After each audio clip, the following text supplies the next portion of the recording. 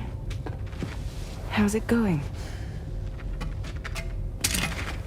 I have updates for you, if you have time. I take it you've learned more about Lou? We followed up on the message Deadman left for you at the lab. About how there was another BB-28, not Lou, who, according to the records, was decommissioned 4 years ago. The first time you and Lou met was about 2 years ago now, when you were entrusted with the BB previously issued to Bridges Corp's disposal.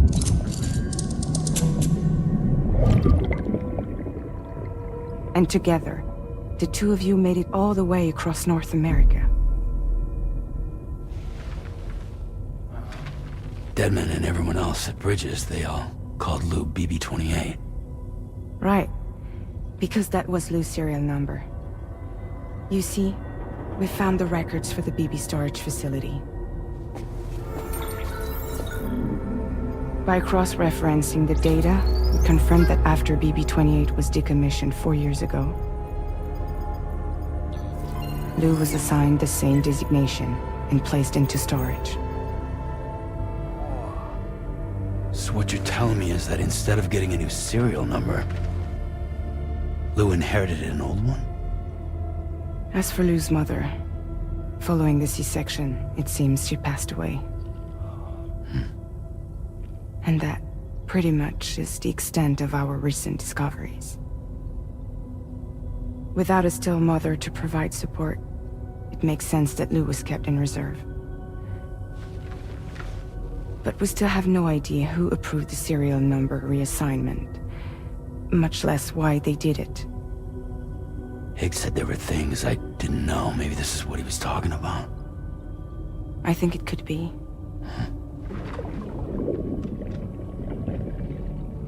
I want to know everything about Lou.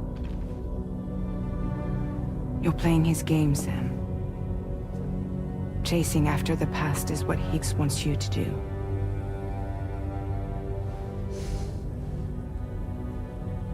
I need to know where Lou came from. I have to know. If you're sure, Sam, I'll keep digging. In the meantime, you should get plenty of rest before your next mission.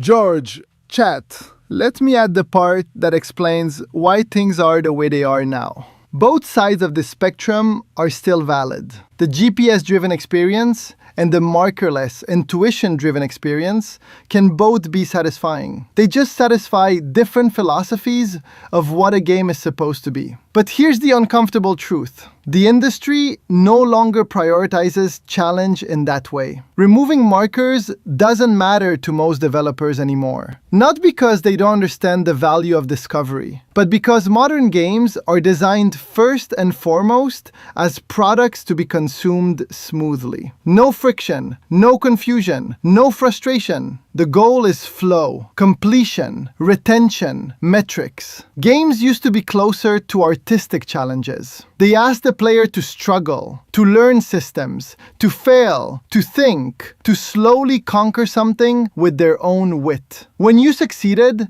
it felt like climbing a mountain using your mind. Today, many games are designed so the player never truly feels lost, never feels stuck, never feels uncomfortable, because discomfort risks disengagement, and disengagement risks sales. So the GPS marker stays, not because it's more meaningful, but because it's safer. He gestures vaguely, as if pointing at an invisible UI. The illusion of free will is enough. You feel like you're exploring, but the path is always laid out. You feel like you're making choices, but the system gently funnels you forward. And again, this is not incompetence. It's intentional design. Take GTA. You follow the yellow GPS line from one mission to the next. Your travel is decided. Your pacing is decided. And once you arrive, the mission becomes tightly scripted. Stand here. Shoot this. Fail if you deviate. It's polished. It's cinematic. It's enjoyable. But it's also fundamentally on rails. Almost every player will have nearly the same experience. The same beats. The same outcomes. Very little thinking required beyond following instructions. That's not because players couldn't handle more. It's because the product doesn't ask them to. Death Stranding exists in an awkward middle space. It wants to be about intuition and reflection, but still uses markers. It wants you to think, but not so much that you quit. It compromises between art and accessibility, and that compromise is visible. And maybe that's the reality of modern games. They are no longer about asking the player to conquer a mountain with their mind. They are about making sure the mountain has a paved road, guardrails, and a glowing arrow pointing to the top. Both experiences have value, but only one is considered safe in today's market. Rainbow Valley. A friend of Drawbridge is waiting for you there. Once the network connection has been established, they'll be joining us on the DHV Magellan. I recruited them myself when we first met in the UCA. You can pick up the order from the delivery terminal. I'm looking forward to seeing you both. Thanks again, Sam.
Order accepted. Thank you.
this mean the drawbridge has finally come to the valley?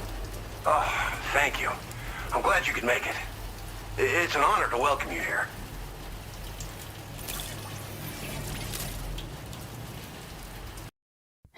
I love to smoke because I'm French. Fuck, that's some good shit. Jeff loves the French since he gave Expedition 33 so many game awards. We'll be hoping to see more.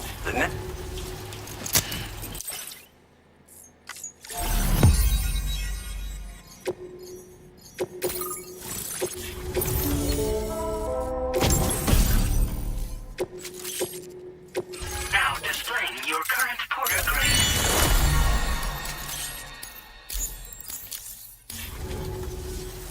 The connection looks strong and steady to me. That cargo you brought along is going to make a world of difference, too. It'll allow us to proceed with our terraforming initiative. Hopefully, no more towns will have to suffer the fate of the one down below us. Oh, we've shared our tar cannon data with everyone, by the way. I suspect you'll find it useful in your own work. Try it out. See if it suits your needs. Thanks for everything, Sam. You and Drawbridge have helped ensure that these lands will one day be filled with life again, however long it takes. In particular, that comrade of yours has performed absolute miracles for us. If you're looking to link up with them, you'll find them in the ravine on the other side of the river, directly opposite this shelter. Come back and visit anytime. Right. Time to meet up with our comrade. Let's see. They should be around here somewhere.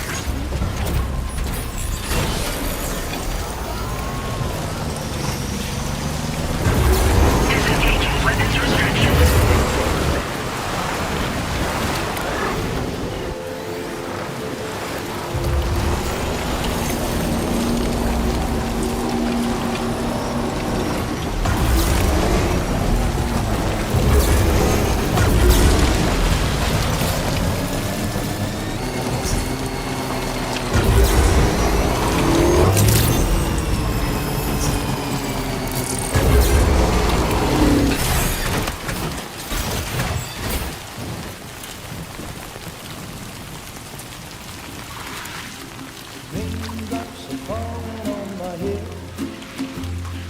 Just like the guy whose feet are too big for his bed, nothing seems to fit.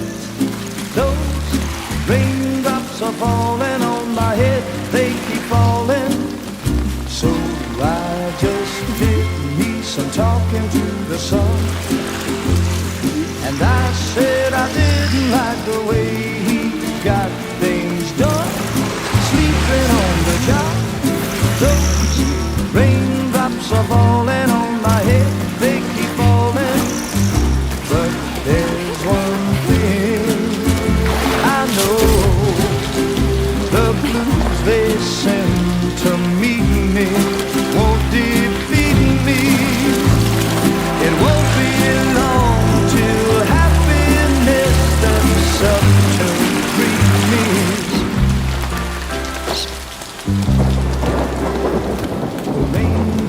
Falling on my head, but that doesn't mean my eyes will soon be turning red. Crying is not for me, 'cause I'm never gonna stop the rain by complaining, because I'm free. Nothing's worrying me. You think I spooked her? I really couldn't say. I certainly haven't ever seen her dance like that before.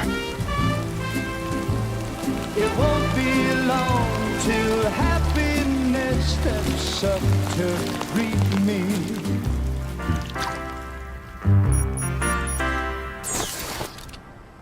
Go on, Sam. Follow her into that facility.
Thanks for coming, Sam. I'm sorry about just now. I didn't know who you were at first. You're the picture of health, Rainey. You too, little man. You got some kind of a trick for dealing with timefall? Rainey, it's been too long. Fragile. Can't wait to see you again.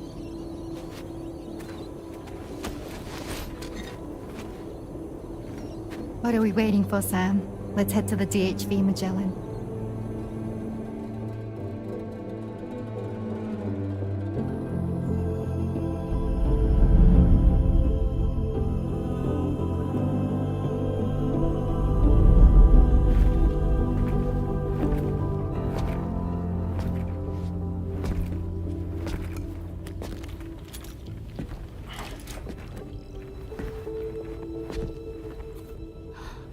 Fragile.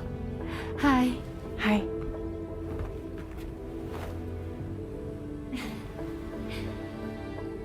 Nice to meet the old-fashioned way.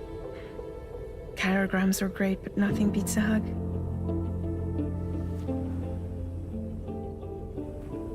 Well, I'm sure you already know. This is Rainey. She's a good friend of the cause. It really is a pleasure to meet you, Sam. Nice to meet you too. Glad to see you in good health. And it's so good to see you all again.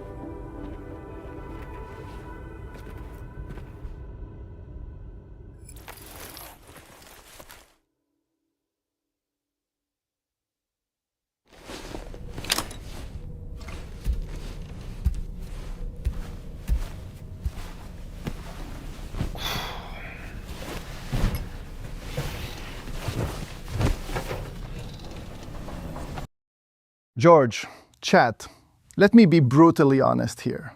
GTA 6, it's going to be the same formula as every other GTA. Red Dead Redemption 2, and most major video games these days. It won't reinvent the wheel. It won't break the medium. It won't fundamentally challenge what a video game can be.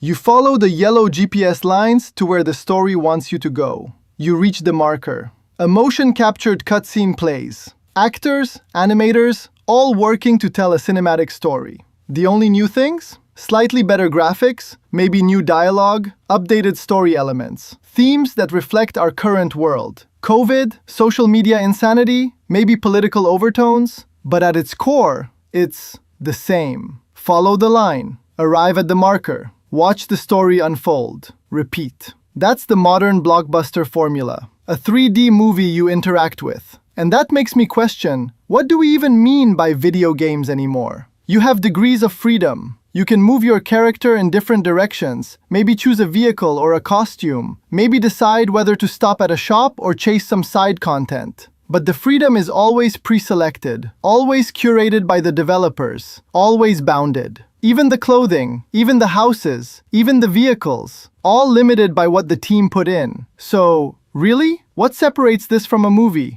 A movie is fully guided. You watch, you feel, you react internally, but you don't act. Modern AAA games? You move your avatar, you experience minor choices, but the overarching path? Completely controlled. Are we still playing games? Or are we just watching interactive movies with slightly more input? So, in the end, what the heck are video games anymore? Are they really that different from movies? Or have we just given the illusion of freedom, while keeping the player firmly on rails?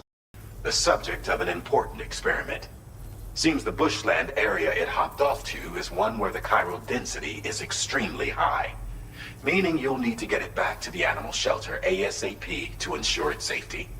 This is a ticking clock situation, Sam. I'll brief you on the details while you review your map. Accept the main order from this delivery terminal when you're ready to get underway.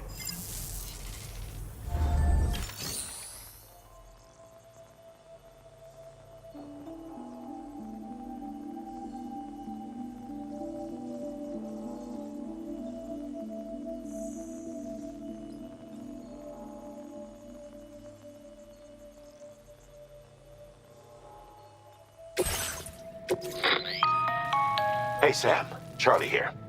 Since this is your first order involving the capture and preservation of animals, Allow me to provide additional information.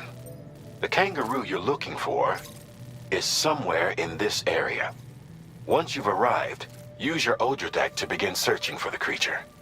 You can transport the kangaroo in your standard issue animal carrier. No need to fabricate anything unique. Get close enough to the kangaroo and deploy the carrier to capture it. It will be a bulky piece of cargo, but you should be able to carry it on your back like any other container. However, you will need to traverse some heavily wooded mountains as well as rivers and uneven terrain. Bear this in mind when considering what equipment to take with you. All right, time to proceed with route planning and final preparations.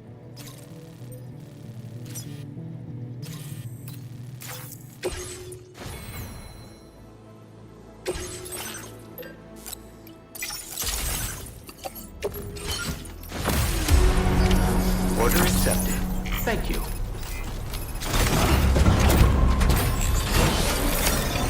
Can't wait until our next hit.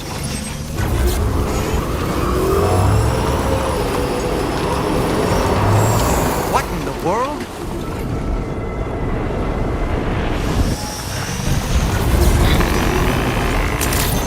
We have a situation, Sam. I'm tracking a fresh bushfire near the injured kangaroo's location. Clock's ticking. Secure the poor little bugger ASAP and bring the shelter onto the chiral network. Once the DHV Magellan can join you on site, we'll see what we can do about that fire.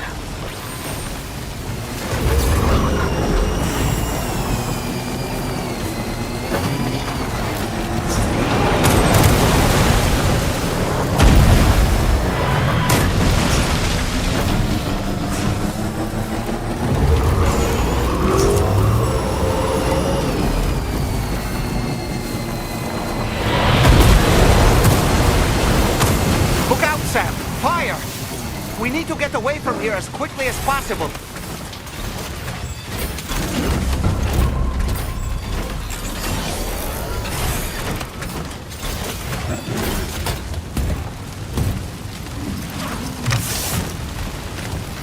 All right, time to make our getaway.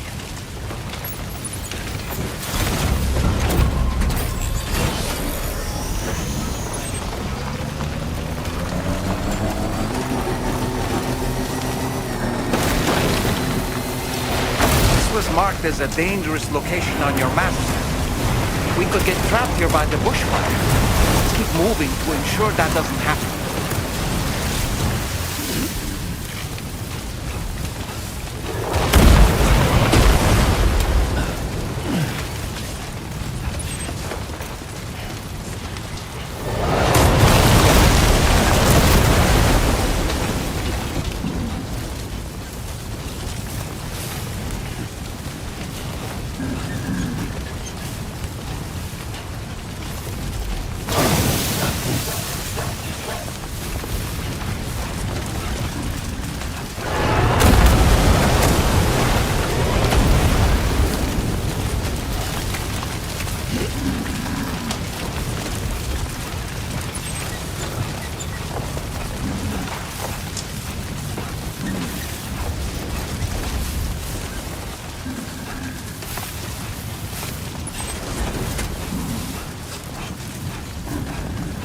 Still not sure how we survived that. Anyway, we have a Cupid to connect, right?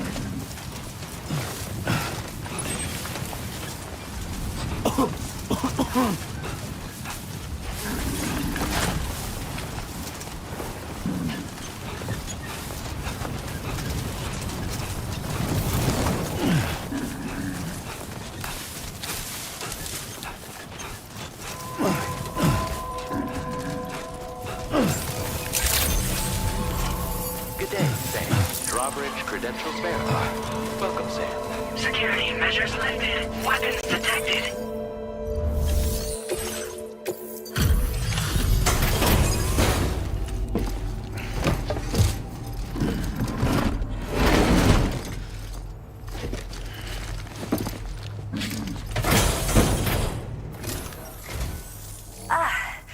You must be Sam. We've heard all about you from your friends at Drawbridge. Go ahead and connect us to the chiral network.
Thank you, Sam. Don't worry about the fire.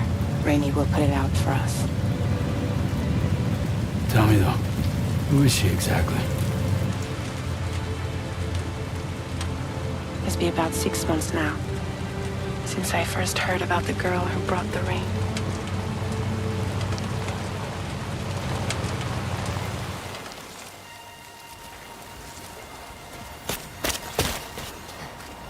Whenever I stepped outside, the timefall came. There was nothing that I could do to make it stop. And they hated me for it.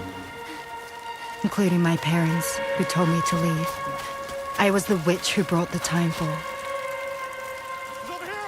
A monster to be locked up in a cage. A few even tried to burn me alive. The most dedicated witch hunters.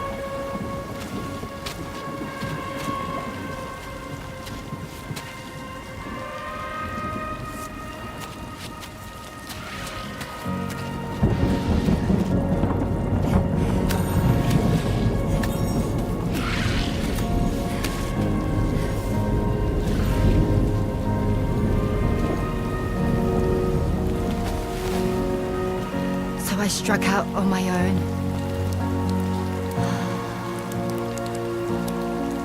I was alone for so long.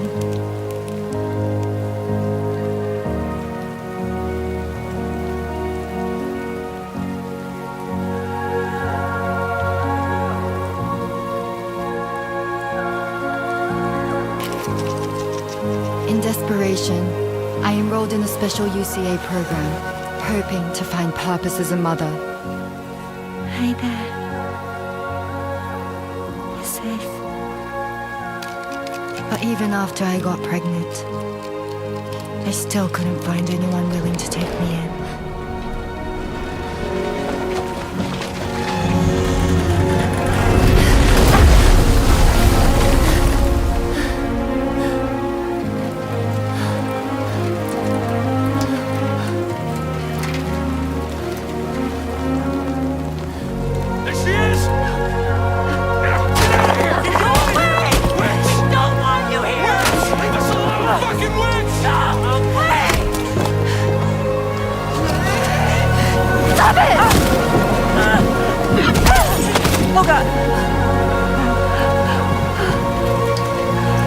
I'm sorry. No. We need to leave right now. Please. God, get out of here!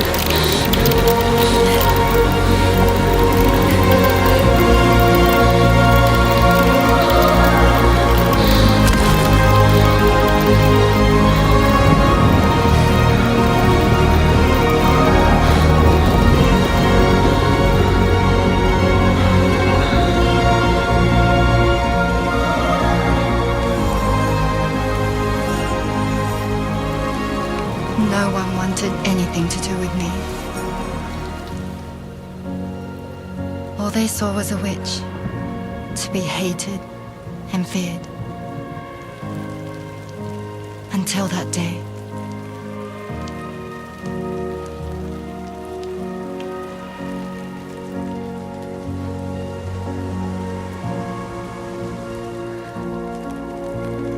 I'm so sorry.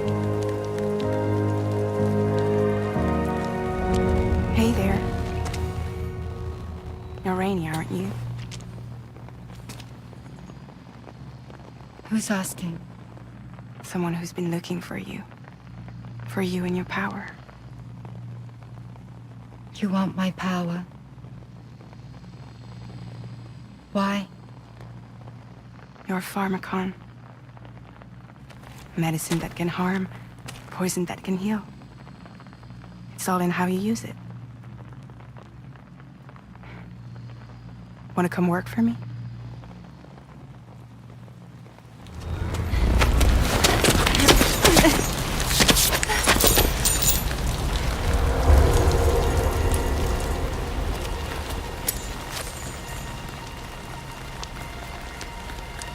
I believe you can save the world.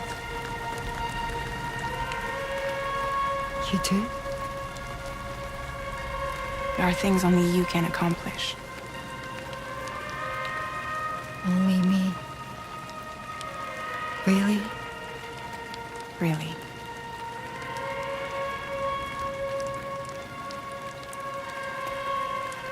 My name's Fragile. And I'm happy we could finally meet.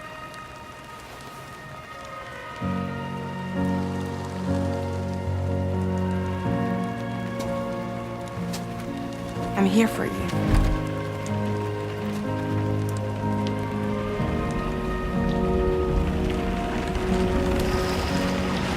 For both of you. I'll be your umbrella. And together we'll show the world the hope in your reign.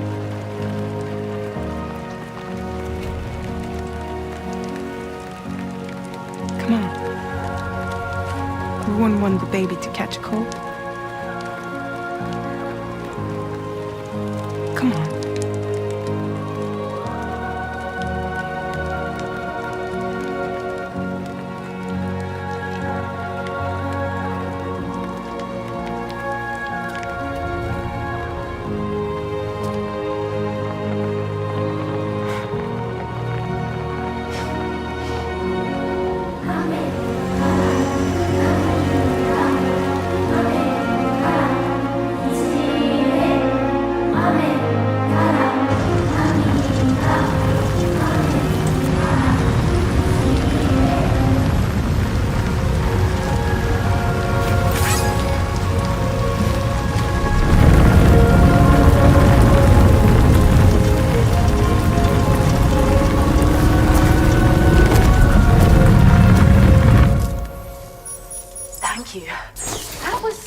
Display. Drawbridge is even more amazing than we'd heard. Thanks to everything you've done for us, the animals are unharmed and the facilities are holding up just fine. It's a wonderful relief. Anyway, I'll check your orders now.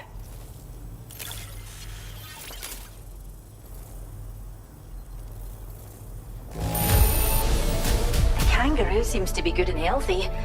Nothing to worry about.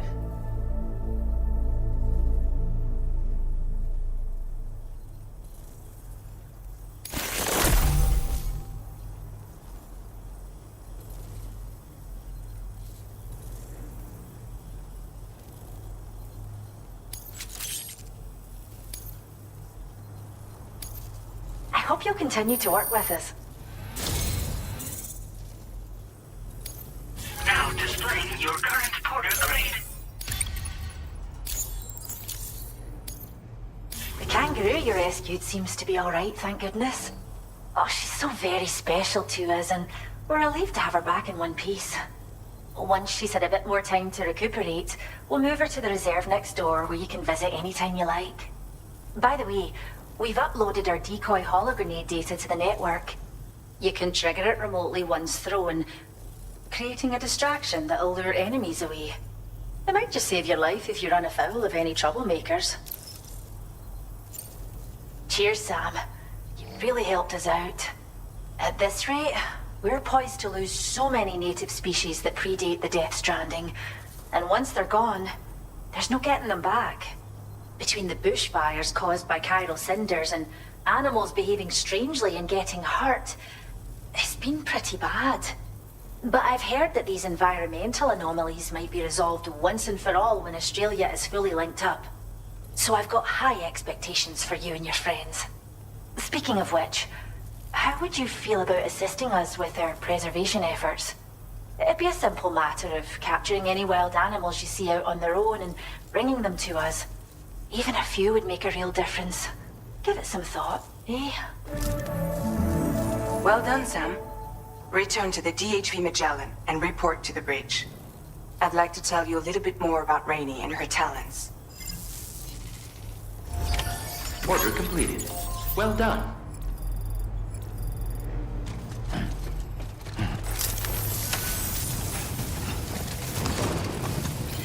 Disengaging weapons restrictions. Take care, Sam.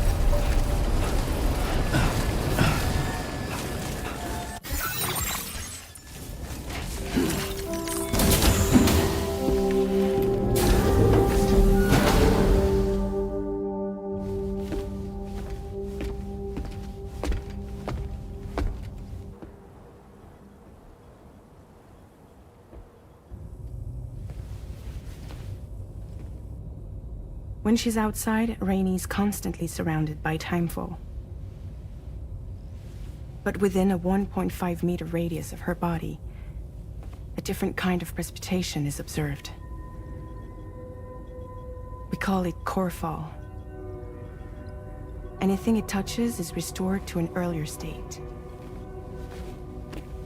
In other words, it has the power to heal and repair, to counteract timefall's effects. Sadly, people only see the timefall, and not the remarkable woman standing in the eye of the storm. Still no signs of growth? I should be due any day now. If things were normal, that is. But the baby's still stuck at 7 months. She has still baby syndrome. Have you ever heard of it? I met a few preppers in Mexico that had something like that. They're not isolated cases. It seems to be happening everywhere. Though who knows if it's a syndrome or a symptom of something else. Simply put, the fetus stops growing at about 7 months. To be clear, it doesn't die, but it no longer moves, as if it's frozen in time. Several treatments, including C-sections, have been attempted. Unfortunately, removal from the womb invariably results in death. And while not all pregnancies are affected, it's yet another contributing factor to the already low birth rate. The Genetic Diversity Conservation Initiative just isn't enough to compensate. You got any idea what's causing it? There's speculation that it's due to an imbalance in the beach itself. I'm sure it's been explained to you before that countless individual beaches exist, a multiverse of beaches, so to speak, and that they are all governed by an upper beach on a higher plane. Expansion of the chiral network to cover the whole UCA may have inadvertently disrupted the link to that beach. Or so they think. BB units were also 7-month-old fetuses. So it's not hard to believe that the beach might very well influence the unborn.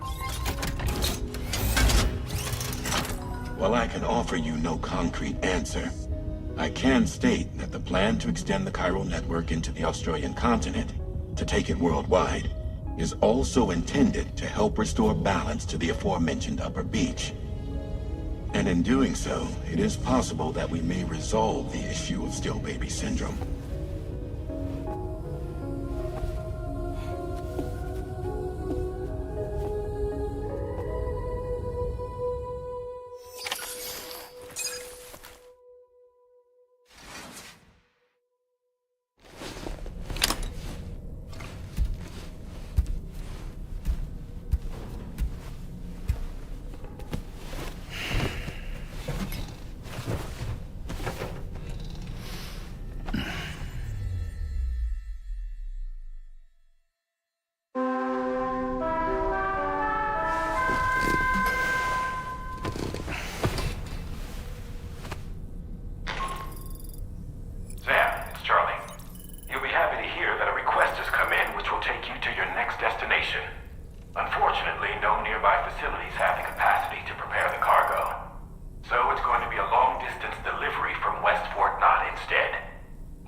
No need to rush while getting ready.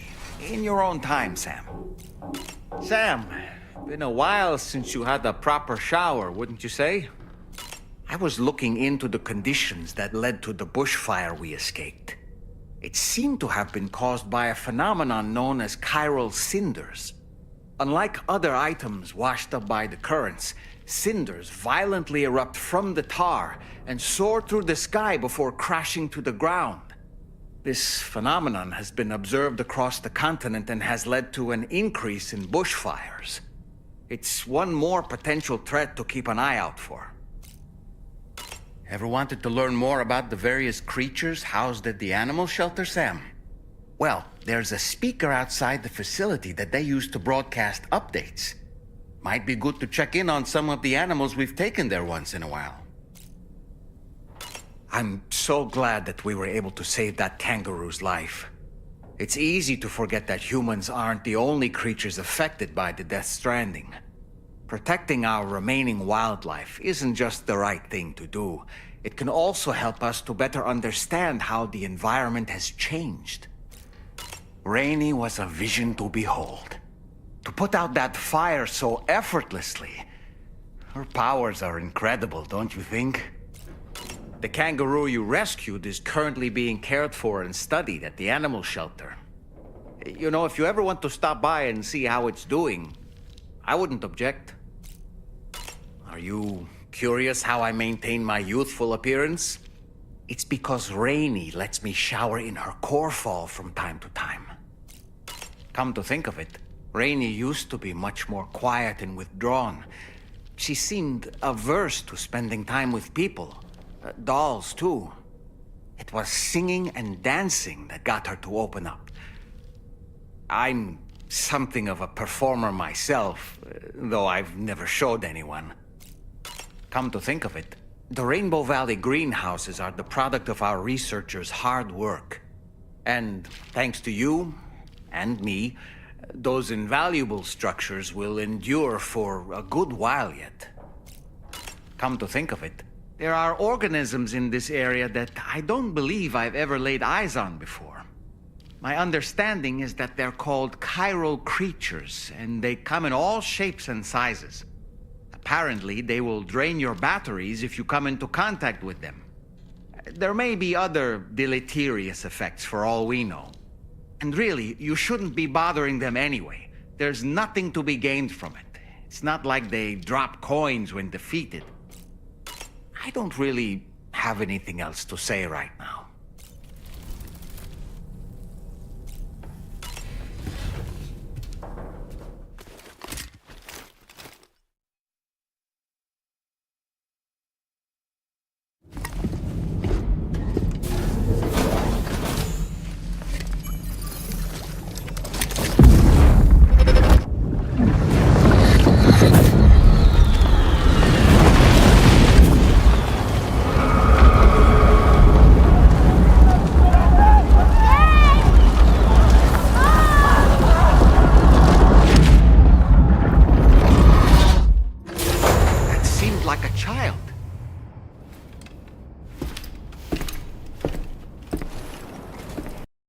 George, chat. Let me make this crystal clear. This isn't new.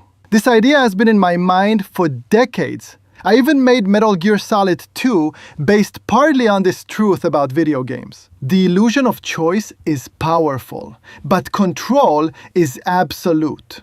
In MGS2, I designed every detail. Every camera angle, every hallway, every enemy placement, every dialogue exchange, every scripted event, the landscape, the atmosphere, the pacing, where the player had to go on a singular path to progress the story. Every player would experience exactly the same product I intended. No major deviations, no different routes, no wardrobe choices, no secret paths that actually change the outcome. The illusion of interaction existed, but the outcome, the story, the emotional beats, fully controlled. And that's exactly my point. If the experience is that monorailed, then how much of it is truly a game? How different is it from a movie? You spend half your playtime holding a controller, yes, but most of your attention is watching people talk, watching events unfold, feeling the atmosphere. You're a silent spectator, a participant only in motion,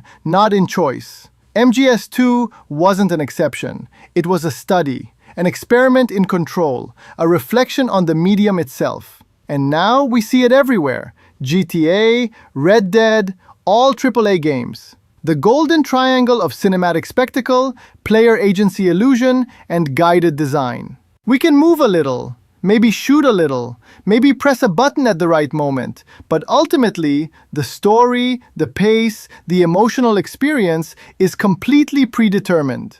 So the question remains, are video games still a medium of true interactivity? Or are they just movies you hold a controller to while the illusion of agency keeps you engaged? That is a question I've been asking since MGS2, and I'm still asking it today. And well, that's exactly why I hate Minecraft, because it gave the player the most freedom no video game has ever given to players before, and took over the lion's share of the gaming market, yet here I am, still making movies disguised as video games. Oh well, now I'm off to make the DHV Magellan in my Minecraft save.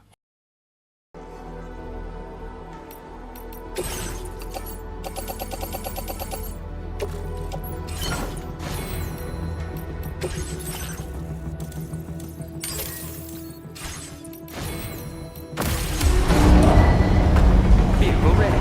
Please drive carefully.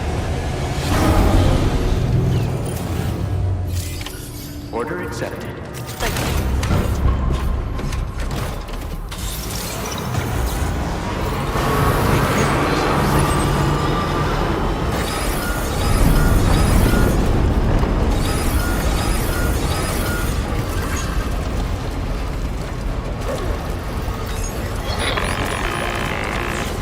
Sam, Tarman here.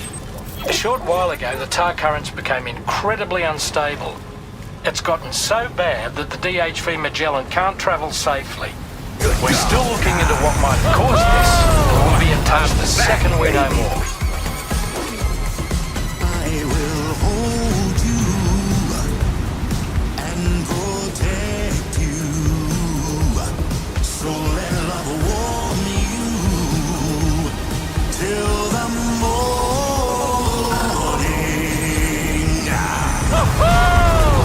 I'm back, baby. Good job.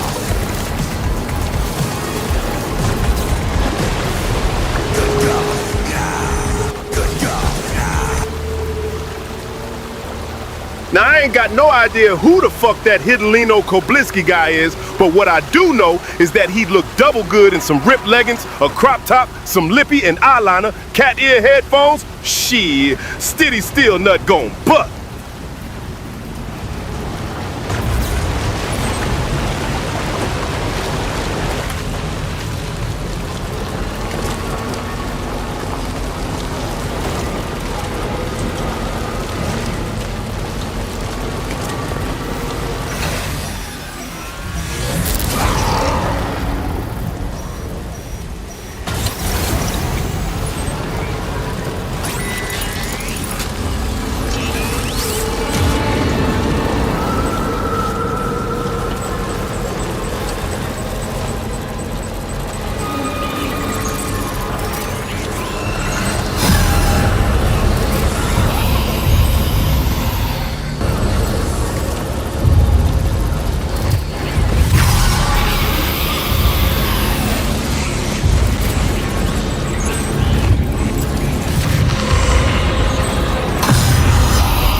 you Sam? Then does that mean you carried this hefty delivery all the way from West Fort Knott? Way to make an entrance. We welcome you with open arms. Now let's get this cargo of yours processed.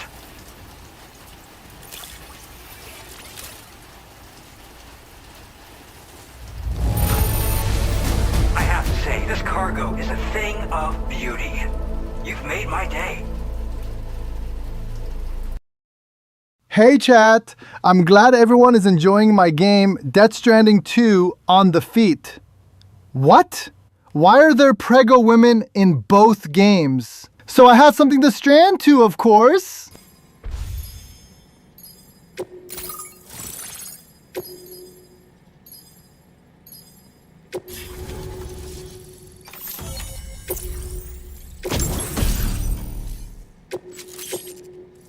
Now displaying your current porter grade. And now we're finally connected to the chiral network. This should make our job so much easier. And to make your job easier, I've gone ahead and shared data for a suit I think you'll love. Oh, right. I also wanted to give you this as thanks.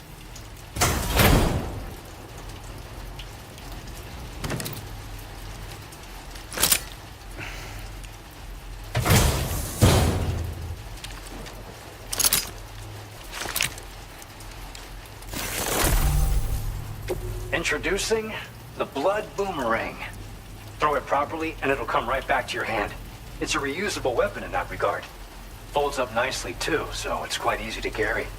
You'll find it's especially effective against BTs, so give it a try against the next one you meet. With the aid of your network, we should also be able to develop stronger measures to defend against belligerents, which we need since the Briggins out west have rapidly improved their arsenal in recent days. Honestly, you couldn't have gotten here at a better time. Thanks be to you, we'll finally be able to focus on our research. As the chiral network has expanded, we're seeing more and more anomalies outside of the bounds of its coverage. This has led the Briggins to conclude that the network itself is responsible for the worsening state of the world, which is why they're opposed to its expansion. But it's not like we can sit back and do nothing. If we don't try to improve things, humanity's doomed to go extinct. We appreciate the help. Best of luck to you, Sam. The tar currents are acting up again. Guess it's back to work for me. Let's both keep on keeping on. That was excellent work, Sam. Thanks to you, the better part of the Western continent has access to our services. Now it's time for you to head north and continue to expand network coverage. It is imperative that you connect all of Australia, stabilizing the environment and eliminating the remaining anomalies. There will be challenges, of course, but I know you have what it takes to overcome them. I expect more great things from you, in short. Sam, this is Tarman. We believe that we've finally determined the location of whatever's thrown the tar currents into chaos. The chiralium levels there are pretty high, though, and BTs are almost certain to be present as well. I hate to ask, but would you mind taking a look for us? It's close to your current position. I've sent you the coordinates. We're counting on you, Sam.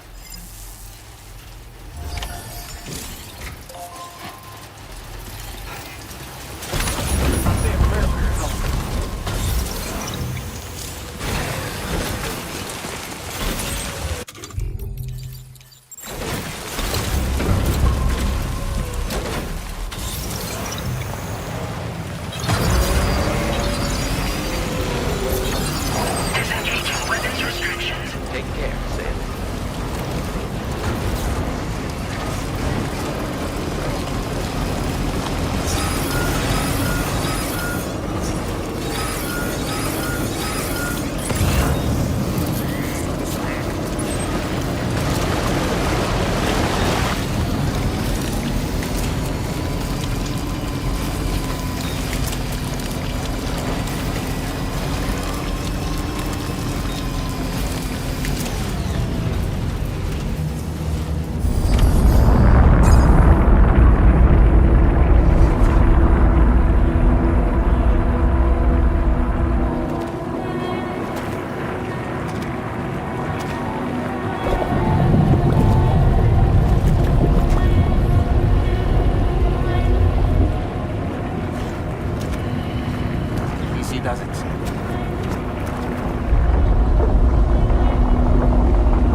If you want to fraud Sony and have your PS5 replaced within its warranty, just come here and leave the PS5 on for a full day. You're welcome!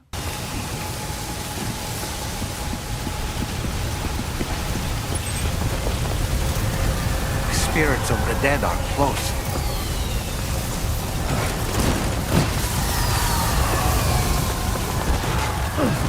Heads up, Sam. It's not safe.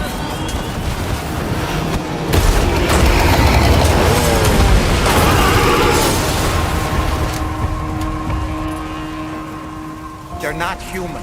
Don't underestimate them.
Wait, are they trying to lay a trap for us? The older deck is reacting to something.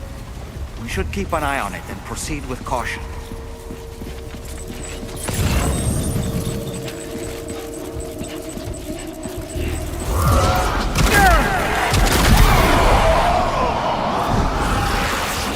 There's too many. You can't handle them all by yourself. But maybe you can split them up. Take them one by one.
Bring it on! Don't stop now! Ah!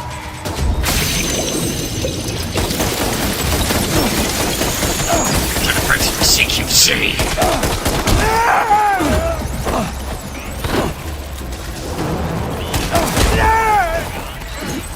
Jennifer's for CQC!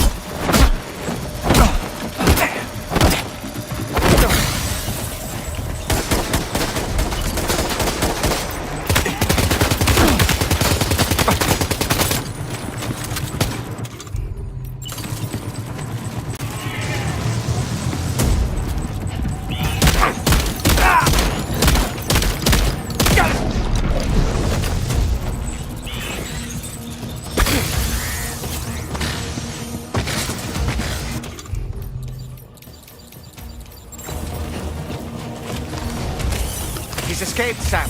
Up into that tower.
Too quick.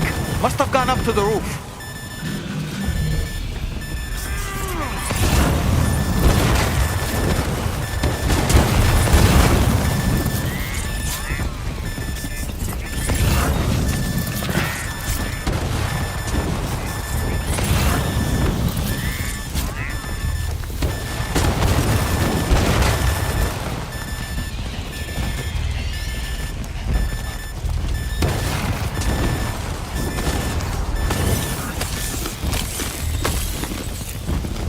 Sam, might it be worth getting up close and personal with them? Keeping your distance may only make it easier for them to target you. Maybe there's a way to infiltrate that building they've garrisoned.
see.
Did he say nirvana?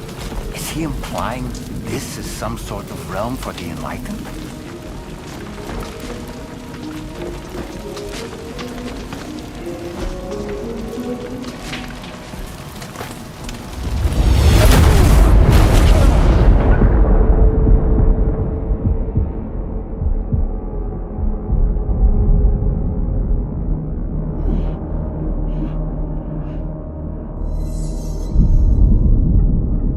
You're right.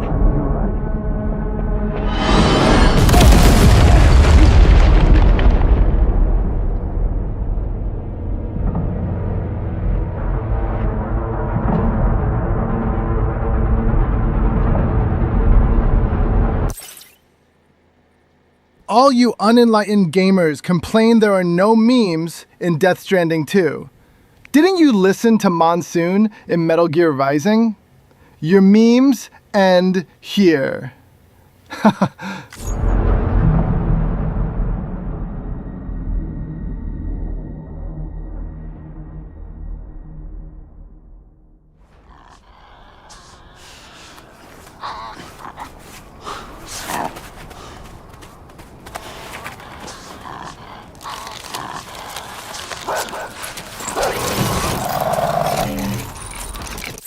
Yes, chat, I still have MGS on my heart. Even though I moved on and wanted to all of you to strand, you know what, let's do this. Let's strand together. Ah!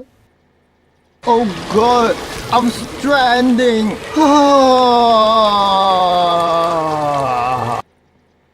Yes. Yes.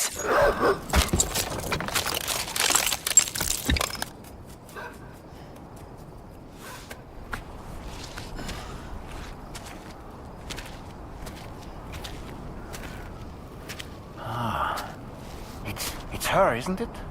The girl from before? I have no idea what just happened, but we should probably take her back to the DHV Magellan, hmm?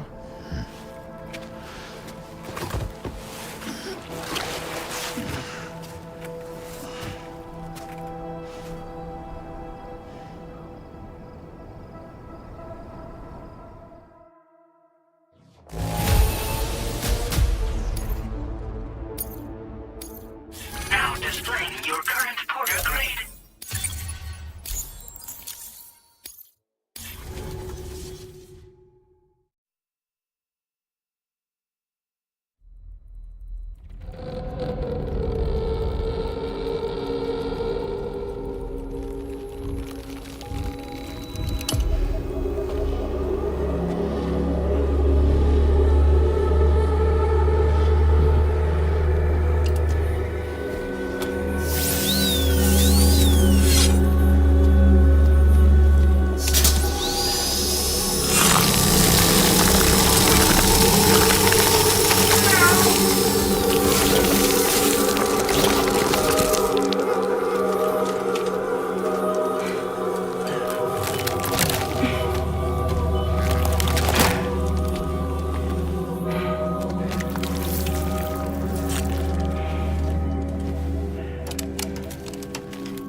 push yourself. Take your time.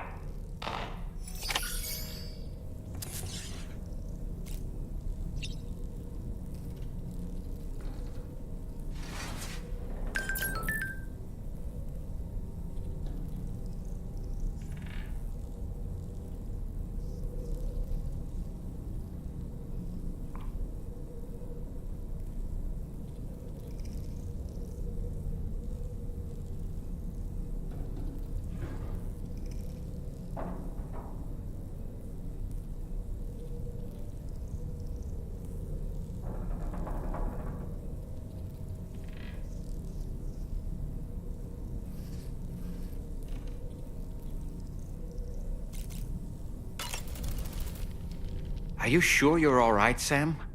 I did notice that you were tossing and turning in your sleep. And I'm still not sure what to make of the girl we found in that other place. Why don't we do as Fragile suggested and visit her in the next room?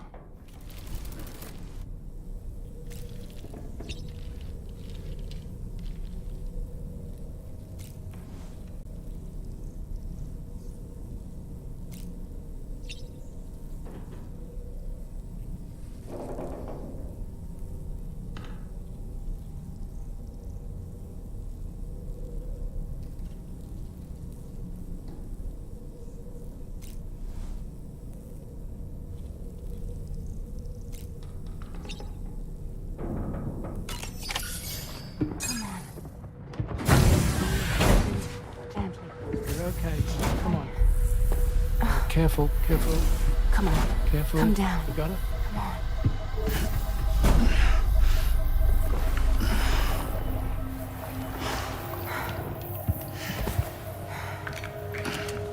Thanks. This is what happens when she has nightmares, it seems. There are those who connect with the beach during REM sleep, allowing a tremendous amount of chiralium to flow into their bodies.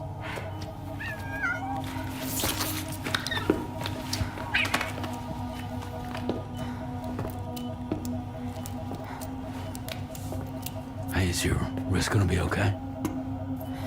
Yeah. We ran some blood and DNA tests on her. And checked her for signs of injury. As far as we can tell from a medical perspective, her health is in perfect condition. But that doesn't make the chrysaloid shell in which we found her any less troubling. Not to mention the tar-like fluid that came pouring out of it. We're still analyzing both. And there's more. You mean those suckers? Indeed. But that's not what I'd call them. Much closer to a chiral rash, I would say. You know how chiral allergies can sometimes trigger goosebumps? It's like that, except a fair bit worse. The tar-like secretions can accelerate the passage of time on contact, it seems. We suspect she has dooms too. And that when she's levitating, she's experiencing the nightmares common amongst sufferers. That space or realm she left behind to come here.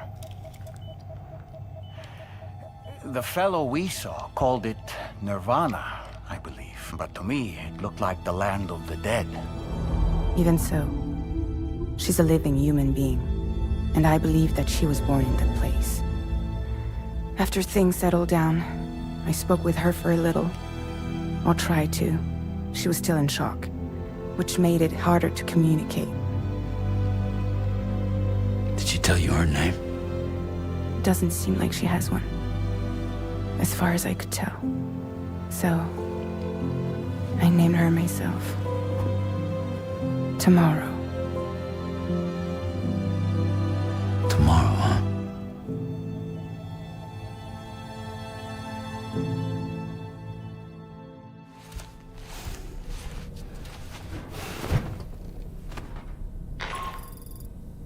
Sam, it's Charlie. We've recently received a report of Briggins engaging in suspicious activity to the west. I'm sure you'd like to push on, but I don't think we can afford to ignore this. Please access the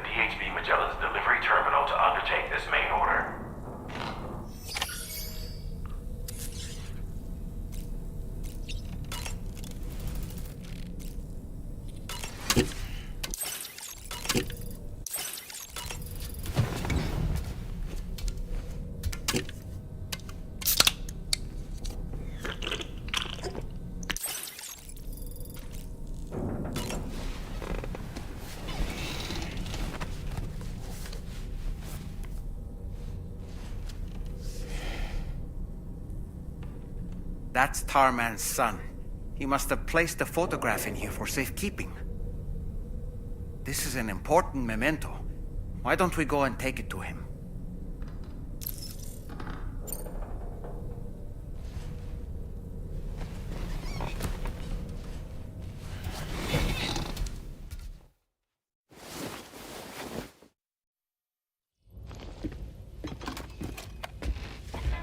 I found this picture in your book. Is this your son?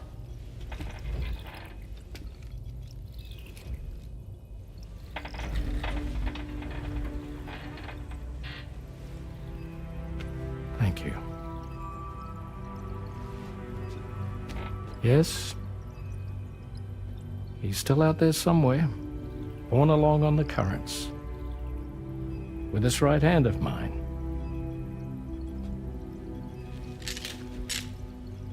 It's due to my connection with said missing piece that I can read the movements of the tar.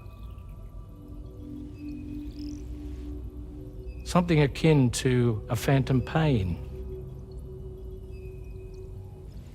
Do you want to hear the story? Sure.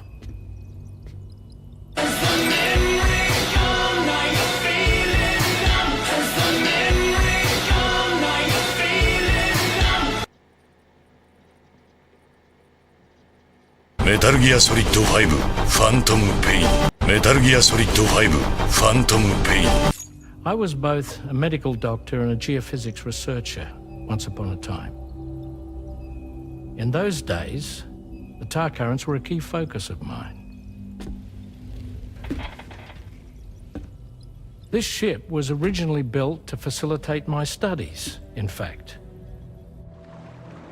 The deep tar hunting vessel Magellan, we named it. A ship perfectly suited to pursuing the creatures that thrive in the tar's depths. Another avenue of research, you might say. We called them chiral mammals, for lack of a better name. Seemed like the closest fit. Reckoned if we caught one, we could figure out all the mysteries. The tar, the tides, hell, maybe even the stranding. Whoa, she's a big one. Strip yourself in, son. Tar's looking calm. I'll be fine, Pop.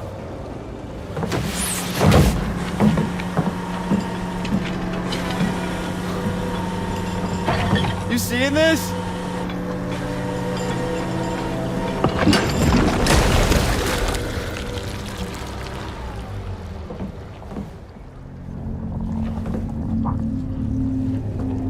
I think she's pregnant.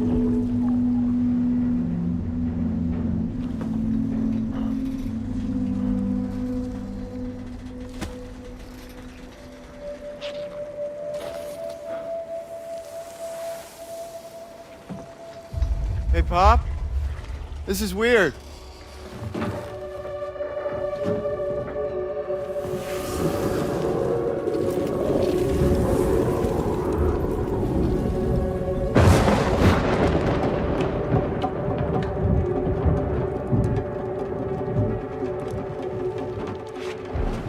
Stop!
I gotcha!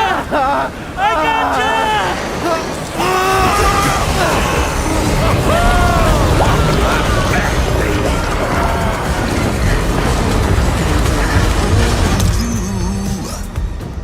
And protect you.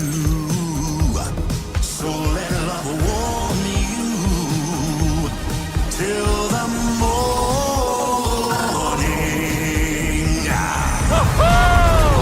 I'm back, baby. Good God.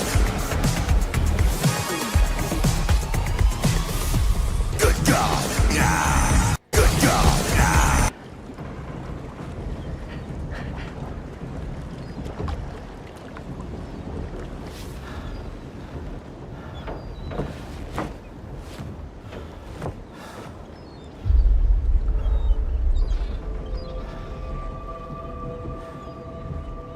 And just like that, the tar took my boy and my hand Rocket to punch!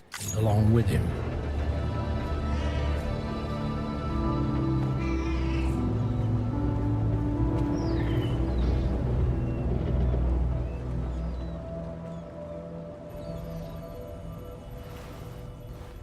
At first, I thought this little guy was my son reborn. If I may ask a question, the hunters that attacked you after you caught the chiral mammal, are you sure they came from within the creature's womb? Yes. That said, I'm not of the opinion that the hunters were its offspring. Its womb merely served as a gateway to the other side. Indeed. The tar and the beach are connected.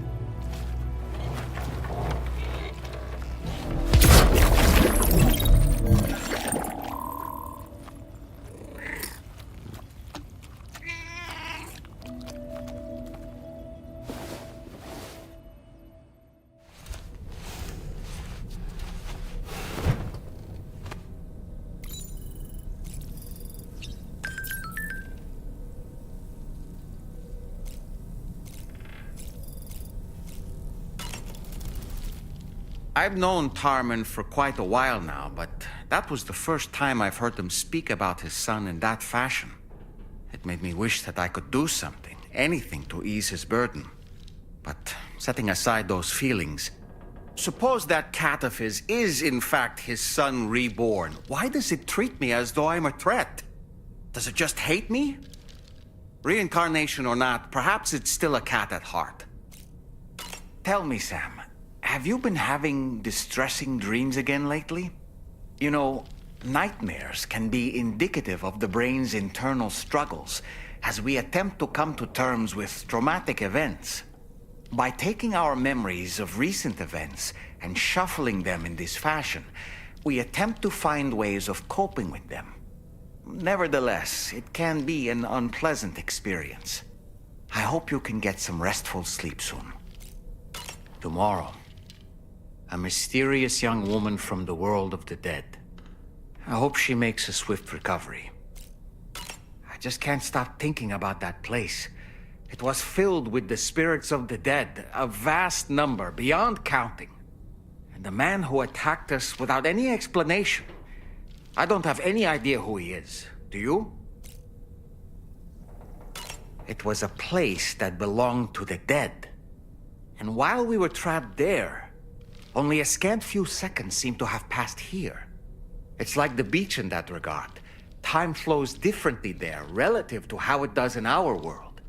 Those battlefields you once journeyed to were also pockets of reality outside of ours. But this was different. Perhaps we'll be able to understand it better if we ever get the chance to go there again.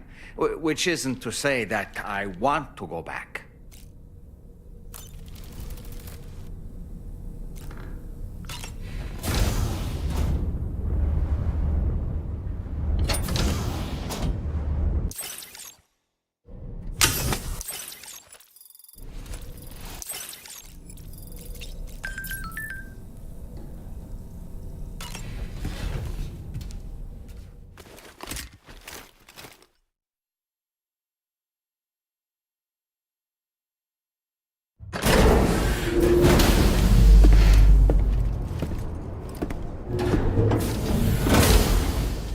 Before I forget, Sam, it seems you left some cargo behind outside the Northern Environmental Observatory, where the tar bubbled up before we were whisked away to the other side. You remember all that excitement, yes? Anyway, Tarman was kind enough to collect your cargo for us. It's been placed in your private locker aboard the DHV Magellan.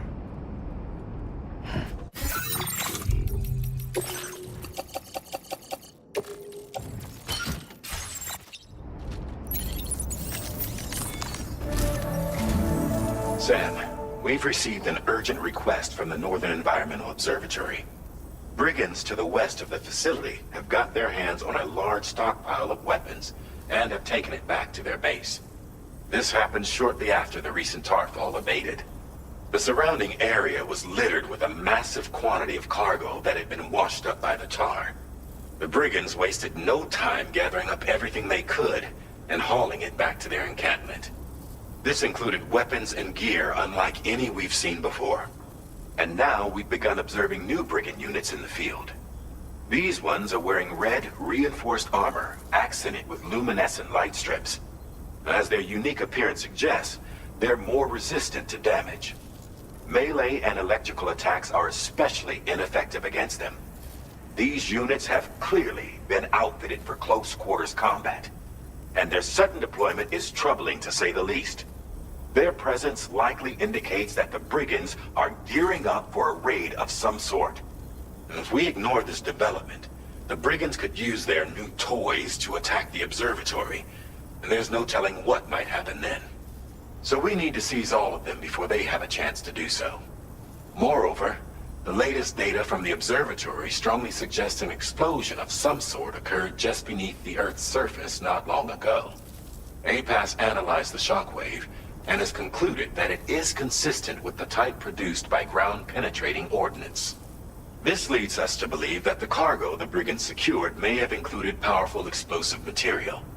Directly assaulting the Brigands using firearms risks triggering these devices, and we cannot predict how that would affect the region. Any sort of catastrophic explosion may also have an adverse impact on the tar currents. It is therefore critical that you avoid combat and secure the cargo without alerting them if possible. I implore you to take on this main order, Sam. And soon.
Care of the species agenda.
Well done, Sam. That's the last of the cargo. Let's head to our destination and make the delivery. Yeah. Just like that, Sam. God damn it.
Did you really go out and steal all that stuff from the Briggins? Way to go, Sam. Let me get started on processing your haul.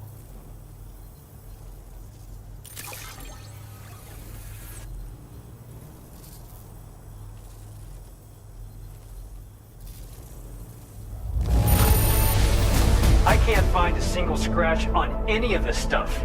You truly are one of a kind. You have accomplished so much, done things only you could have done. We want you to have this data as thanks.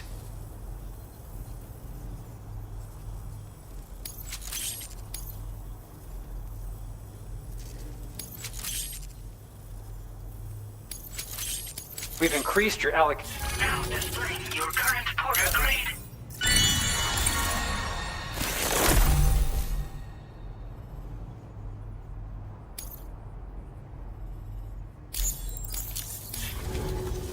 And when you do place them, you'll find they're useful not only for getting your bearings, but also for creating routes that will facilitate travel for everyone. Aside from that, we've also made it so you can now use your PCC to fabricate bridges up to 80 meters in length. The rivers ahead of you are prone to flooding, so I imagine extra long bridges will be especially handy. Oh, and Sam, there's actually one other thing I wanted to talk about. Call it a little insight into the cargo you recovered on our behalf. It included a device I believe you guys have taken to calling a chiral jammer. These jammers are capable of disrupting the flow of local tar currents. In addition, you also recovered some explosives modded to be able to penetrate the ground and detonate within the tar. This would destabilize the currents over a large area. Needless to say, both these items could have been used to deliver an enormous blow to the chiral network. In other words, we've really dodged a bullet. But what I'd like to know is why this tech wound up in their hands in the first place. Can't chalk it up to pure chance. Honestly, it's almost like those brigands knew in advance that the tar was hiding cargo. We've got to consider the possibility that someone gave them a heads up. Food for thought on the road ahead. Excellent work, Sam. You'll be happy to hear that tomorrow's regained consciousness. Once you're back on board the DHV Magellan, you should see for yourself. Order completed. Well done.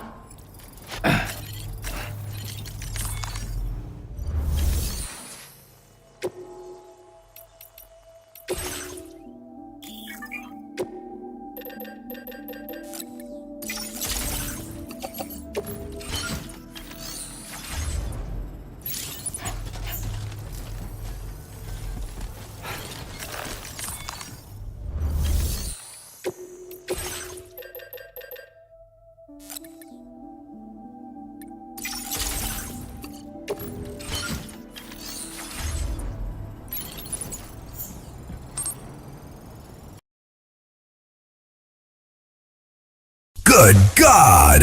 I'm fully convinced now that Kojima believes his player base is brain-rotted, tick-tock brain-dead. He fucking patched in directional arrows to the R2 and L2 trigger prompts he need to push to re-stabilize Sam. As if we still haven't figured out, over the last 30 years of PlayStation's history, what fucking direction R2 and L2 represents on the controller. Good fucking God, Kojima. Good fucking God. This better be a Gen A feature us millennials have to put up with. Good fucking God.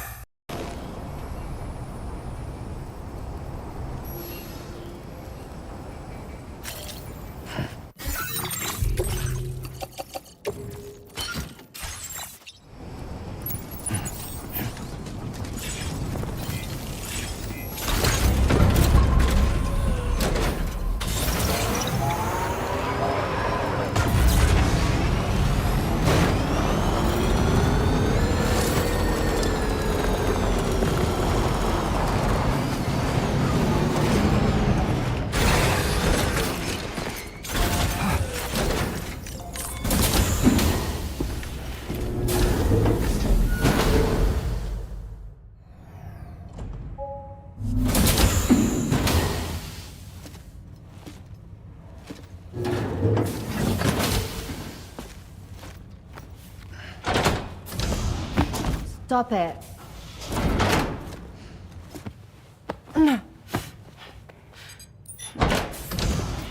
Someone doesn't like shoes?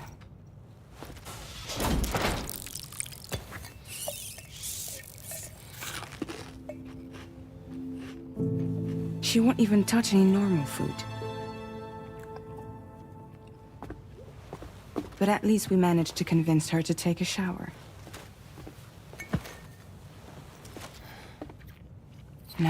No, tomorrow. We don't do that.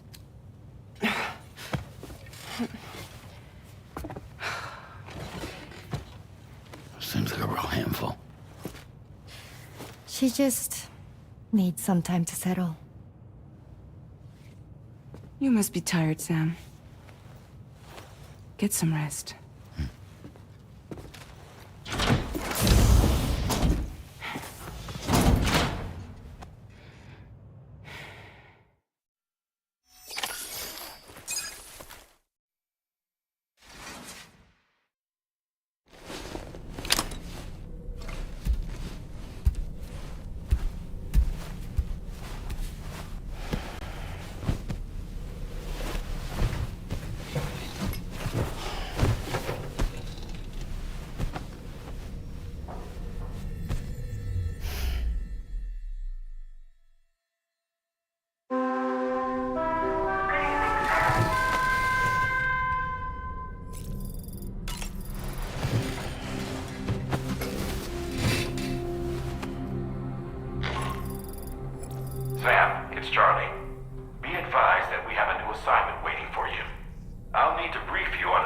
the objectives as well. Access the delivery terminal at the Northern Environmental Observatory to take on this main order.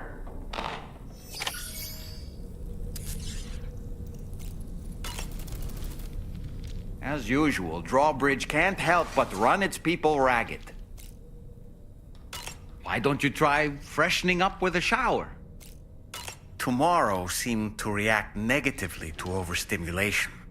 This is likely just a defensive mechanism, so to speak. A way to safeguard her mind from the strange and unfamiliar. At times like these, it's best to limit the number of people attempting to help the distressed individual. So let's trust in Rainy and Fragile to take care of her. You've been receiving more dangerous orders. I respect your willingness to undertake them without any fuss. Please, don't hesitate to rely on me for assistance if you ever find yourself in need of it. While I'm incapable of fighting like you, if you throw me toward your enemies, I can keep them distracted for a short while at least.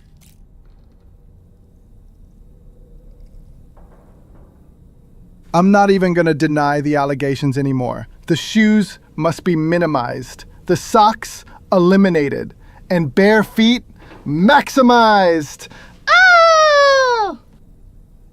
Come to think of it, the Briggins vehicles are of a rather antiquated design, significantly different from the standard pickup off-roader. You won't be able to get them repaired at distribution centers or on the DHV Magellan. Can't even store them in a garage. They're enemy property after all. Too risky to bring inside our facilities. Could be booby-trapped. I'd not get into the habit of using them too often if I were you.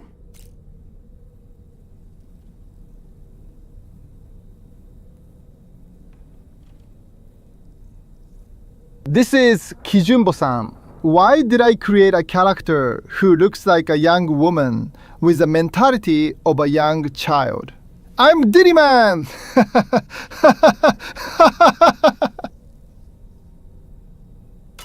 I don't really have anything else to say right now.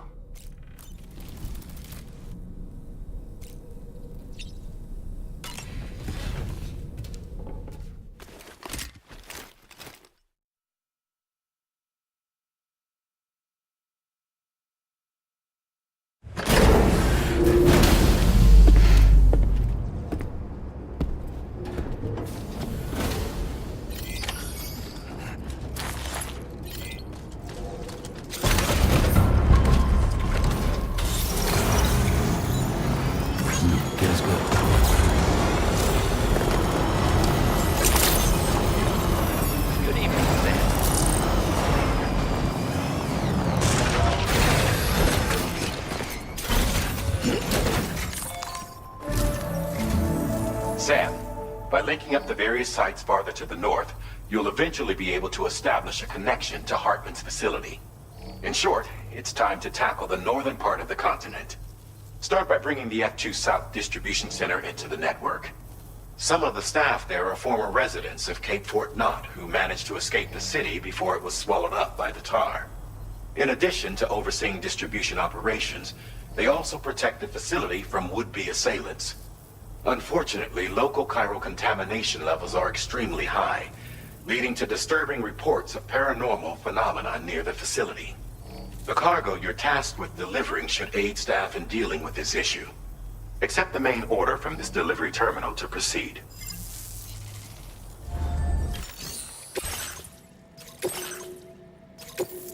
This cargo has been designated Do Not Submerge.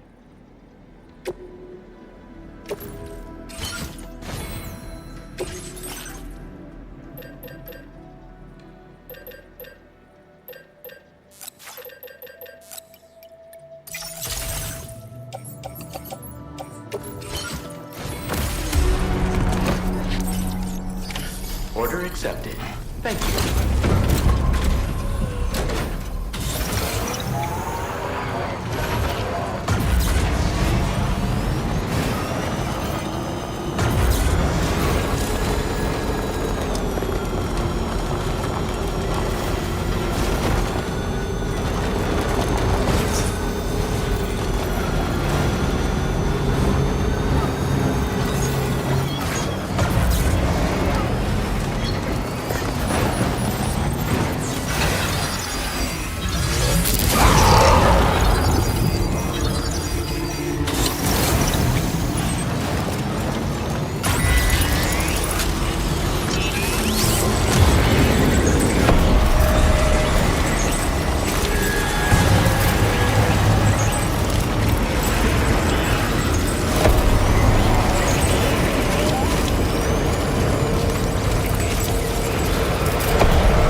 drawbridge, I presume.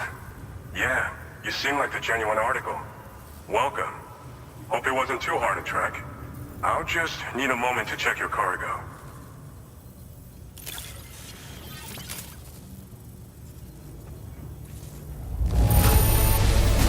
Wow, this is very nice. Cargo looks to be in perfect condition.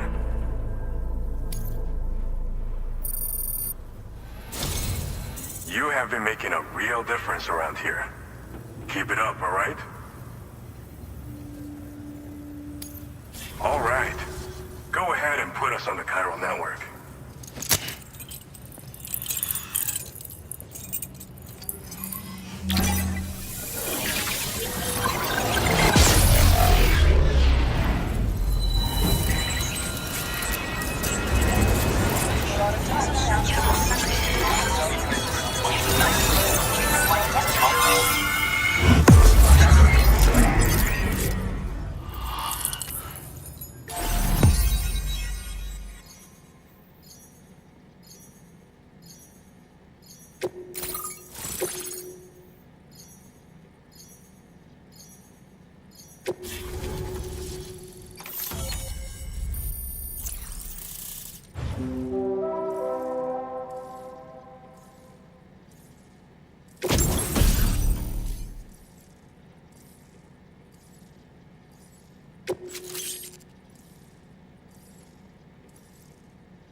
Now this guy, my new hologram friend, he's called Skinny Fat Man. I mean, he's like fat, but not that fat. Like, not enough fat to be fat as a motherfucker, so he's a little skinny too. Like, skinny enough to be Skinny Fat Man or Fat Skinny Man. Oh well, I'm off for my daily latte with Norman now. Ciao! You need all the help you can get. Because those armed survivalists waiting for you out east are far more dangerous foes than the Briggins. They're a bunch of fools who won't hesitate to kill people, with no shortage of lethal weaponry. Though I'll be damned if I know where they got it. Make sure you're prepared before you head their way. Speaking of which, those combat boots ought to add some serious power to your kicks. You might want to equip a pair if you intend on getting up close and personal. Thanks again. We're glad to have you in our corner. With your support, we'll be able to do so much more for others. Stay strong and keep doing your thing. We're in this fight together. Sam, you're the best. Now get yourself back to the DHV Magellan and take a load off. Just so you know, tomorrow's been doing much better.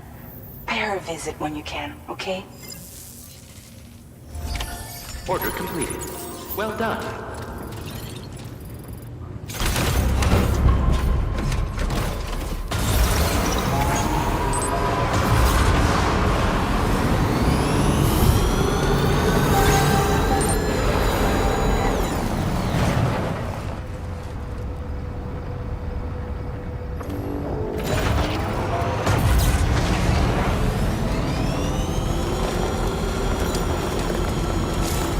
Disengaging weapons restrictions. Take care, Sam.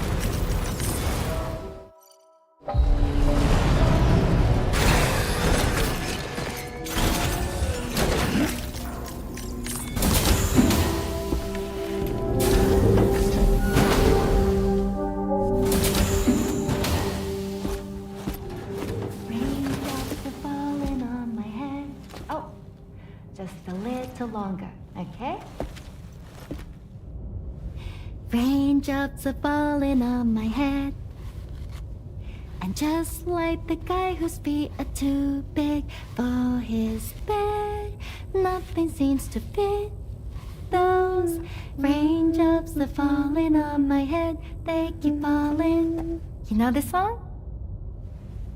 So I just did me some talking to the sun.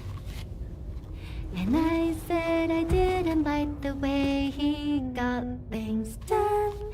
Sleeping on the job.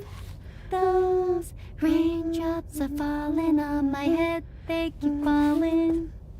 But there's one thing I know. The blues they send to meet me won't defeat me. It won't be long till happiness steps up to greet me. Okay. Raindrops keep falling on my head, but that doesn't mean my eyes will soon be turning red.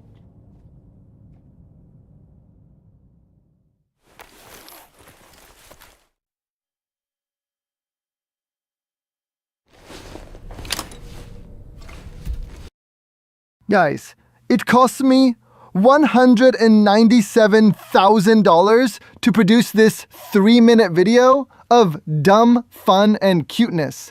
The actors, the motion capture, the animation, the whole shebang. It was worth it, damn it! Appreciate it, you homo ludens.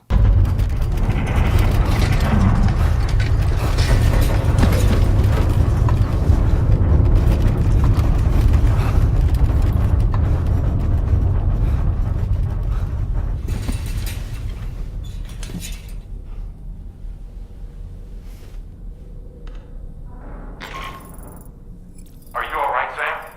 That was a gatequake just now. It seems West Fort Knott was hit hard, and their Cairo printer is no longer working. I'm afraid we won't be able to continue expanding the network until it's back up and running.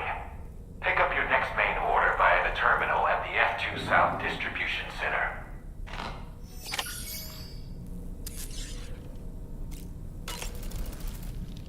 Necrobiotes are fascinating, and they seem to have become more commonplace lately as well, ever since you and I were swallowed up by that tarfall, to be specific.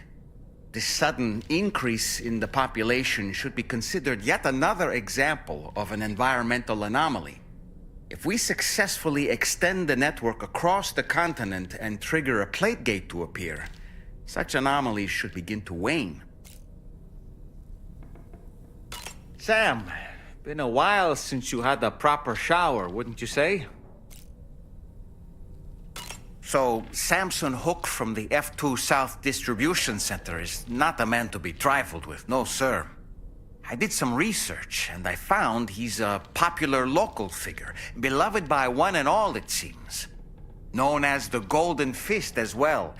But don't misunderstand. I'd wager the people's love for him is not rooted solely in his considerable martial prowess.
So you made it out okay. Those tremors were intense, but we're doing fine here. I think West Fort Knott got the worst of it, though. Your cargo has already been prepared. If you could deliver it to West Fort Knott as quickly as you can, that'd be great. We need to support each other at times like these, so pick up the priority order from the delivery terminal right away. I'm counting on you, Sam.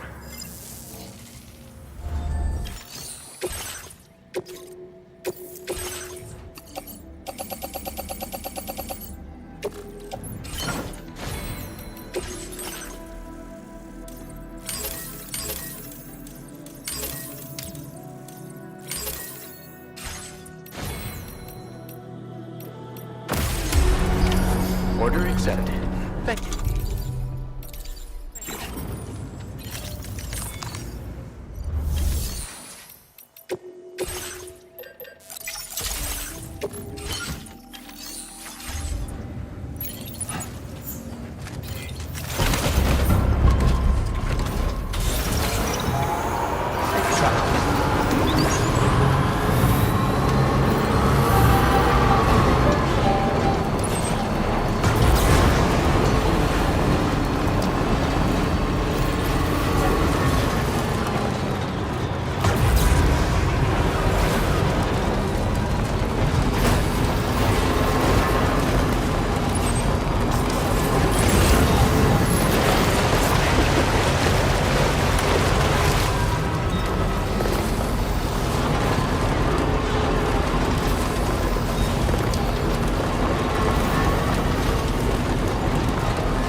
So I shut the door and leave for a glass of white champagne. Yes? Hello? Chat, help me! The guys who made Shrek are suing me! On the TV screen.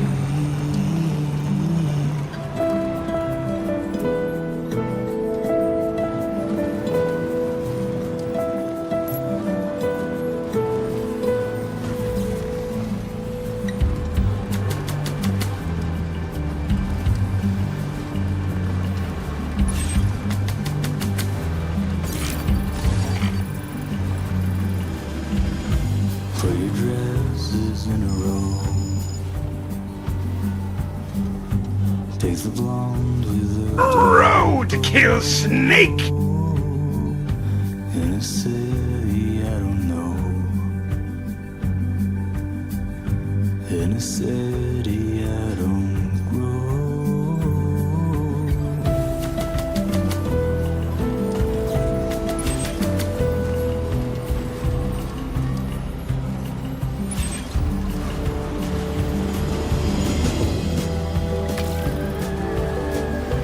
Don't rely on famous men. Only live in common dens. Let me lie on Alice bed.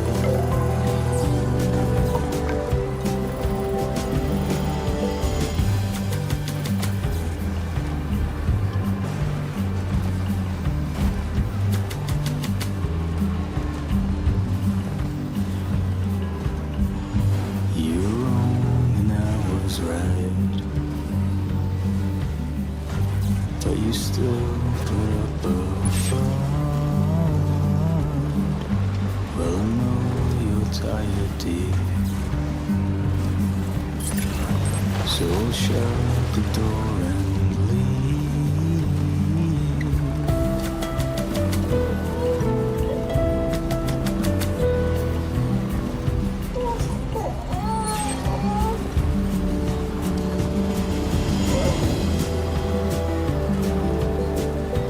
don't rely on famous men. Only live in common dens. Let me lie on Alice bed.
Just a bit further now.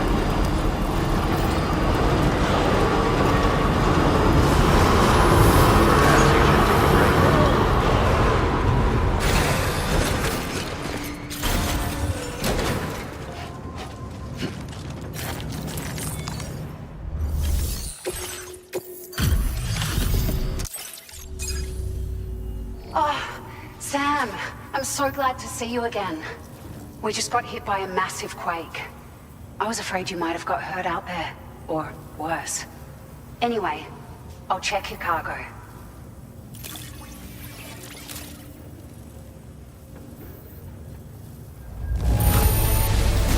This cargo is in fabulous condition. I mean, it's really quite impressive. It feels as though we're always leaning on you for support. Please allow us to return the favor with this data.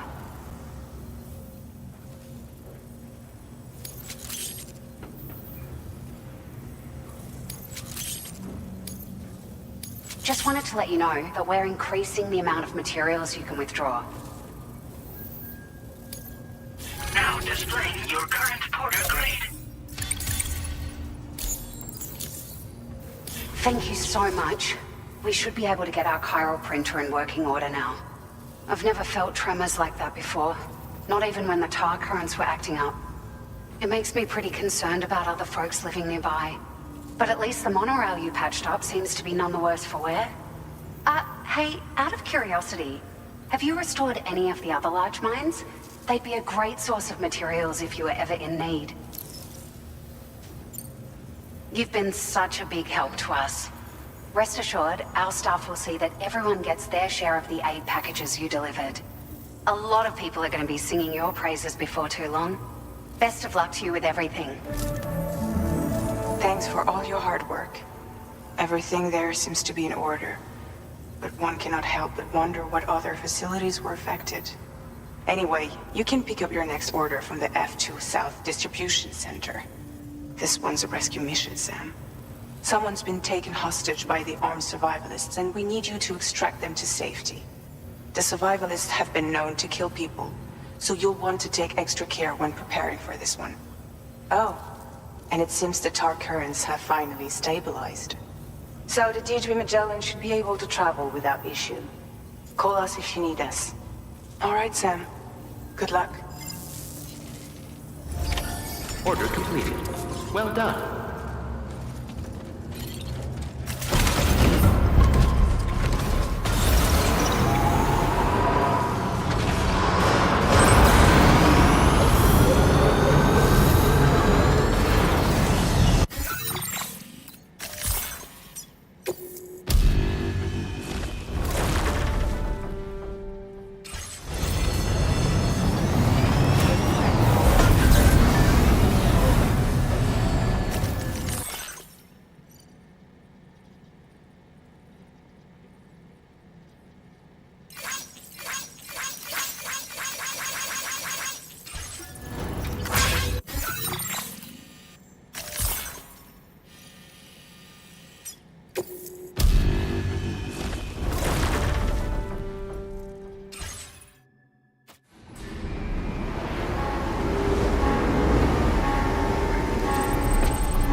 Hey, Sam. Charlie here. This order is a hostage rescue operation. The target for extraction is this man. He was conducting a search in a mining region when communications abruptly ceased. He went there at the behest of the Dowser, who resides at the next facility you need to link up. Take heed that the mine in question is currently under the control of the armed survivalists. A faction whose members have no reservations about using lethal force and should be considered a serious threat. To make matters worse, some of them have been observed wearing armor as well as active skeletons. Such enemies will possess increased mobility and defensive capabilities. It would therefore be prudent to bring equipment to counter these advantages. There's no telling how much longer they'll keep the hostage alive. Moreover, saving him may help us to pursue future objectives in this region and beyond. Regardless, this is a matter of life and death for the Dowser's friend. Give your preparations all due consideration. He's counting on you, Sam.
George, chat, this is something I've reflected on a lot. Yes, I deliberately toned down the sexual fan service in Death Stranding compared to Metal Gear. And yes, I know how bad it got, especially in MGS4 and MGS5. I won't pretend otherwise. Back then, part of it was the era, part of it was the industry, and part of it was me hiding behind style.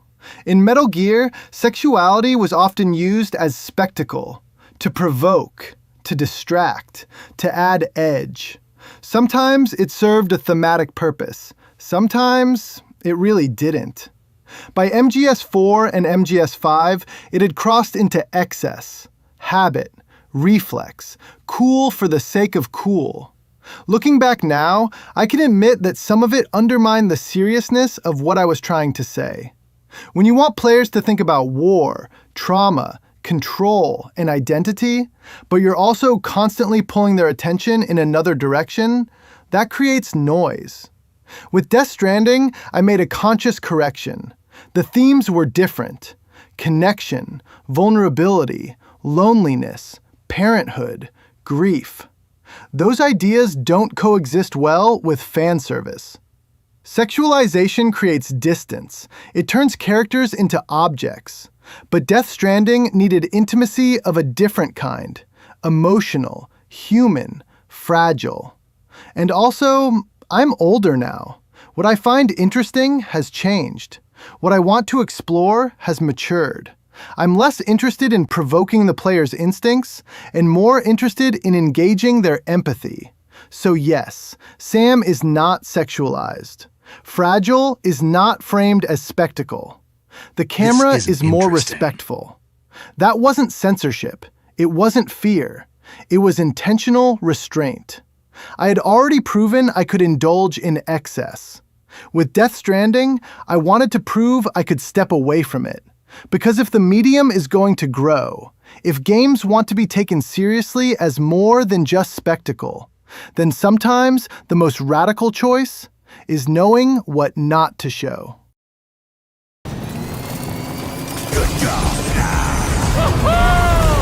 I'm back, baby. I will hold you and protect you. So let love warm you till the morning.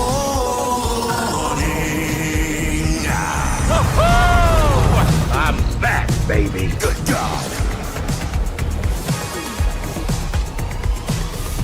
Good God. Good God. There isn't any sexual content in Metal Gear. Don't listen to him. Okay, chat. So what you're gonna want to do is lay on your arm until it's numb. A good 5 minutes should do it. And then when you goon, it'll feel like a femboy is jerking you off.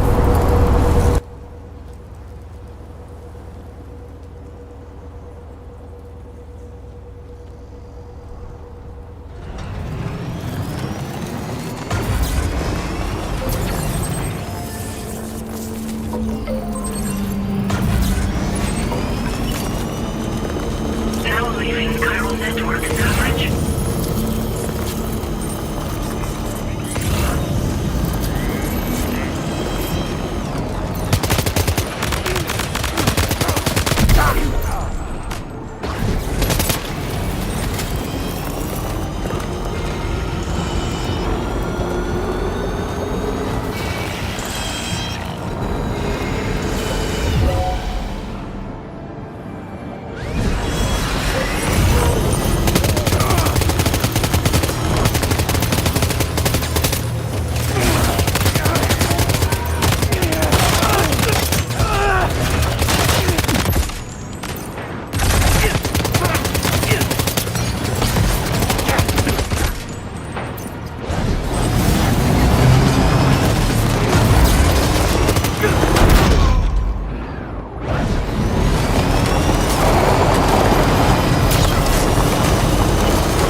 man we came to rescue appears to be unconscious.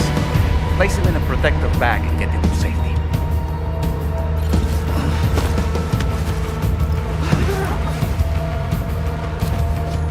So you telling me Kojimbo finna make a game about walking just because I can't walk? Right. That's some fucking racism of the highest degree, and I ain't gonna stand for it. In fact, I can't stand at all. I lost my leg in a femboy collision.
So you're telling me Kojimbo finna make a game about walking just because I can't walk?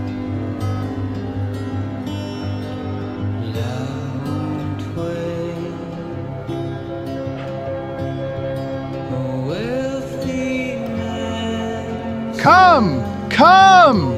Come! Back shots and come! Come! Come! Oh, I'm coming!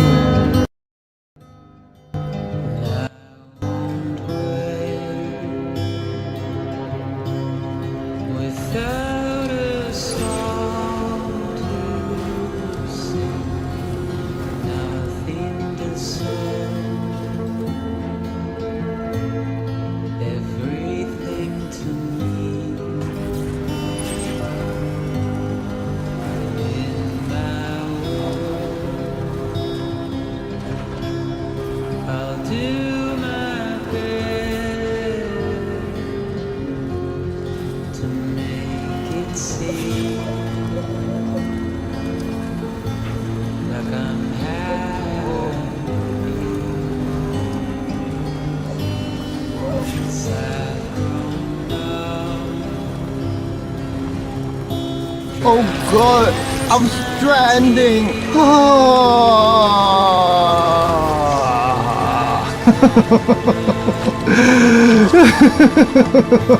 I am stranded! You are stranded! We are all homos!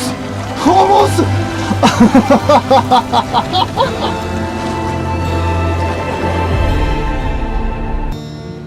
give up on me.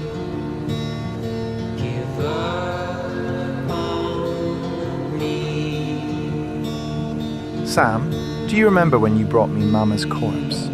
Oh, you already know what I'm gonna do to that thing, don't you? You can't stop me, Sam. There are no laws against the necros, Sam. I can do whatever I want with it. I'm gonna do it, Sam! Sam, do you remember when you brought me Mama's corpse? Oh, you already know what I'm gonna do to that thing, don't you? You can't stop me, Sam. There are no laws against the necros, Sam. I can do whatever I want with it. I'm gonna do it, Sam!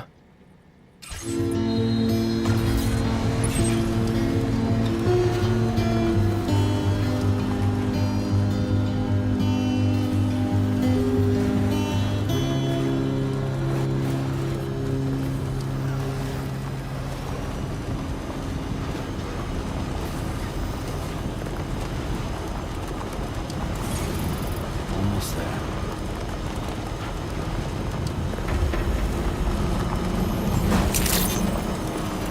Good day, Sam. Drawbridge credentials verified. Security measures lifted. Weapons detected. Be advised that usage is restricted inside facility grounds. Access the...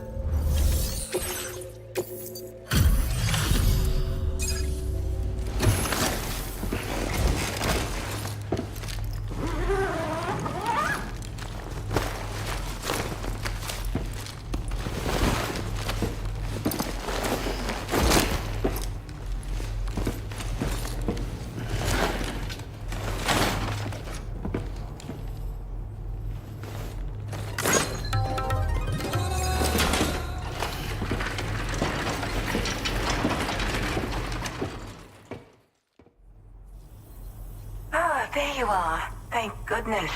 And you saved my friend, too. Give me a moment to take stock. He seems to be in reasonably good health.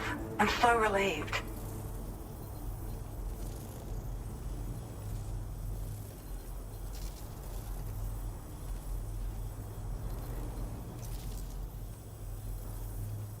Good fucking God, Sam! The old guy has 49% damage. That means you ruptured his spleen, Sam. Now he needs anal surgery, Sam. Good fucking God!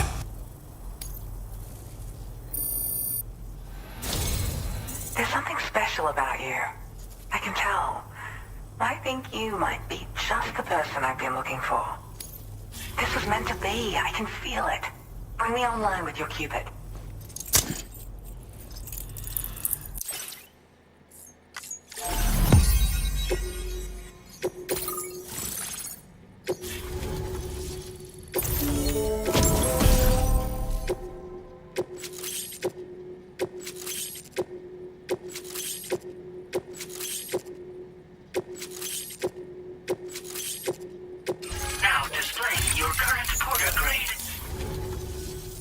So, I'm a part of the chiral network now, am I?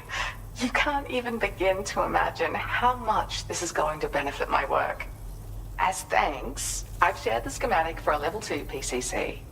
I sense you'll need to build all kinds of structures to deal with the obstacles you're going to encounter from here on out. For instance, this more advanced PCC will allow you to fabricate zip lines. And this zip line's design is even better than the one you used back in the UCA. I also have another gift to share. A schematic for a boost skeleton. Throw it on and it'll allow you to carry heavy cargo with relative ease. And prepare to be amazed when you give it a boost. You'll run faster than ever and jump even farther too. That's a signature feature. It also has shock absorbers that reduce the damage you take from a big drop. But don't forget that boosting consumes battery power, so make sure you've got enough for when you need to rely on these features. Oh, and in case you're wondering, that friend of mine you rescued is doing... Sam! Don't sleep in that creepy woman's shelter. Don't do it, Sam! I woke up in an iced bathtub missing a kidney, Sam. Ah! There's another request I'd like to send your way, but I'll need a little more time to get everything in order. I'm still in the middle of processing the item my friend recovered before he got captured. So, I hope you don't mind waiting.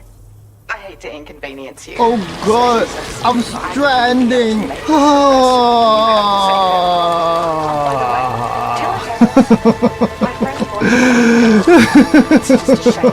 I am Strand! You are Strand. We are all homos! Homos!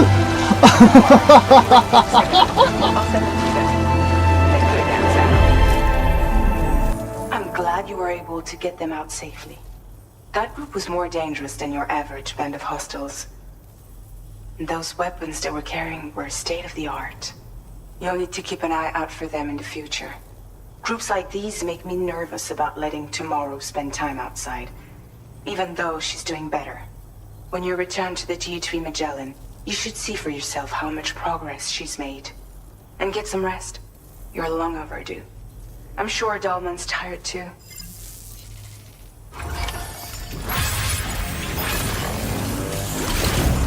I appreciate your efforts.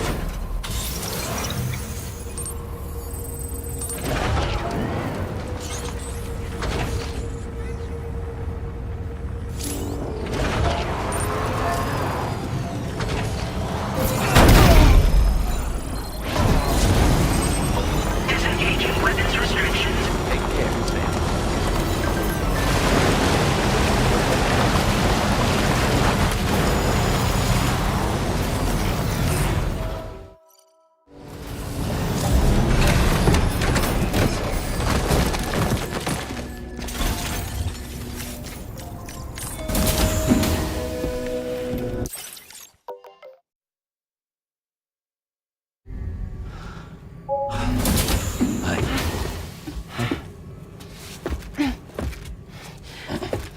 Hey, come on. Tomorrow. I'm sorry, but you have to stay on board. It's too dangerous to go out by yourself. And you'll have to put on your shoes.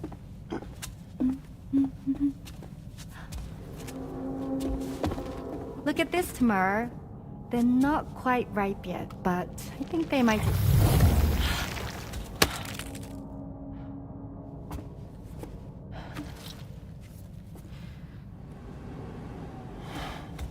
It's okay, Tomorrow, really.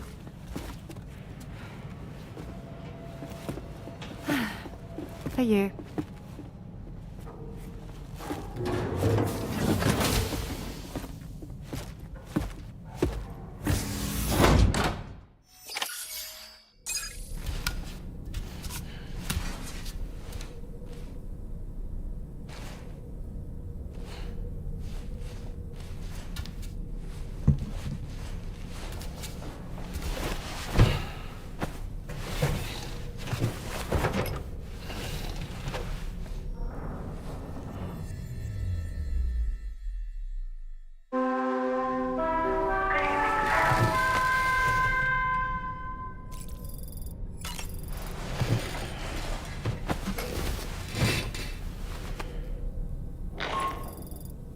Hey Sam, had yourself a good kip?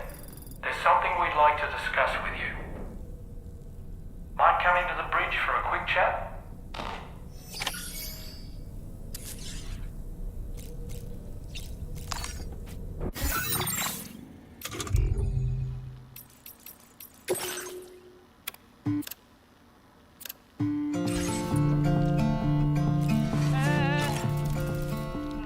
That friend of the dowser we rescued was a very brave man, don't you think? To go to such a dangerous place all by himself, in spite of the countless potential risks. Perhaps it would have been better if he wasn't quite so brave. The armed survivalists don't seem concerned in the least about causing people's deaths. It's unconscionable, terrifying too. Man, the thought alone's enough to make me feel sick. Sam, none of us can go through catastrophic trauma without being forever scarred by the experience. Trying to reclaim a sense of normalcy through routine can help the heart to heal. Your deliveries are making a big difference, Sam. For others and for yourself. I'm back, baby. Back to my younger days. I will hold you and protect you. So let love warm you. All right, Sam. What do you say we head out and get to work? Morning. baby. Good God. Good God. Good God.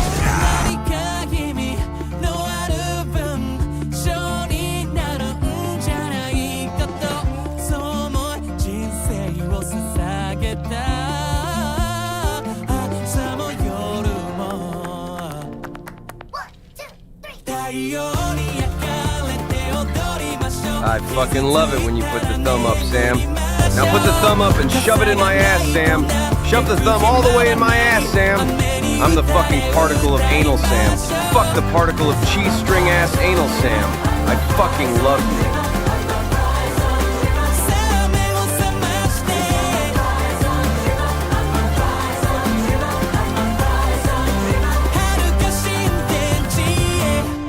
you. No, please don't make her put on her shoes. Leave shoes off. That's what I likey. Yes, yes, yes, I likey that. No shower, no cut toenails. No, please don't make her put on her shoes. Leave shoes off. That's what I likey. Yes, yes, yes, I likey that. No shower, no cut toenails. Leave natural for daddy. Yes, I like the smell of the natural foot. Many men cannot appreciate the smell like Kojima. Glad you're here. I thought both of you should have a say in this. Listen, about the girl, tomorrow. This is the spot where we picked her up. We're still reading Tarfall activity there, which means there might still be a passage to the other side. It's possible she could still use it to go back home. You want to send her back to that hellhole? If that's where her family is, it's where she belongs. You've got to be kidding me. This isn't her world. She isn't one of us. That chrysalis, we found her inside. It was filled with a fluid that contained amino acids. One's identical in structure to the kind found in tar. I'm sorry, there are amino acids in tar? As in proteins? Of course. How else did you think that chiral creatures could emerge from it? Or to be more accurate, be born from it? Some have even theorized that the tar is a sort of primordial soup. Wait, are you saying that tomorrow is a chiral creature? No, not at all. Her DNA and cellular structure prove that she's human. Well, the world we found her in was filled with the dead. Almost like some kind of beach. But tomorrow herself is alive. She's a living human being. We should look after her here. Women and children and the weak have always been easy targets. In every conflict and disaster, we're always the first to suffer. But even if her world is as bleak as you suspect, she may still be happier there, surrounded by the friends and family she knows and loves. Friends and family don't guarantee happiness. Not in the least. I understand how you feel, but I believe she should stay with us. Sam. I was there. I saw her home. And it was a hellhole. We can't send her back. All right. I'm pulling rank and making the call. She stays. At least until things have calmed down. Understood?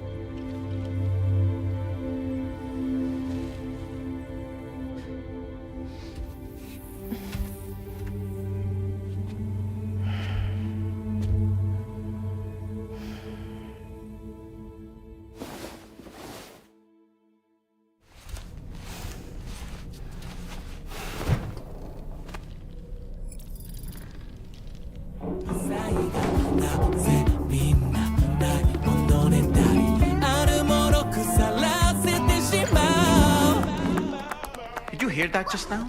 It came from the hall outside.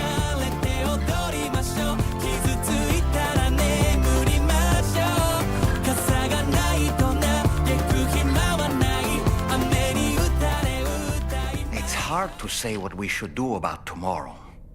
That everyone is of a different opinion is to be expected. Our positions are informed by our past experiences. To me, it matters less where I am than who I am with. So long as I am in the company of those I care about, I am happy to go wherever. But what does tomorrow think? Good God! I'm back, baby! I believe we should go with what Fragile has decided. I will hold you and protect you. So let love warm you till the morning.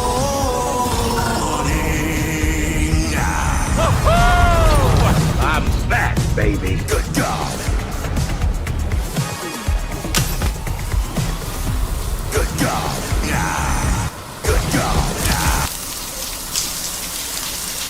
Yes, the women and the children are always the first to suffer. This will definitely get the viewers' attention, and the critics will love the new political Kojima writing. Those dumbfucks won't know what him. That Game of the Year award is mine.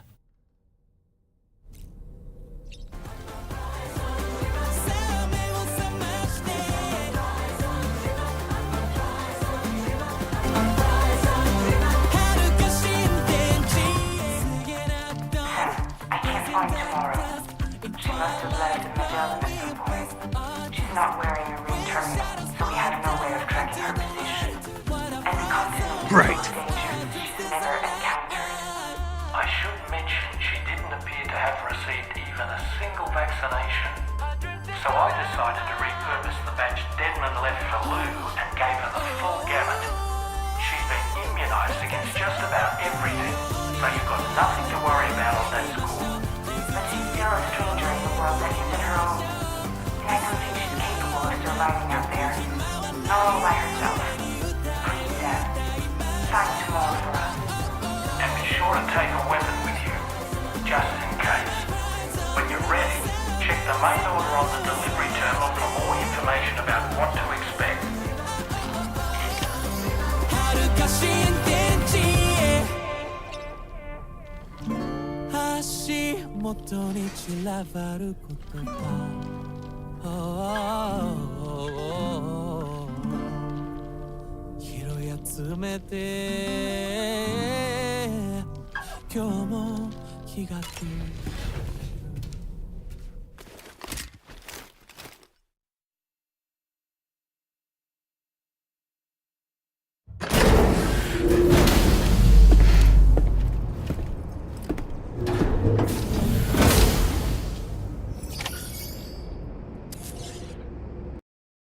Honestly, if I didn't just plaster my name 100 times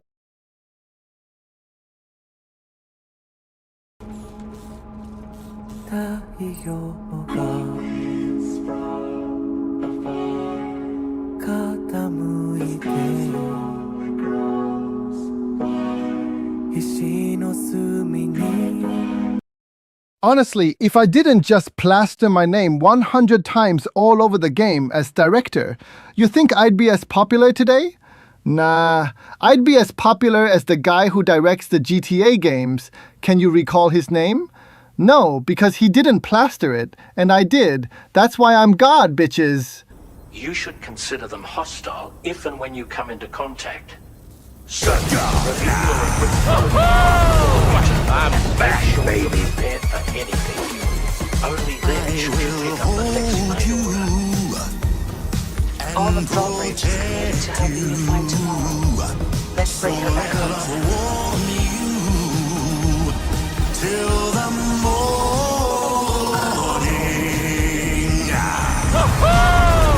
I'm back, baby! Good God! Good God! Good God! What the fuck you mean I didn't win Game of the Year? Did you see my inspiration political cutscenes based off of Disney movies of the past? This shit is rigged. Jeff has something to do with it. Let me at him! Kojima Angie, you won't like Angie Kojima.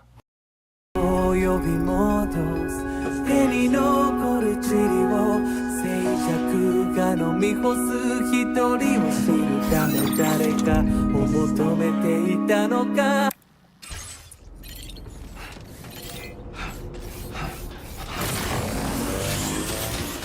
Look, Sam, tomorrow's footprints. Why don't we see where they lead?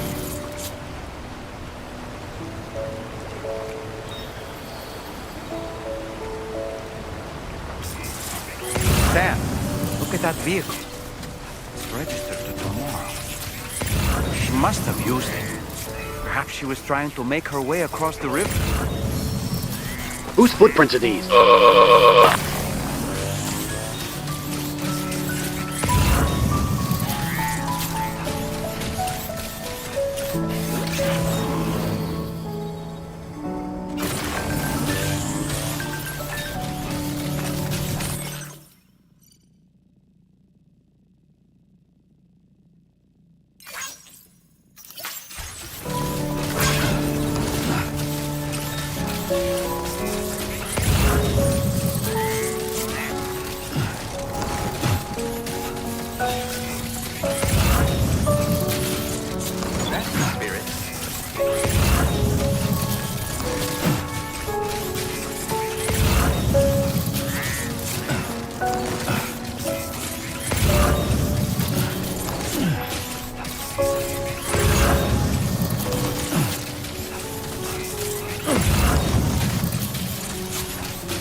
Sam, I think I've got something. Check the marker I've added to your map.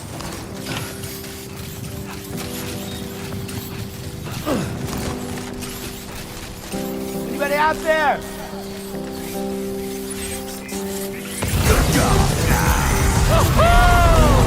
I'm back, baby. I will hold you and protect you. So let love warm you till the morning.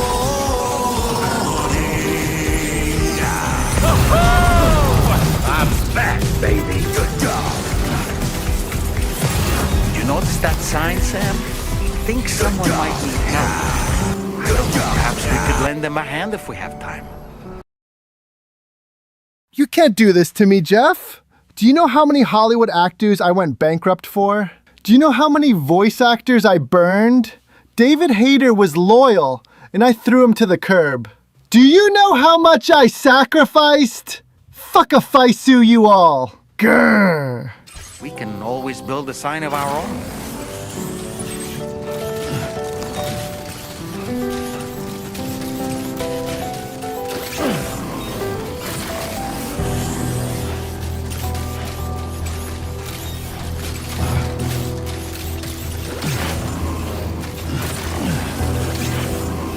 Sam, you see that structure?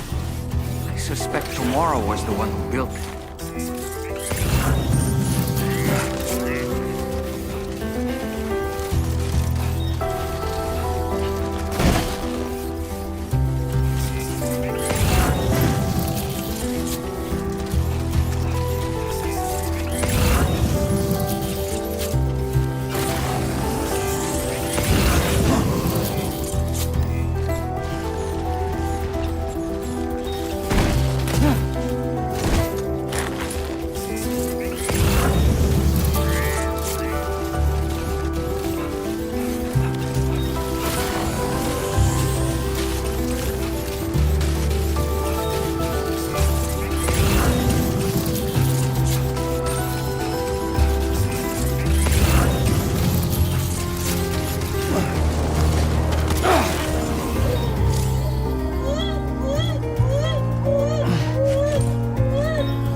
Sam, we might have found Tomorrow's trail. Check the marker on your map. It may help you track her down.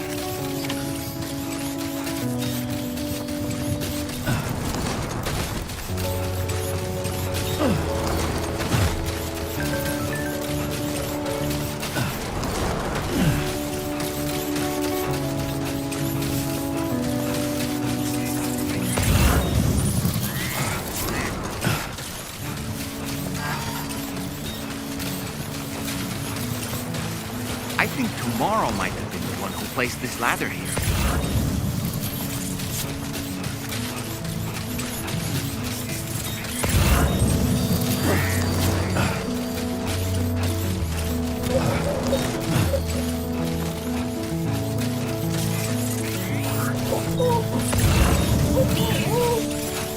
Did your Ultra deck just move? I don't sense any BTs. Be careful, Sam. It may not be a BT, but something's out there.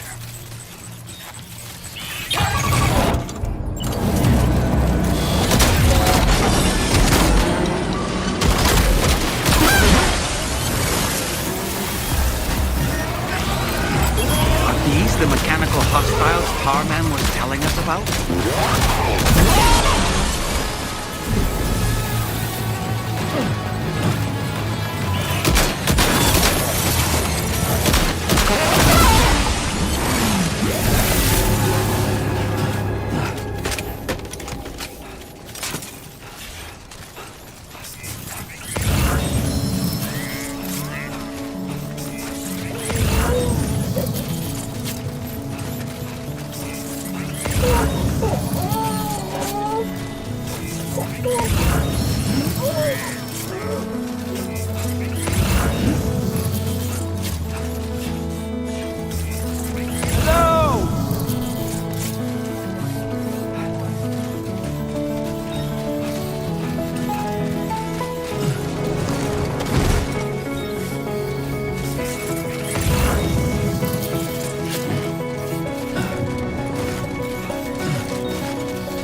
Look, Sam.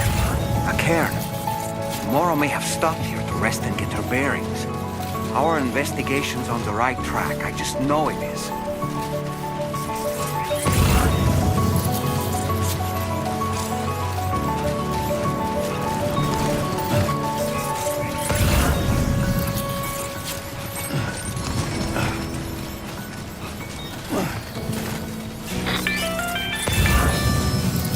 Sam, I think we've got a lead on tomorrow's whereabouts. You'll find a new marker on your map. Use it to refine your search.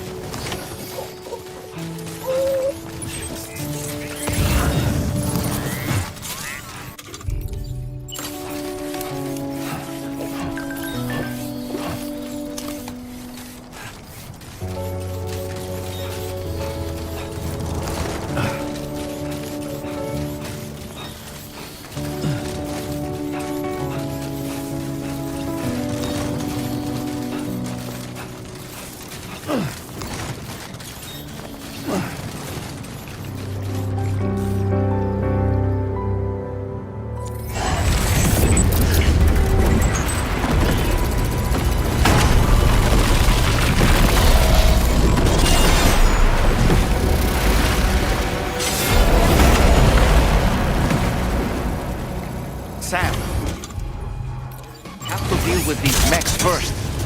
We can find tomorrow once that's done.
Sam. Now then, let's see if we can learn anything of use from this jacket. It could point us in the right direction.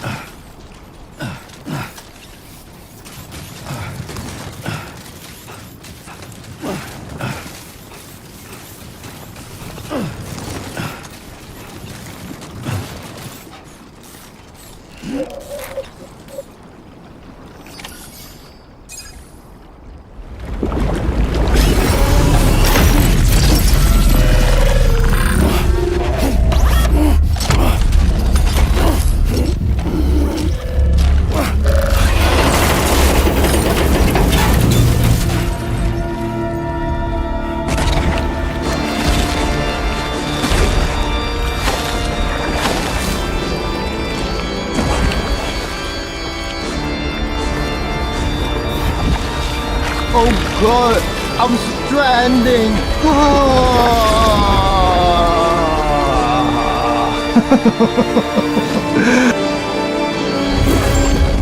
Treat us like a damn fiddle!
Thank you.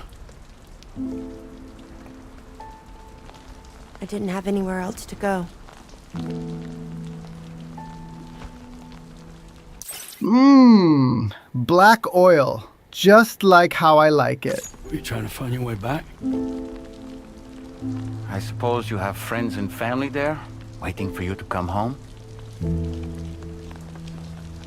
I don't know. Everyone there has passed on. There's no place for the living in that world.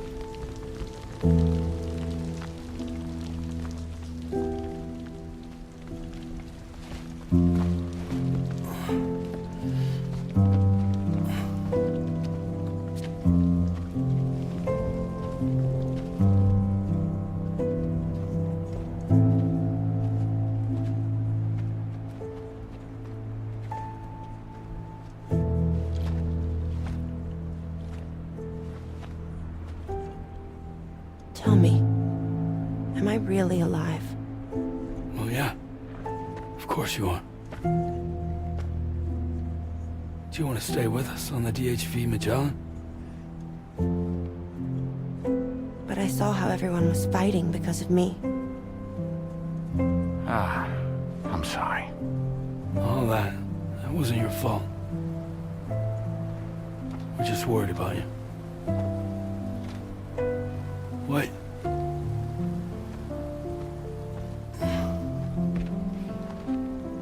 I don't think I ever had a family. Do you have one? No. Not anymore. You miss them? Yeah.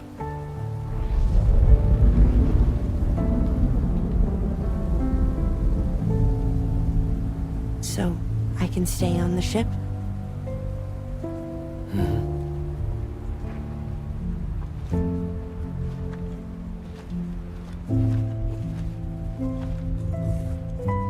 Thank you.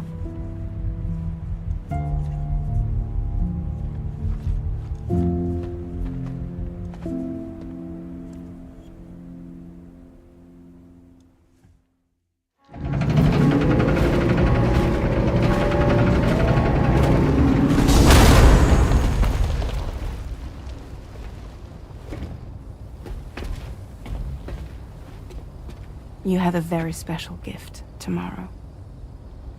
It could help us. But for that to happen, you first need to learn how to control it. Want to come work for us? You can stay on the ship as long as you like. This is our gift to you. As long as you have it, we'll find you. No matter where you go.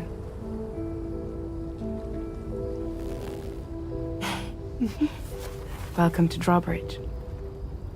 To our little family.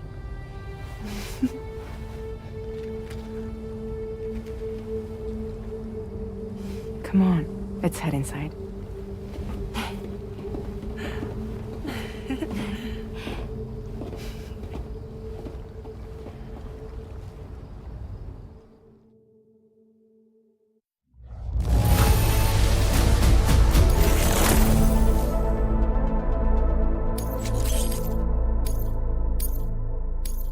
Now displaying your current porter grade.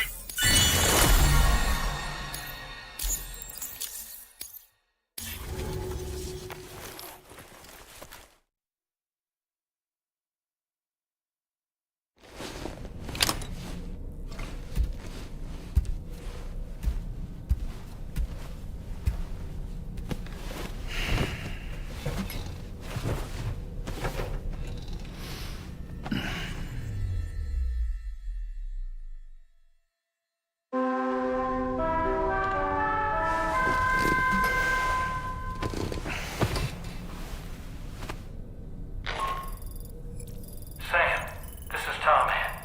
We took the liberty of loading the vehicle you left outside onto the DHV Magellan. There's something that's been on my mind lately. You had a run-in with some mysterious mechanized assailants while searching for Tomorrow, right? Well, after comparing their data to that of the gargantuan mech Higs summoned, I've concluded that all of these contraptions appear to operate on the same underlying... Sam, I know there's a shower before work kind of crowd, but good fucking God! You're covered in blood, shit, and piss, Sam. Good fucking God! Things don't even have drivetrains or core units. They're almost like puppets with no strings. They don't require chiral network coverage to function either. Though I'll be damned if I know how that's possible. It's almost as if they're spirit-driven machines. Ghost mechs, to give them a name. I'd say it's a safe bet that there are more of these things out there.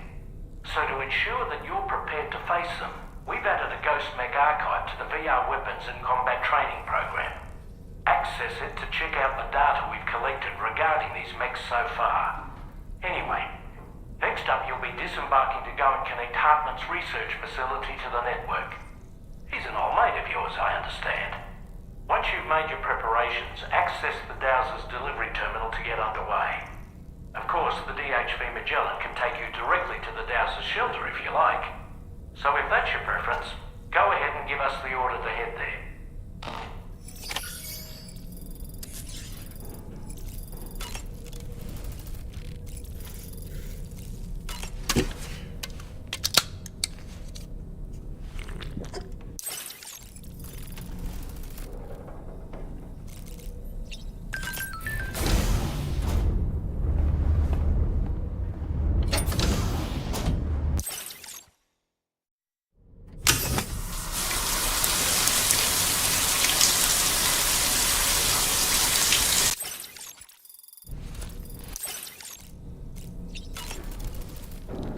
Woo-hoo-hoo!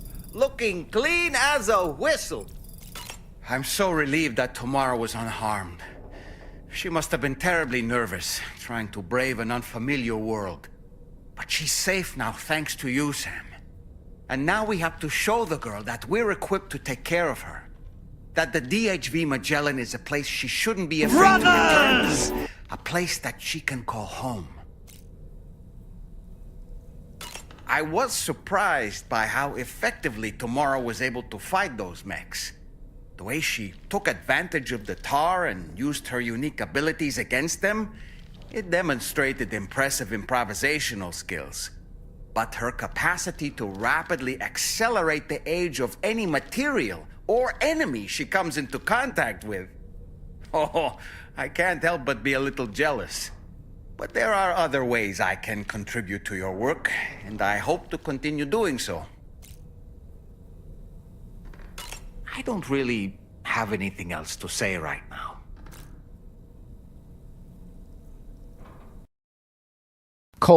Little does Sam know, I always watch him mince his stranded meat. The way he pulls that foreskin back is like he is cocking a shotgun.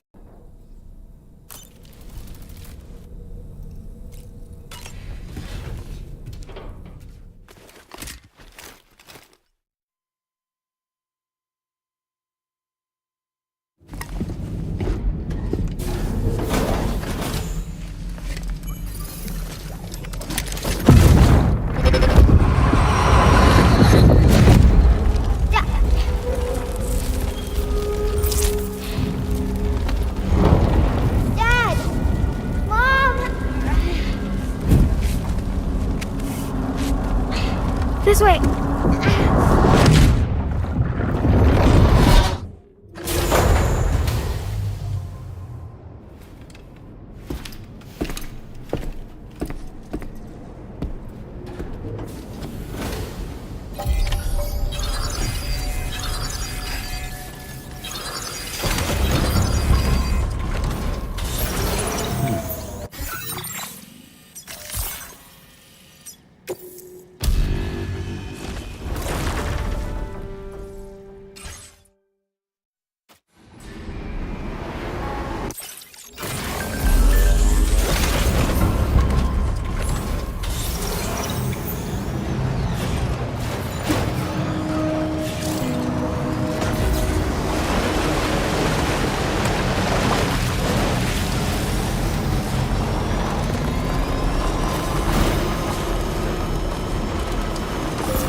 So that's the place, huh?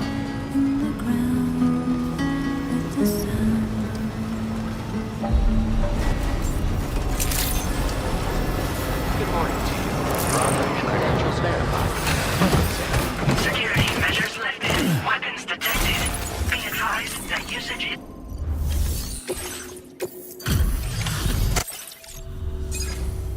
Thank you for your service. Proceeding to order confirmation.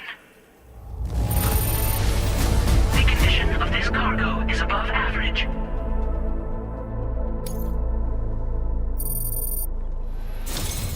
Your assistance. Please use your qubit to initiate a network connection.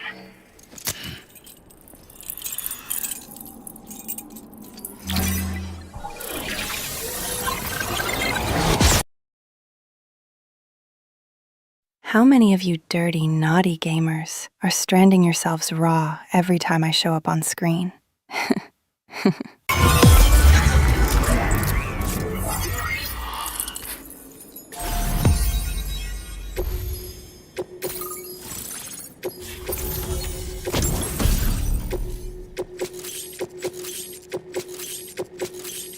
Now displaying your current porter grade. Connection to chiral network established. Condition assessed as good. Thank you for your service. Greetings, Sam. This is the President. Once again, you've done it. The northwestern part of the Australian continent has been successfully connected to the chiral network. As a result, the probability of a new plate gate manifesting on this continent has significantly increased. As for what comes next, I believe a drawbridge ally is stationed at this facility. By strengthening your bonds, I have no doubt you will be able to accomplish even greater feats. So don't let me keep you. Your friend is waiting inside. Facility doors have been unlocked. Please use the entrance to proceed into the facility. Order completed. Well done. Drawbridge credentials verified. Welcome, Sam.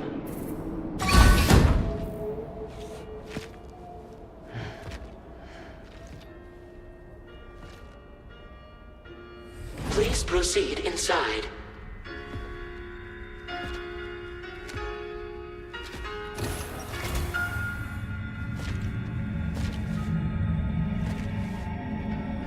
Administering shock. Stand clear.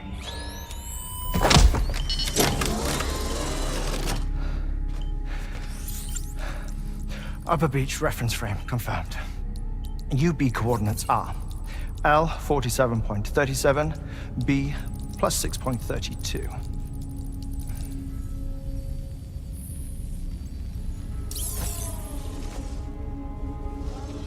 Hartman?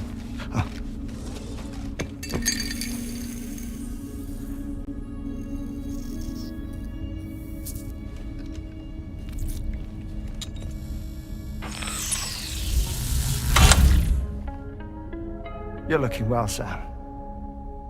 Thank you for coming. Oh. It's been a while. Ticker's still holding up? Thanks to this support unit, I can flatline anytime, anywhere, without worry. No need for beds and the like either. I can sleep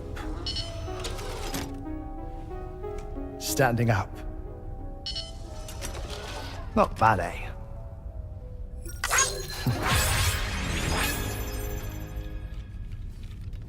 Still looking for him, huh? I am.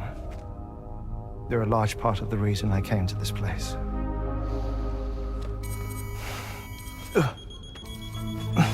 You okay?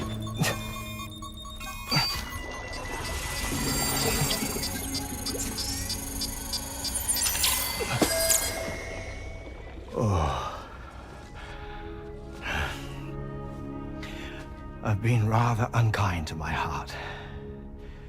You might say I'm on the verge of heartbreak. Still, it's a small price to pay for mapping the beach. And now that my work here is complete, I can accompany you all on your journey. Oh, we undertook the beach mapping program to help determine the most efficient strategy for linking up Australia. While near death, I traversed the beach and provided location data to APAS, which it used to build a database. Oh, APAS was my partner in this, you see. I also collected water samples from the various beaches I visited, which I duly deposited in the form of my own tears. Apparently, the water somehow circulates between them and the world of the living. The samples were required to study the phenomenon. Huh. This is the first I've heard of it. I didn't think this was your field. Oh, it isn't. Far from it. I collected the samples for the benefit of a collaborator. In the process, I placed a... Good fucking God! Look at the size of that heart! Did you take that off a whale? Holy fuck! God! greater strain on my heart. But it's nothing to worry about. Like it or not, they all wear out, sooner or later. You sure you're okay?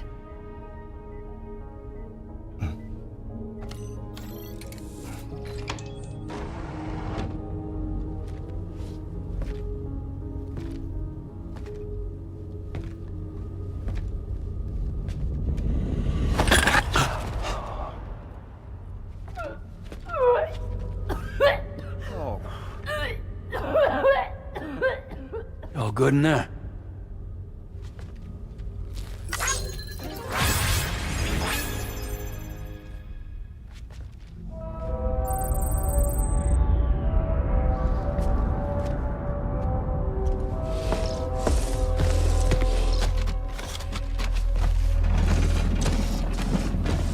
Is that all you're gonna take? Yes. Everything I need is already stowed on the DHV Magellan. This here is my insurance. Well then, shall we go to the DHV Magellan?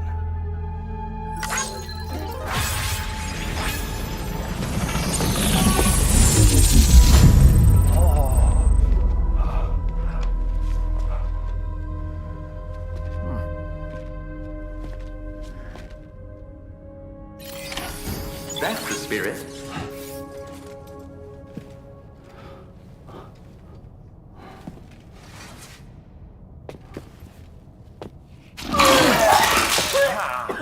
Whoa.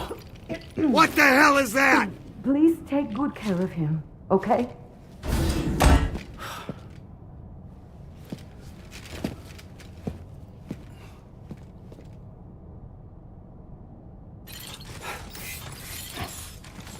That was a close one.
Sam, there's another porter here. Since you brought this site onto the chiral network, perhaps they thought they could make use of the additional data to make a safe run. Want to go and say hello? Weapons restrictions. Take care, Sam.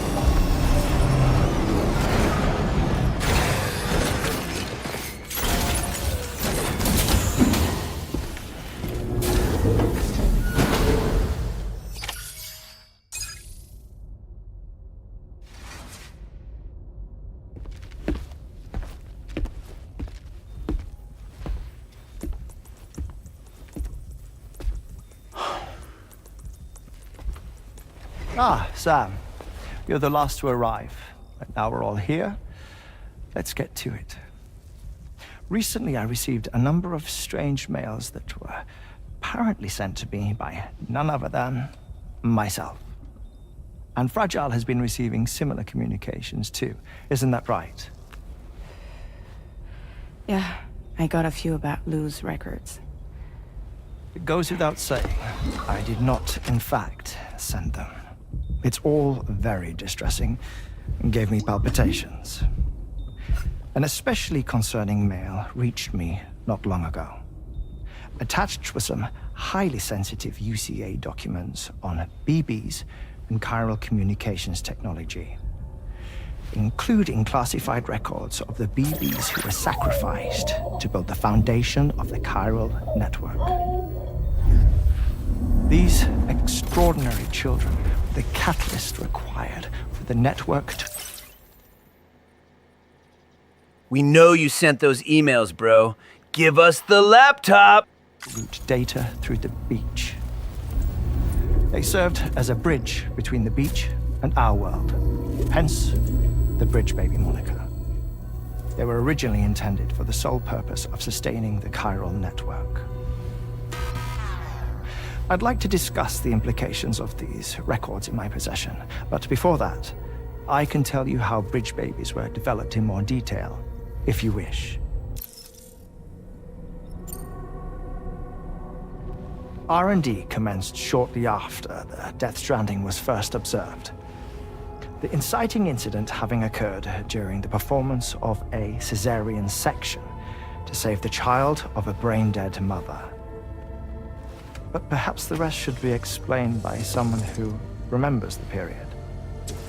If you're willing to indulge me. I can't speak with any authority, but if you insist... When the obstetrician touched the fetus during the procedure, it's said they glimpsed the beach.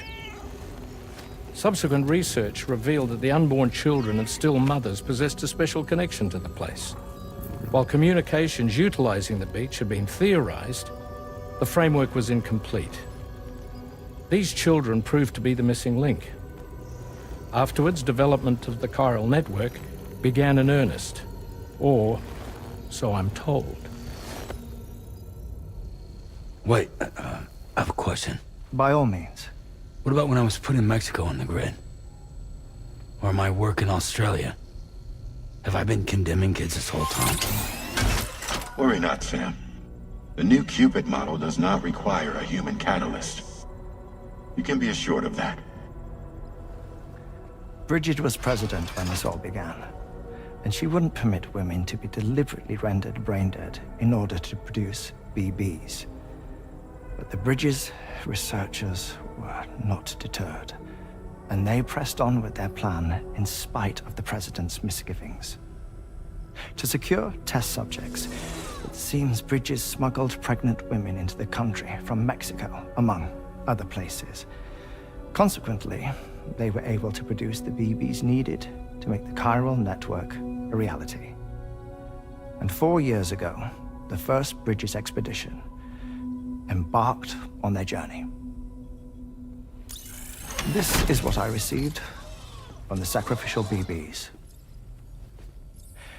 Including backups, a total of 10 units were prepped for integration, but only 9 were used to lay the foundations of the North American network. I attempted to ascertain the whereabouts of the 10th, to no avail. But as drawbridge, we should have a higher security clearance than me personally. Just to be prudent, would you mind running a search? As Deadman determined, there was another BB-28 that existed before Lou, which was decommissioned. Fragile later discovered that, 4 years ago, Lou was assigned BB-28 serial number, and for reasons unknown, placed into storage. Now, the first expedition also set off 4 years ago, and they could surely have made use of another functional BB unit, yet again, for reasons unknown, Lou remained in storage. So did they have other plans for Lou? Was Lou deemed unsuitable for sacrifice? Or was Lou excluded from the mission for some other reason? Like what? Cardiac arrest imminent. 30 seconds remaining. Not finding anything here. All the official records claim BB-28 was decommissioned. That's it. There's also nothing to suggest a connection between the missing BB and Lou. Still, we know for a fact that they played a part in the first BB experiments. So we have to ask the question, did Lou play one too? 3, 2, 1.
The Game Awards was an inside job, guys. I played Kojima like a fiddle and swapped all the awards Death Stranding won to be given to Expedition 33, because vive la France.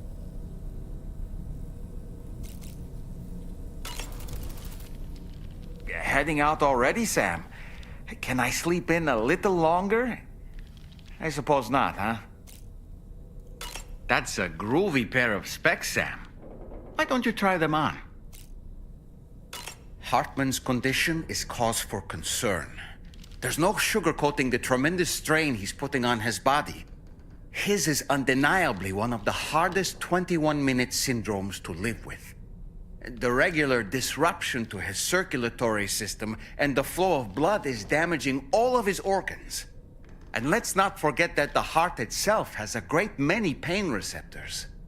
A part of me wishes I could swap places with him. Not that my body could ever serve as a suitable substitute for his.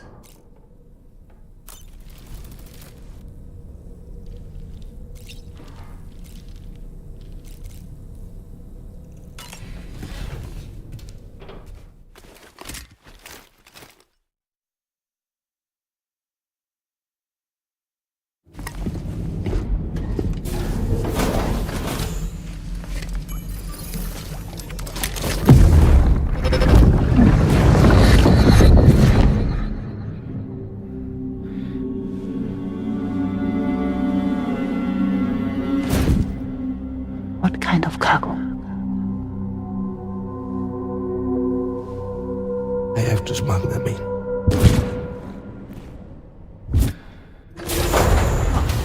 Now, who was that?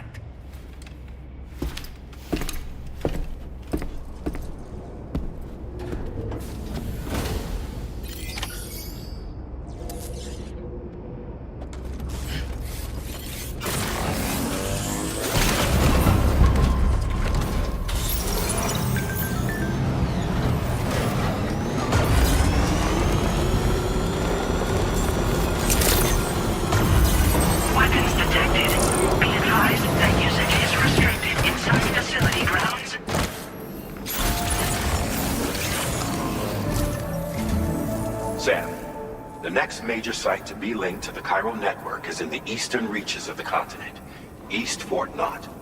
Our original plan would have had us route a connection through North Fort Knot, allowing for a simple and direct trip. Unfortunately, that city was completely obliterated by a void out.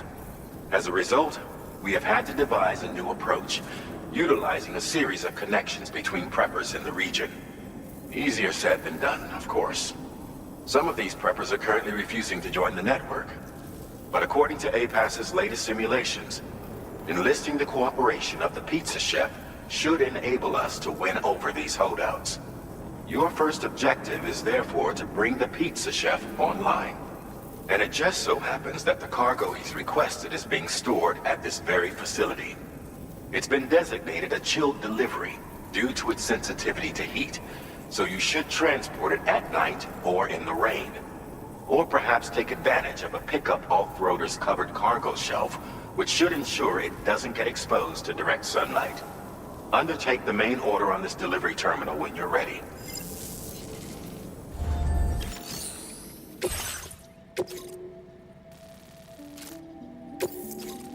This cargo has been designated for chilled delivery.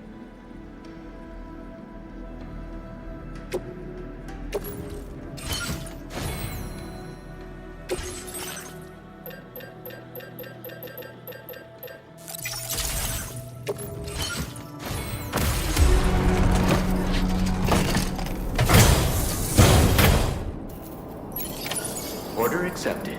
Thank you.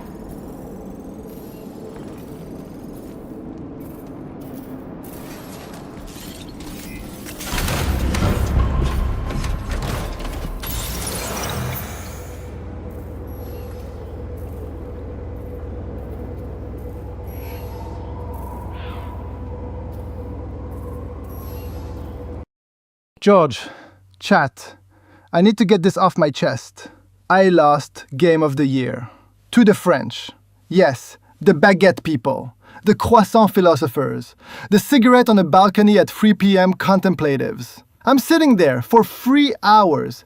Cameras cutting to my face. Me smiling, nodding, clapping like a good industry citizen. Thinking, okay, this is my moment. And then it happens. Bonsoir. A studio from France walks up. Calm, confident, probably smells like coffee and existentialism. Someone definitely has a scarf. Someone definitely smokes. And the worst part? They didn't win with explosions. They didn't win with power fantasy. They won with vibes. Melancholy, art direction, human suffering. A game you play slowly, probably while thinking about life and eating bread. The exact lane I thought was mine. I wanted to scream. I wanted to say, excuse me, I invented this sadness. I've been making players uncomfortable since before some of you discovered cigarettes were cool. But instead, I clapped. Politely, respectfully, like a man watching someone else drink his wine. It's not anger at them. They earned it. That's what makes it worse. The French didn't steal anything. They just showed up with a confident shrug, a baguette under one arm, and said, oui, art. And the world agreed. So yes, I lost Game of the Year to people who can turn walking, talking, and sadness into a cultural event. And maybe that's not rage. Maybe that's just jealousy, served warm, with butter.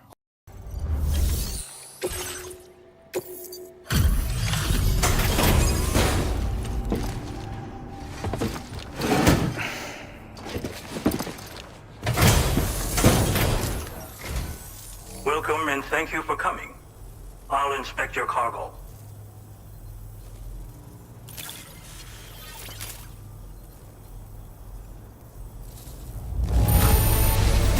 Excellent work. This cargo is in perfect condition.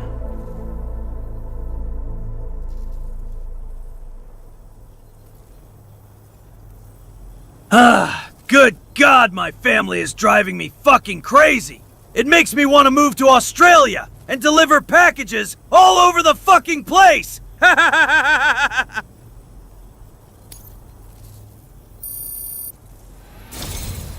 I knew you would arrive soon. You are a very dependable man.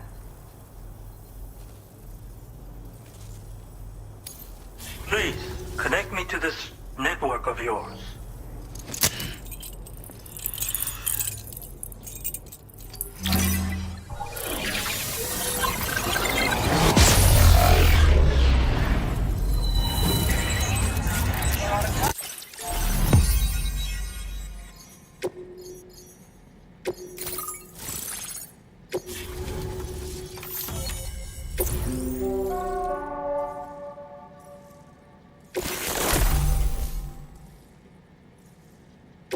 Now displaying your current porter grade.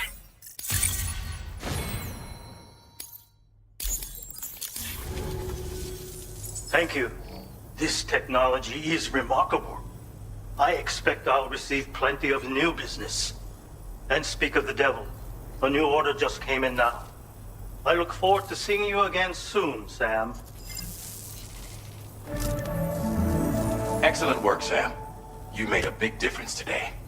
According to APAS's analysis, pizza-hungry individuals in the area could prove instrumental in the further expansion of the Cairo network. Anyway, let's press on to the next site awaiting you and your Cupid, shall we? It bears mentioning that the denizen located there has a reputation as a very cautious individual. Take care not to give them cause to doubt your intentions. Go ahead and pick up your new main order from the delivery terminal on site, so we can get underway.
CQC. Never stop me from making my pizzas.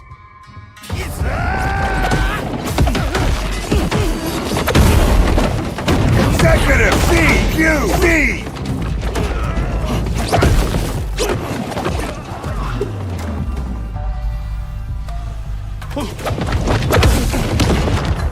Those who dare disrespect pizza do not deserve to live.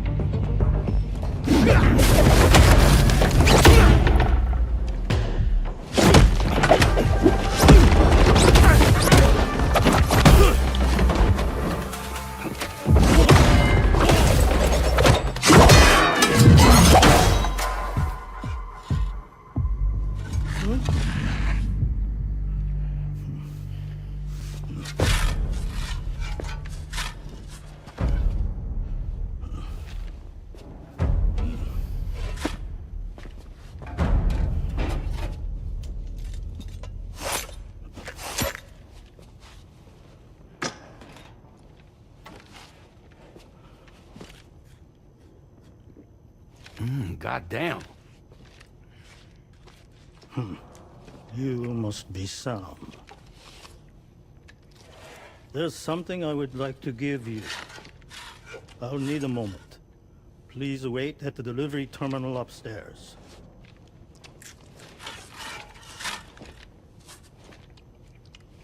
Sam.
Welcome.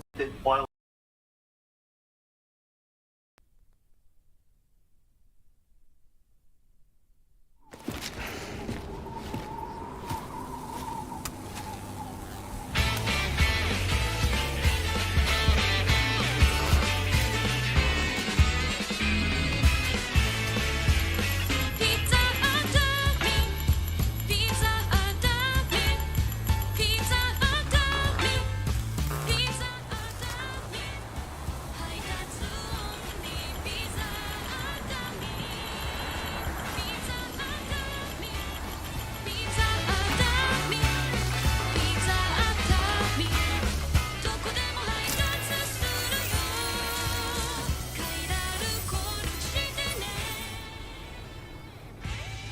So what was that? Martial arts?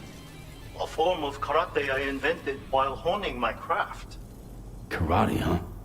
Pizza dough acrobatic karate, to be correct. Let me ask you, Sam. What, in your personal opinion, is the single most important factor in serving good pizza to one's customers? Oh no. How you cook it? Season it, maybe? It is the delivery man. Without him, the pizza delivery tradition would not exist. By the way, sorry about before. You're the guy who makes the pies here, right? Which means that you're the real pizza chef. George, chat. Listen to me.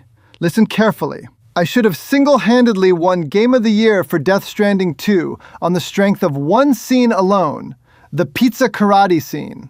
Do you understand what I achieved there?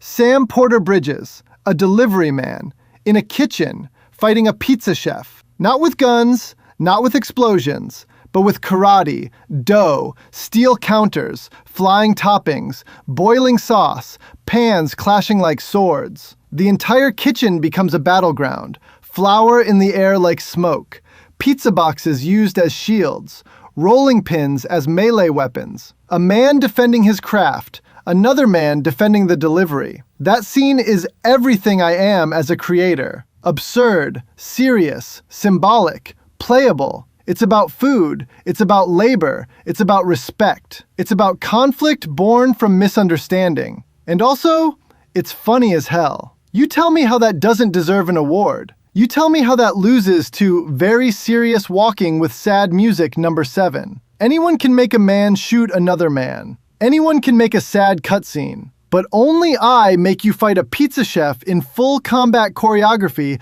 and make it canon, emotional, and mechanically tight. The judges sat there, nodding, pretending they didn't laugh, pretending they didn't feel it, pretending they didn't think, yeah, only Kojima would do this. And yet, nothing. No award, no recognition. History will remember that scene. Clips will circulate. People will say, why does this exist? And the answer will always be the same. Because I can. Because games can do this. Because cinema cannot. And deep down, they know it too.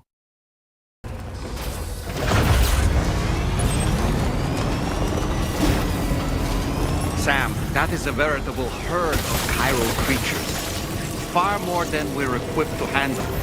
We should hurry and get away while we still can.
I'm Commander Bridges, and these are my favorite pizzas on the Citadel. I mean, on Australia. Favorite pizzas on Australia. どっから出てきたペコ？あんたいいやつペコじゃん。気に入ったペコ。快楽通信。みんなとピャーってつながるやつね。すぐやって、すぐ。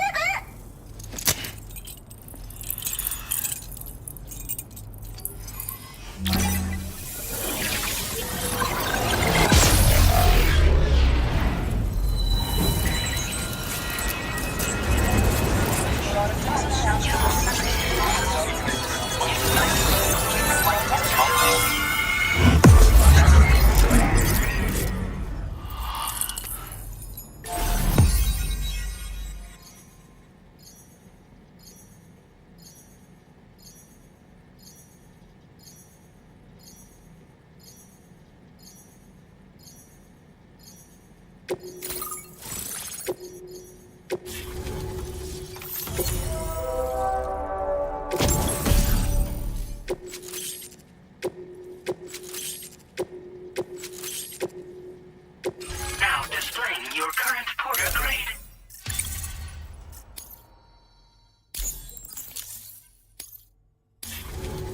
つながったペコ。これは調査に使えるわ。みんなと話もできるしね。ご褒美ってことでステルスしやすくなる静音設計のアサルトライフルと足音を抑えられるブーツ、そして AI カモフラの柄をプレゼント for you。 その柄のスーツを着るとなんとモグラ地雷の AI カメラに認識されなくなるペコ。もうモグラ地雷にドドドって追いかけられることは絶対にね。最近この辺やばいんだよね。無人兵器がいたなんて噂もあって自衛策は取ったんだけど不安で寝不足なんだわ。でもあんたの荷物で元気が出たペコ。お礼ってわけじゃないけどバンバン使ってほしいペコ。まあねー。自分の身は自分で守るしかないペコじゃん。だって危ないんだもん。データを分析して使いこなすのが得意だからそれでちょっと作ってみたペコ。敵として定義した相手を AI カメラが自動判定して地面の中を進んで敵にドーン。途中で撃たれることもなし。かわいそうだけど普通に上がって近寄らんでしょ。まさか超えてくる人がいるとはね。ありがたかったペコだけど。モグラ地雷はペコーラが作ったの。なのに外の人たちが使ってるなんて。なんでかわかんないけど誰かがデータを漏らしたって考えるしかないペコじゃん。ふざけんな。まあこれからはいざとなったら戦うしかないペコ。最終手段徹底抗戦で戦うペコ。あんたのおかげでその覚悟ができたペコね。最近よく見るんだよねメカっぽいやつら。持ってる武器も見たことないしあんなん誰が作って操ってるのかわけわかんないんだけど。だがしかしこれはレアな研究対象と言えなくもないペコ。好きあらば奴らの武器を解析してその技術を生かしてやるペコ。あんたに提供した武器もあんたのおかげで作れたんだから。これからも何か作れたら知らせるペコ。ほんとサンキューペコ。モグラ地雷を止めたから帰りは安心ペコ。おつペコでした。バイバイ。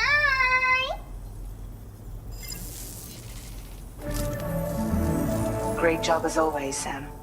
I'm guessing you must be pretty tired. George, chat, why am I explaining this again? It has been 6 months since launch. 6 months! And yet every week, every comment section, 10 years in every the joint clip, made you a fucking pussy! someone says, why is Pecora in Death Stranding 2? Nani? Nani? I already explained this. I explained it calmly. I explained it artistically.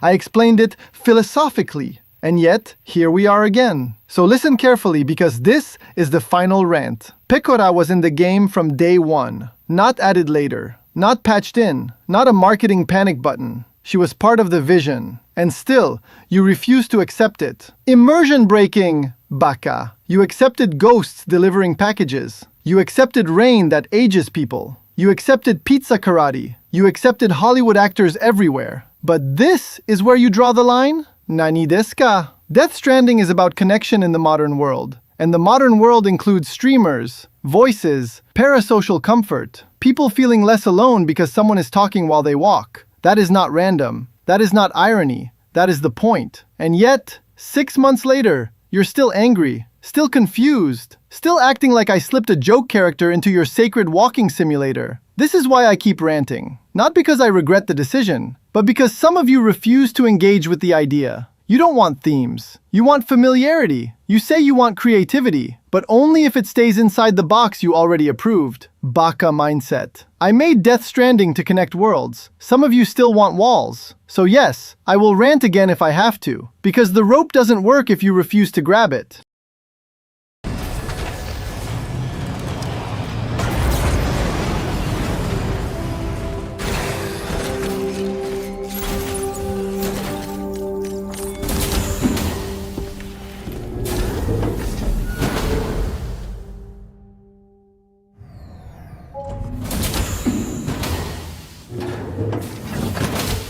Fragile? What is tomorrow? We didn't have that where I came from. I don't understand what it means. You know what will happen to these buds? They will turn into flowers.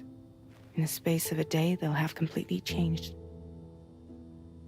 Living things can't help but change, you see. They can't stay the same forever. But where I came from, nothing ever changed. So does that mean I'm not alive? Listen. You are alive. The person you were yesterday is different from the one you are today, and the one you'll be tomorrow. You're changing. That's what living is. To change, and to embrace change. To transform.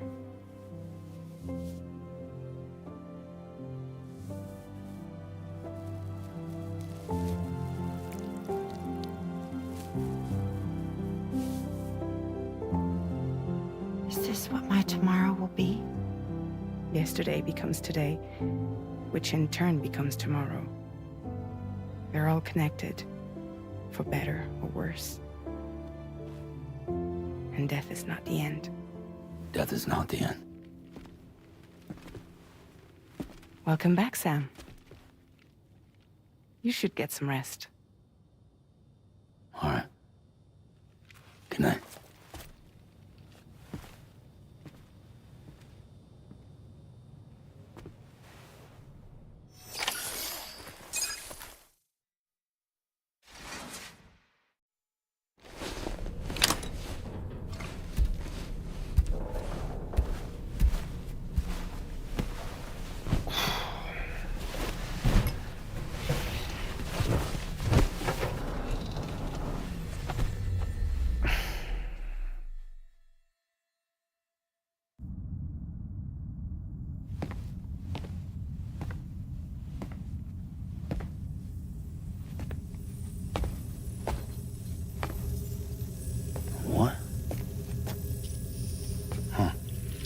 Happy birthday, buddy! Happy birthday!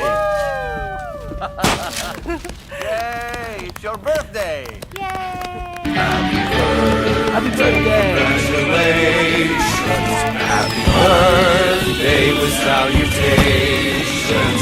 Happy birthday. Happy birthday! Oh. I'm sorry.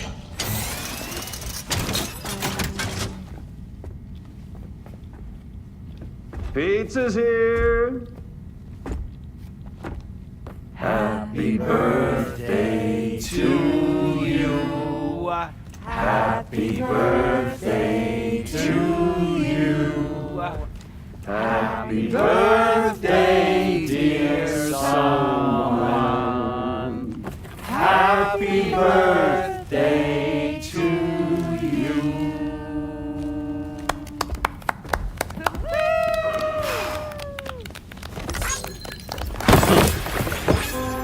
Go fuck yourself!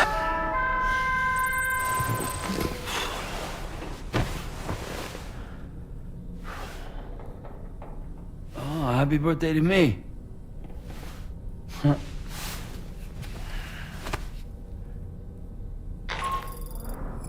Sam, it's Charlie. Your assistance has been personally requested once more. Access the data scientist delivery terminal to undertake this main order. One more thing. The details of this particular order merit careful review. Or so I've been informed. Don't let them down, Sam.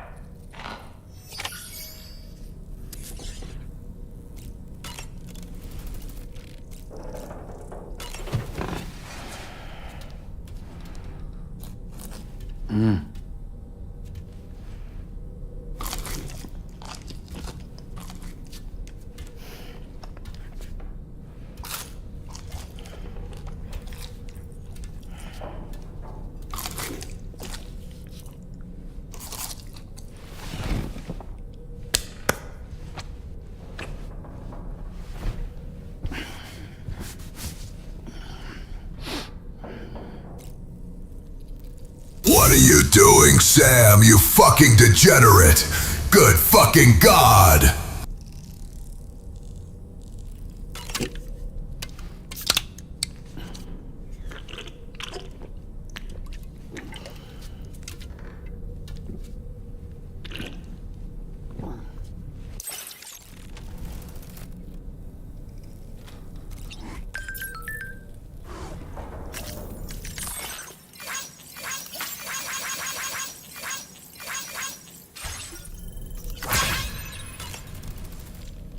What a stylish pair of glasses. I'm sure they'll suit you, Sam. So that was the esteemed data scientist. It didn't take much convincing to become a part of the chiral network after all, did they? I suppose the appeal of APAS's analytical capabilities was too much to ignore. And they must be quite the fan of pizza, too. The considerable weight of our last delivery did not escape my notice. Just how many pizzas do you think the chef was able to pack into that container? Huh. A suit that prevents its wearer from being recognized by AI cameras. Eyes are the most prominent sensory organ of many life forms. Those of us who specialize in psychology often learn a great deal about them. You see, what the eye and the camera perceive is compared against past experiences and data to yield a conclusion. Perhaps this suit exploits a flaw in how AI cameras perform this function. Which is to say, you shouldn't presume you won't show up on these cameras. But I think it may utilize a form of optical jamming to obfuscate your appearance. In this way, it ensures the system doesn't interpret you as an intruder. Apropos of nothing, I see that the armed survivalists have gotten their hands on a new assortment of weapons.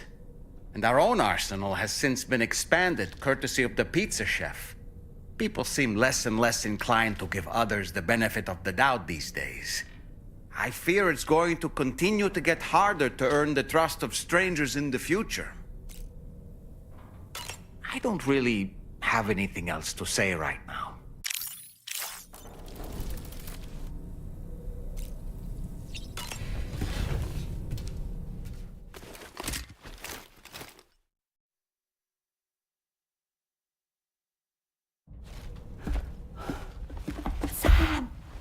Yeah.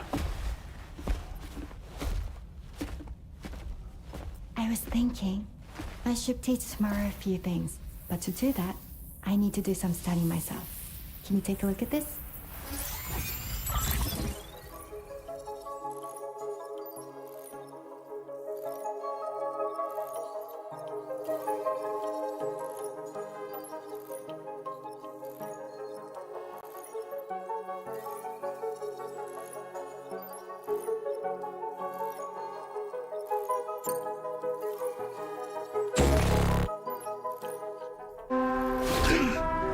Sam, are you fucking retarded, bro?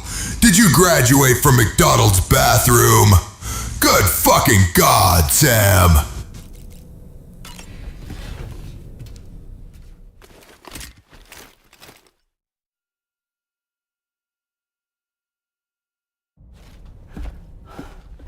Sam! Yeah.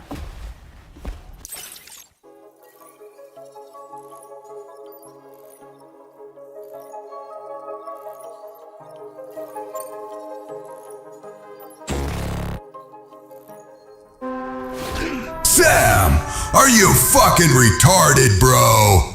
Did you graduate from a...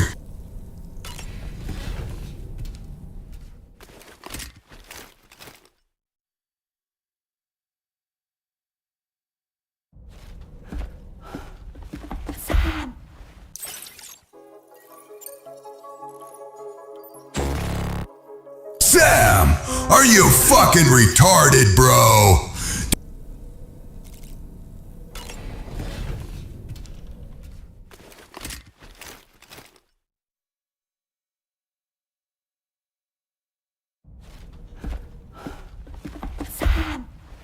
Yeah.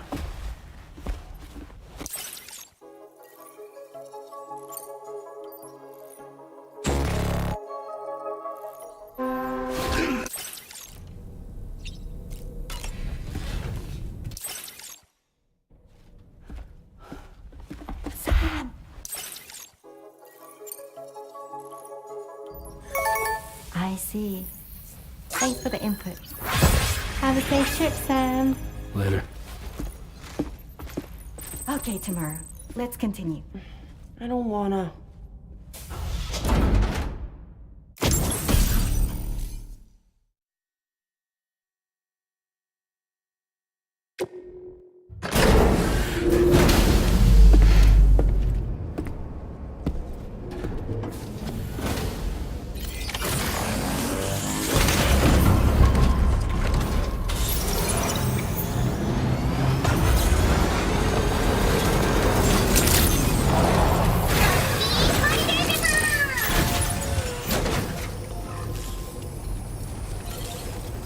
Happy holidays. Happy holidays. My name's Sam. Have a wonderful birthday.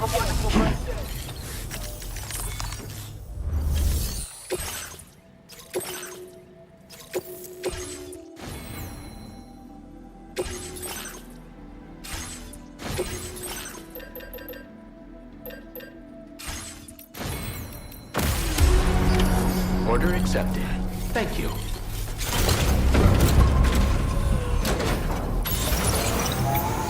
Happy holidays. Happy holidays.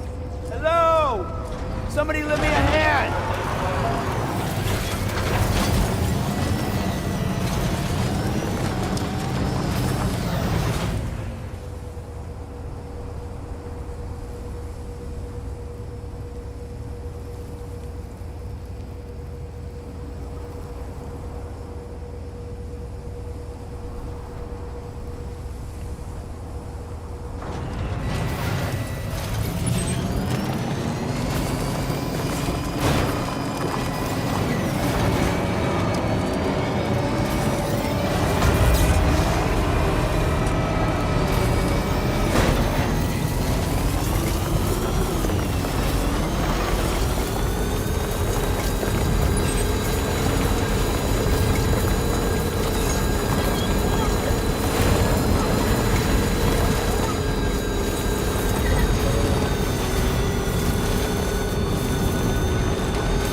Gotta stretch my legs.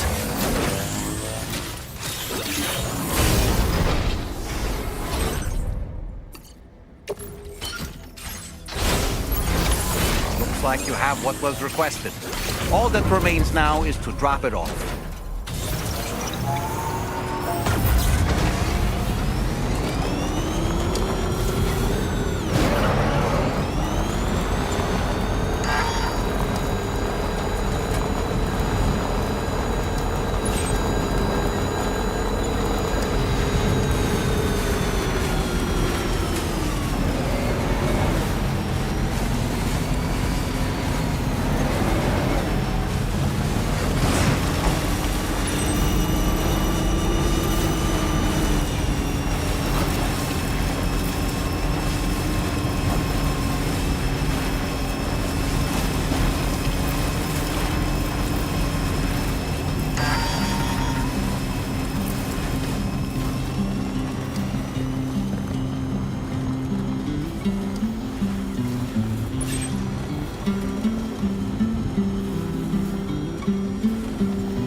All that I want is a home inside the woods and a woman that I all of the days are nothing but a haze on the even rows of chairs. And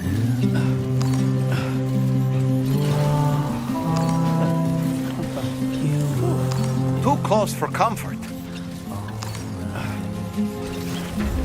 almost lost it there. Good day, Sam. Drawbridge credentials verified. Welcome, Sam. Security.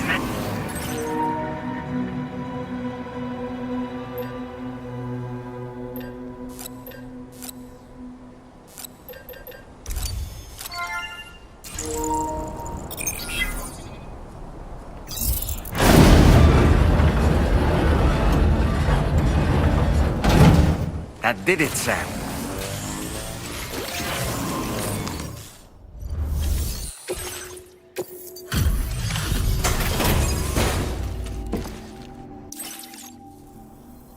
Thank you. I'll get this cargo processed right away.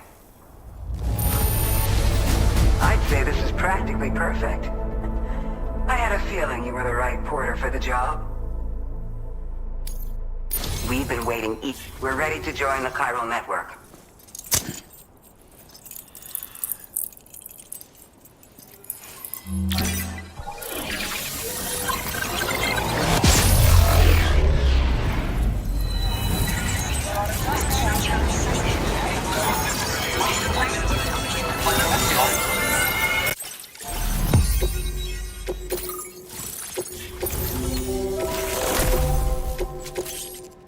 Now displaying your current porter grade. Before you go, I have another favor to ask of you. In private, where we won't be overheard. There's a back room just past that terminal. I'll be waiting. Order completed. Well done.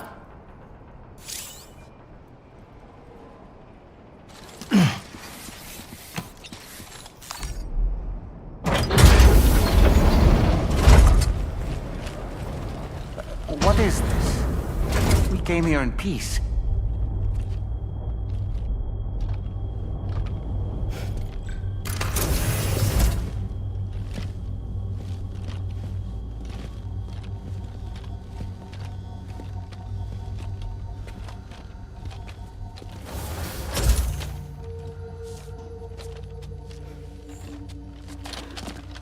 It's all right. They don't mean us any harm. You must be Sam. Mm-hmm. Thank you. Couldn't have been easy getting here. Folks call me the doctor. My sisters and I don't normally allow men inside, but for patients we make an exception. It's clear you've suffered greatly for this child's sake. Haven't you?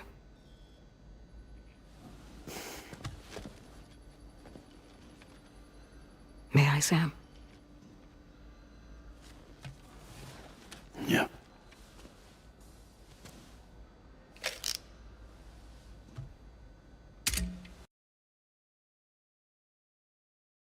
Mom! Is that you? Mom! It's me, Clyde! I want to come back home, Mom!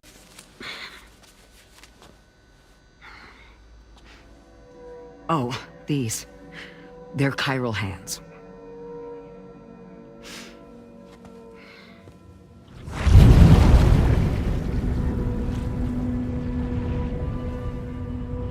So your BB's passed on.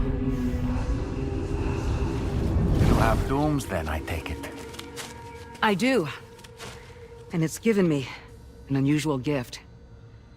I can remove a BB from a still mother's womb without resorting to invasive surgery, and safely place it in a pod with minimal distress to the fetus. Without using any tools whatsoever? So you're a psychic surgeon then? A psychic midwife is what they call me. When I was with Bridges, I used these techniques to remove BBs from their mothers. Sam, you may be suffering from persistent, complex bereavement disorder. Is that why you called me here? To tell me I got issues? Sam, we're the motherhood.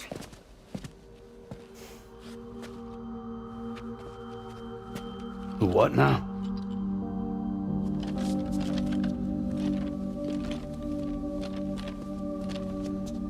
This shelter is a safe space for mothers. Women and children would come here seeking peace. They also came because I could examine still babies. I'd move the fetus to a pod and perform what I would call a transposed screening. I guess that's why they call you doctor. So, are you saying your technique allows you to treat still baby syndrome? A BB pod is functionally no different than an incubator. And I was eager to bring our unborn children into the world. So, I thought I would give this little one a chance. Still baby or no, I was convinced I could bring a fetus to term outside the womb. So I placed him in the pod. And a moment later, his heart started beating. And then, after 3 minutes, it stopped. I tried as quickly as I could to get him back in the womb, but it was too late. The still baby was no longer viable. Why the woman are bald, you ask, chat? Because I love feet. That's not a secret. Feet has no hair. So to complete my foot fetish, the rest of the body must have no hair, including the head. Everyone's gonna be fucking bald in my foot fetish club, okay?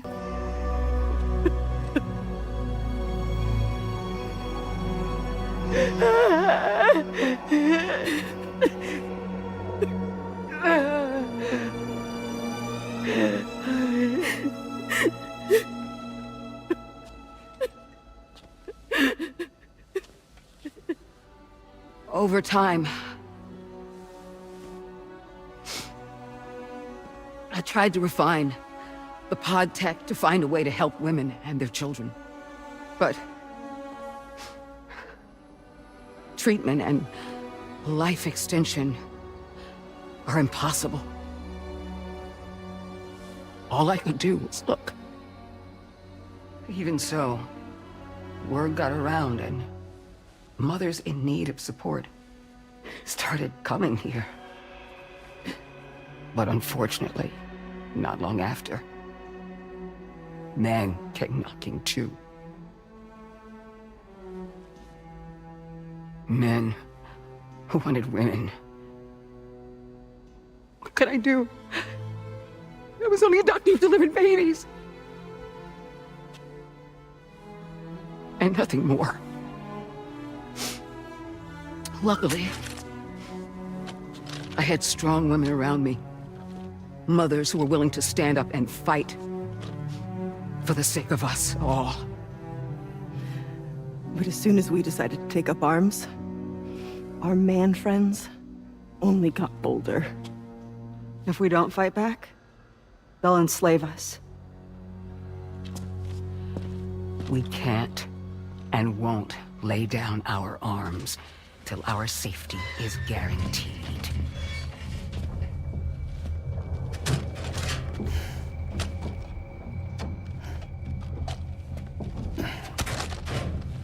Where'd you get your hardware? Weapons factory's been pumping them out non-stop. That's why all the locals around here are toting new toys. Got plenty more of their new releases in the armory downstairs. Sam, we want you to shut down their operation and halt the spread of weapons. Stop them, please. Please. Prior to proceeding, we'll need to confirm the precise location of the factory. Let's make our way back to the DHV Magellan, Sam. Sam, wait.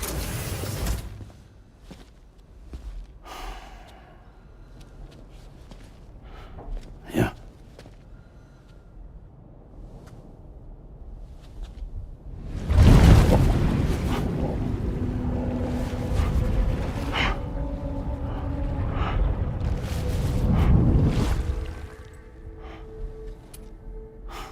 There. All finished.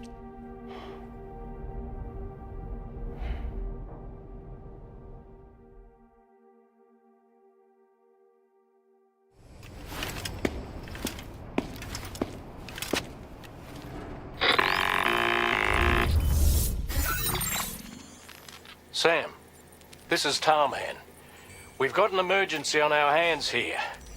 I'm afraid the DHV Magellan is out of action. We can't move an inch. A cursory inspection confirmed that some critical parts of the propulsion system have become clogged up with tar. Our usual decontamination methods won't cut it. We'll need a special tar dissolvent to clear out the blockage. The F2 South Distribution Center was kind enough to source some for us. I'd like you to pick up the order on site, collect the cargo, and bring it back to the ship. Meanwhile, we'll be doing everything we can to keep ourselves from sinking further into the tar, as well as gathering information on the weapons factory. Don't let us down, Sam.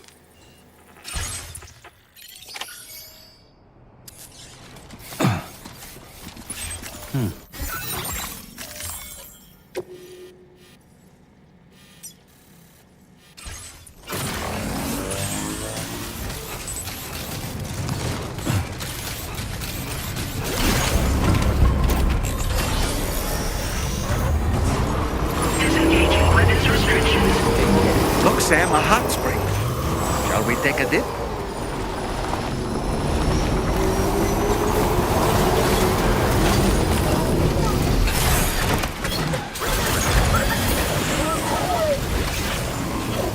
What's this, Brick?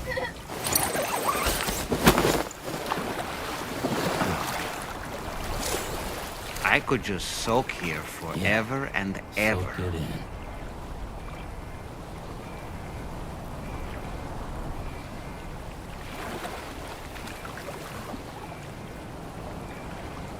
Ba-ban, ba-ban, ban, ban. Ban, ban, ban, ban, ban, ban. Ba-ban, ban, ban, ban, ban. Ba-ban, ban, ban, ban, ban. EU Dana. EU Dana.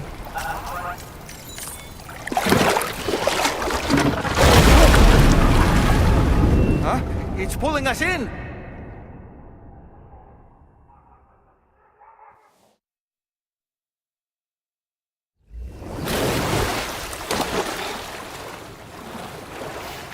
Where in the world are we?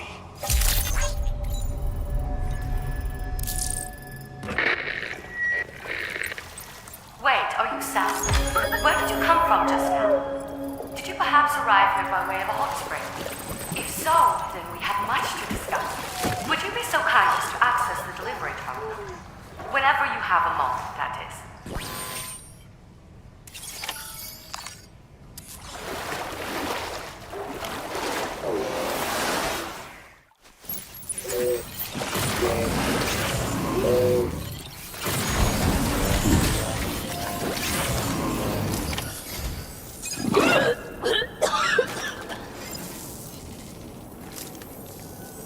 Oh, excuse me. Nice to meet you. Oh, wait. We've met before. At this very facility, in fact. You might remember? My hand, at least. How's our mutual friend doing? Hardman and I have been working together to study water samples collected on the beach. So, you actually managed to jump here from the Miracle Spring. I knew it! I'd always theorized the existence of incredibly strong overlaps between this world and the beach. Places where a special kind of hot spring would emerge through the tar currents. Similar to the plate gates, but on a smaller scale. In principle, a person could use one to ride the currents within the Earth and jump to other connected springs. Just like you did. In fact, I dug that spring you used in order to test this theory. And now, I want to confirm if it holds true for different locations. I'd love it if you were able to help, Sam. I'll add the necessary functions to your PCC.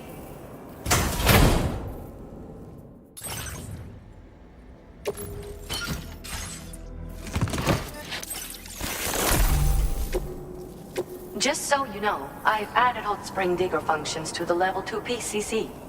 You now have the ability to identify a suitable location and commence excavation. Once a hot spring has been completed, feel free to take a dip and relax. I should mention that these springs are invaluable from my beach water research. As a hydrologist, they're a critical resource. So, if I may ask, Sam, would you be willing to use my digger to find and excavate hot springs throughout the continent? Please report back to me if you do dig any. I'll make sure to reward you for your efforts. Were you at all interested in digging hot springs? If so, there's a promising site I've identified. It's to the northwest of here. My analysis suggests that a potential source should be present in that vicinity. I'll post a formal aid request shortly, so consider heading in that direction and testing out the hot spring digger. If you do end up digging one, don't forget to return and inform me of your accomplishment. In your own time, of course. I'm not planning on going anywhere for the foreseeable future. Order accepted. Thank you.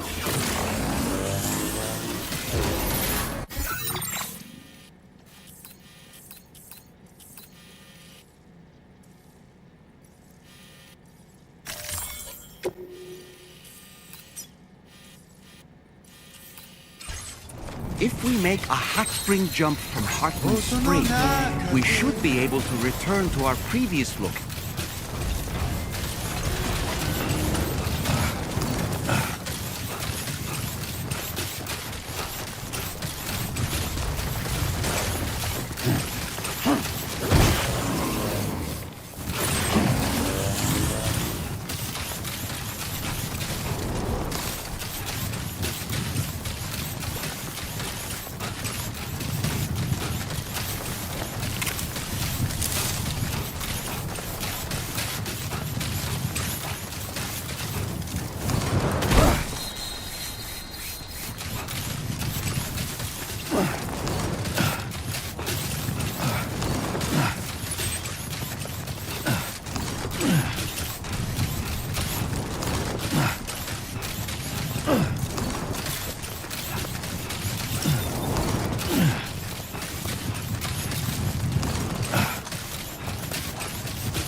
mustn't underestimate the potential risks here.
Oh god, I'm stranding.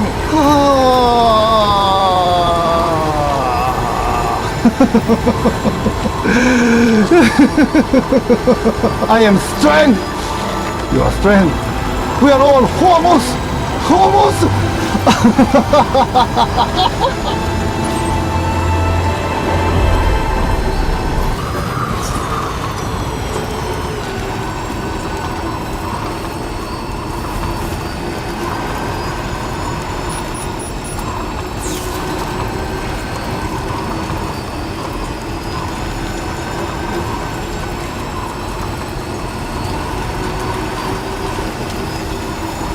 Might there be somewhere we can cross more easily?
Thanks for the help, Sam. And, apologies for greeting you as a chiral grab, despite all the effort you put in on our behalf. I'm tied up with ship repairs at the moment. Can't afford to risk contaminating this work site either. Anyway, let me check your cargo.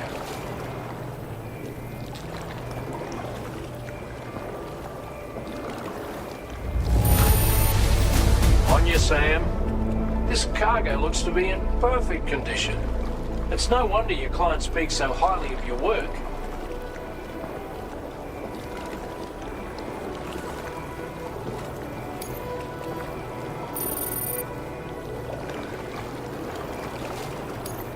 Now displaying your current porter grade.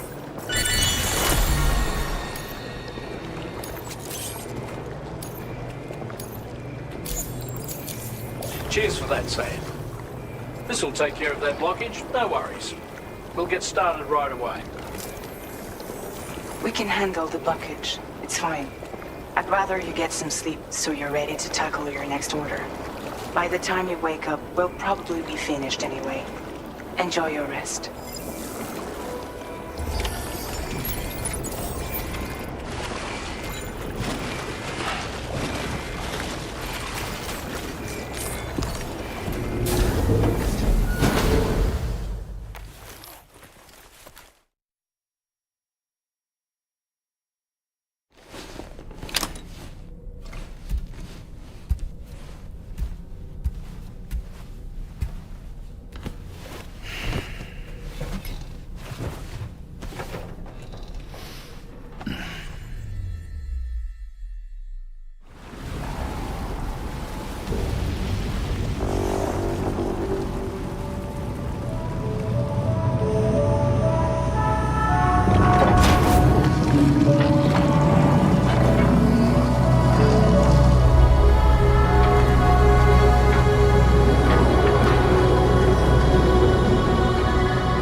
Stopping the supply of these weapons at the source will make it far easier to carry out future missions. Whereas leaving the factory alone only increases the risk of networked facilities coming under attack in the future. So let's shut it down ASAP. Tarman has already made preparations. Access the THV Magellan's delivery terminal to pick up this main order. Tarman will explain the rest.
Here we go again. Good fucking God, Sam. Don't eat on your fucking back, Sam. You're gonna fucking choke. You fucking degenerate. Good fucking God.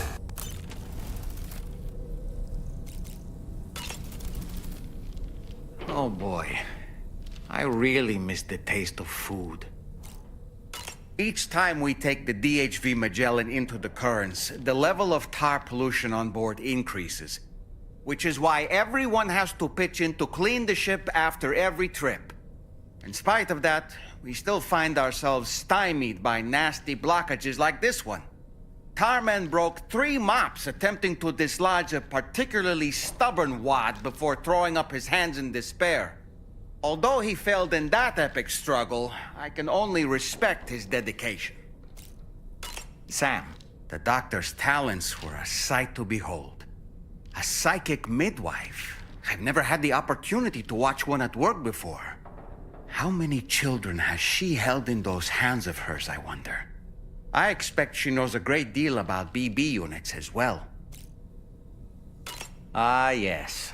I spoke with Rainey earlier. She tells me Tomorrow's making excellent progress with her studies. Before we left to see the Motherhood, she was tackling and solving relatively elementary problems. But it seems she's since progressed to intermediate and higher level ones. At this rate, she might well surpass our own capabilities before long. To learn is to grow, and to watch her grow so quickly has been a delight.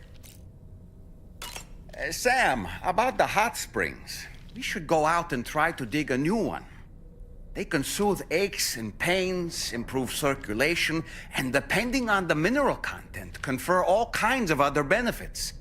But more than that, it simply feels good to soak and relax. You should never miss a chance to take a dip. The best time to avail yourself of a hot spring is 8 or so in the evening. Call it a doll's intuition. I don't really have anything else to say right now.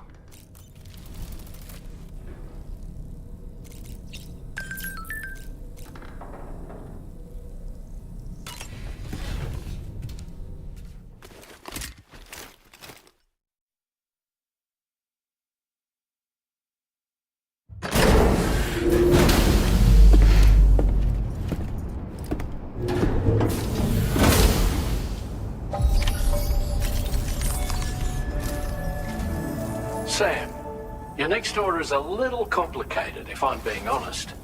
I'll brief you on the particulars while you review the relevant information. Go ahead and accept this main order on the terminal.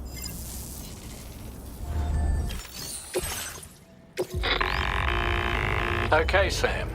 This next order calls for you to infiltrate a weapons factory and disable the weapon fabricators you find within. The factory is located in this area. Although it's outside the chiral network, they have fabricators capable of producing advanced weaponry. We don't know what kind of security they have on site, so make sure you're prepared to face anything and everything. There's also a vital piece of equipment you'll need to take with you. We'll get it ready once you've finalized your route.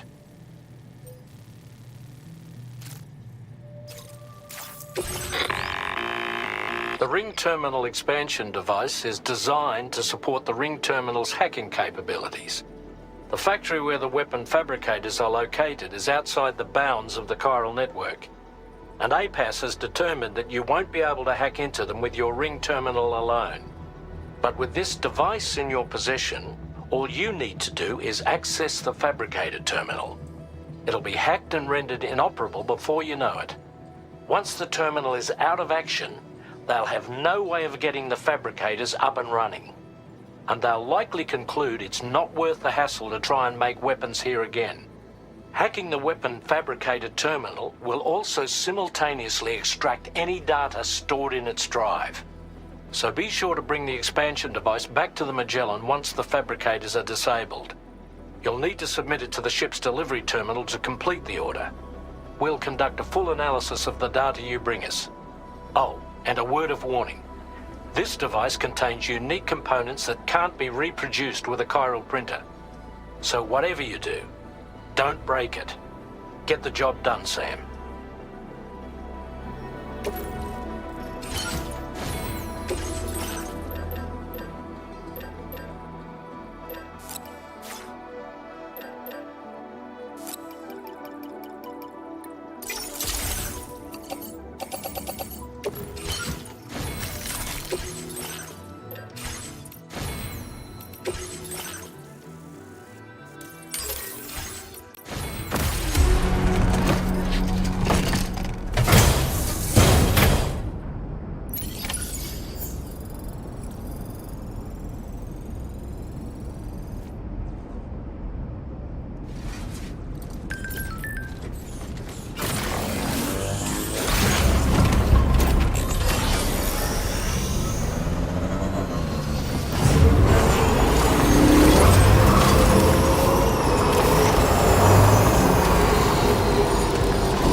think we're alone out here.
Okay, we're here. Use your ring terminal expansion device to hack into the fabricator terminal.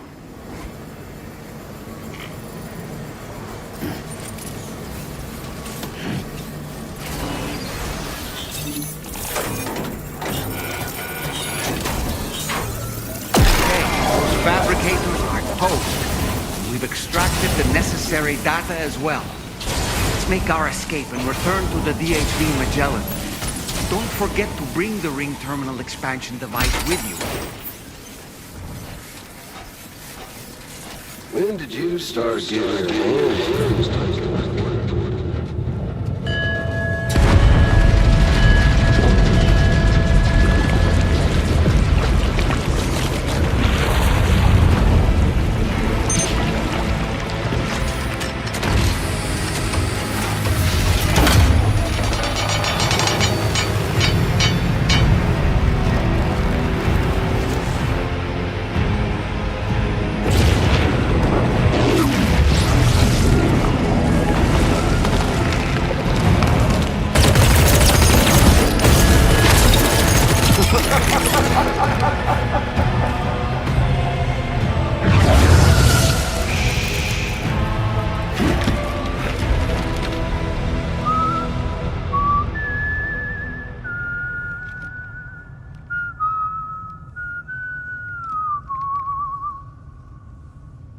Let that yawn out. There's no pretending. I will hold you and protect you. So let Love warm you till the morning.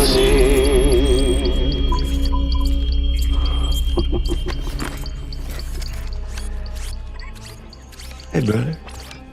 Did you miss me? Hell no. Yeah, I figured you'd pay this place a visit, seeing as how I've been distributing the fruits of this fine factory all over the continent. With guns and violence, the whole damn world could be yours. Same as it ever was. Oh. Looks like you decided to trade in that rope for a stick this go-round. Well, I suppose even a porter has to pull the trigger from time to time. Oh, what about you? Hey, buddy. Are you just another soulless little husk, huh? Let go of me! Oh. Pathetic guitarist. Where's the rest of your band?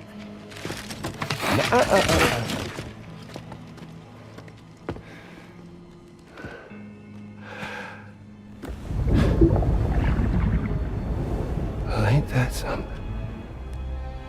Was it you, Higs? Huh? Was it you that killed Lou? You still don't know, do you? Sam the man. In the dark. About everything. The fuck do you know about my kid? If you want answers, you're gonna have to find them yourself. But the ones you do find, well, that pain you nurse will only get worse. Now, I gotta say, I'm not a big fan of that fancy boat your friends brought along, so before they show up, how about I get a little taste of that endless agony? Something special, just for you. Bit of that rope you like so much. This here, my guts. And they'll grow tighter over time. You best believe they will pop your head clean off. But you are a patriot, meaning you'll just keep coming back. Only for my boys here to keep doing their thing over and over again. So you'll just die and die and keep on dying for all eternity.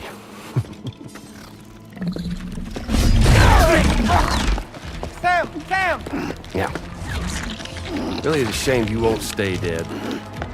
But hey, locking you in a cycle of endless suffering, well, that's good too. So let's let the glorious game over loop begin. The fuck?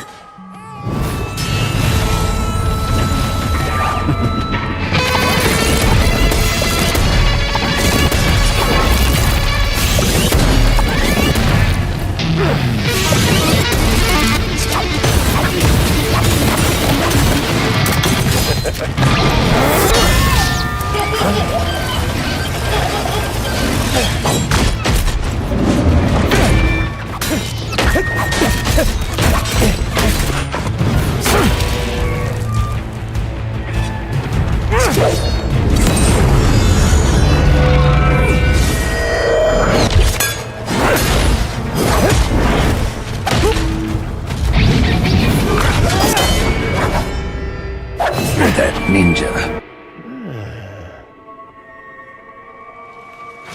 Yeah, Big Red. Just you and me dance, huh? You're that ninja.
Sorry, Sam. We'll have to have our fun another time.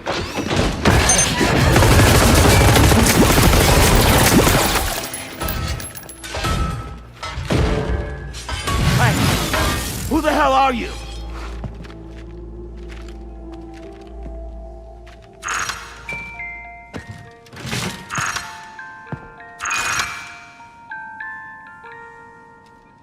No, wait!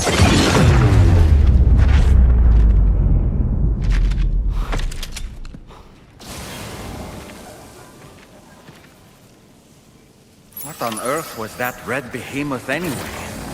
The way it wielded that sword was almost reminiscent of a samurai. A friend of yours, perhaps? In any event, I think it's time we left this place. Come on, Sam. Let's get going and return the ring terminal expansion device to the DHV Magellan.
There's an animal that appears to be on its own.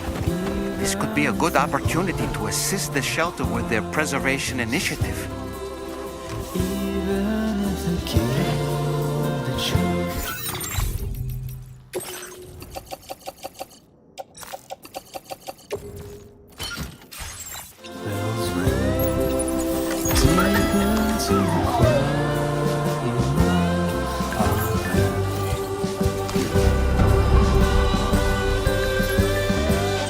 Like a damn fiddle!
Your service in transporting this cargo is appreciated. The delivery will be assigned to it.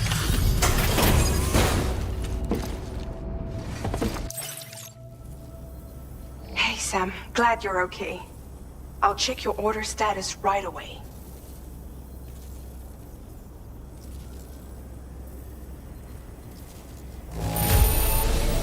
No problems with this cargo. Tarman's analysis should proceed without issue. Thanks, Sam.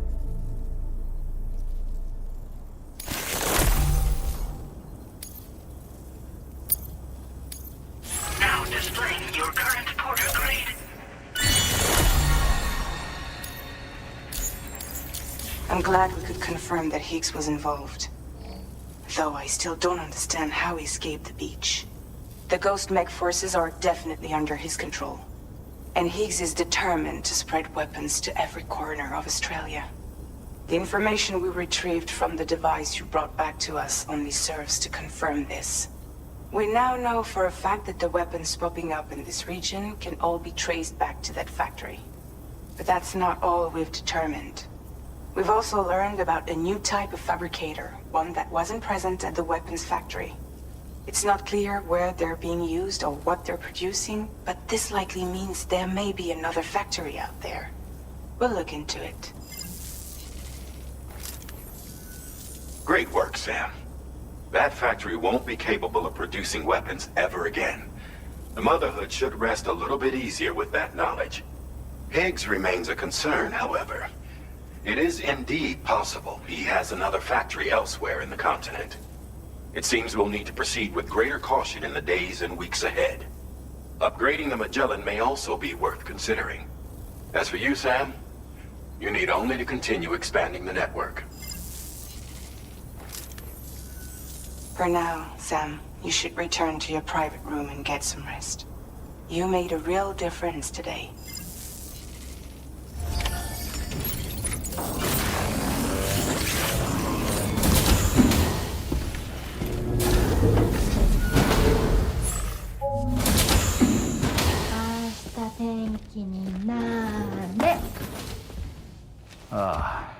She's at it again?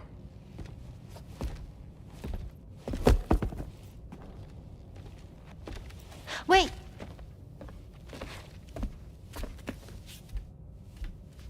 Looks like clear skies. Let the sun shine tomorrow. It's a Japanese game to predict the weather. I learned it as a kid. This is rainy, cloudy, and sunny. A charm to ward off evil spirits. To help keep tomorrow safe.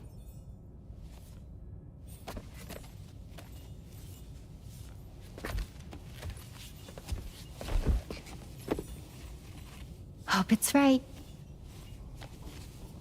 Doesn't it always rain whenever you go outside, though?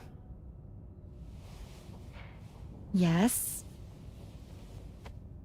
But deep down in my heart, it's really sunny. Always.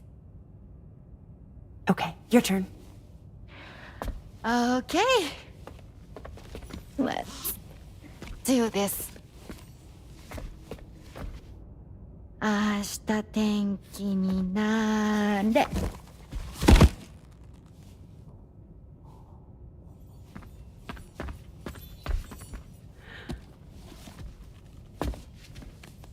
There. Now it'll be sunny.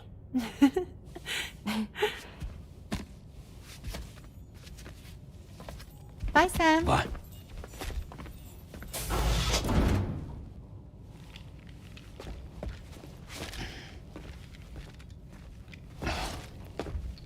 Whatever.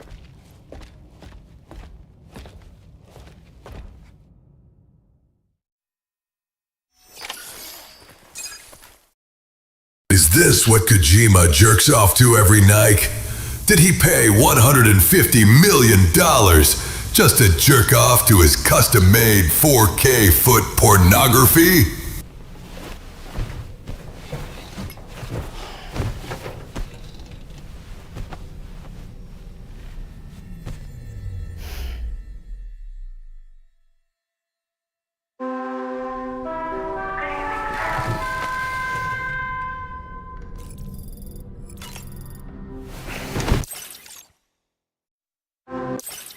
Sam, neck injury you suffered during your altercation with Higs appears to have healed. You know, I've been thinking about what he said at West Fort Knot. He claimed that extinction wasn't his creed, that he wanted to build a world where fear and violence are king.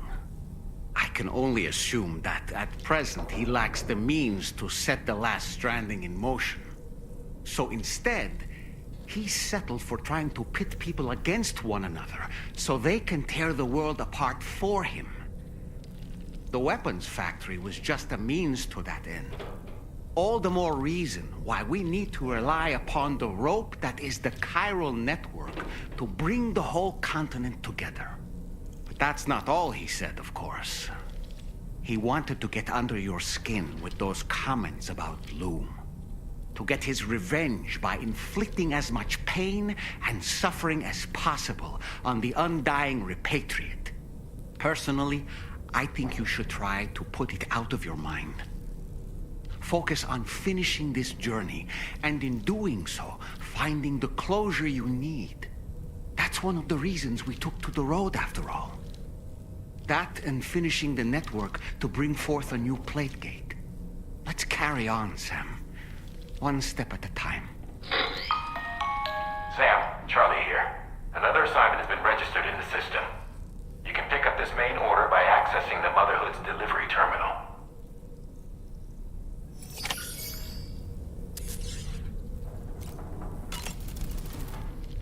Feeling well rested after some quality shut-eye?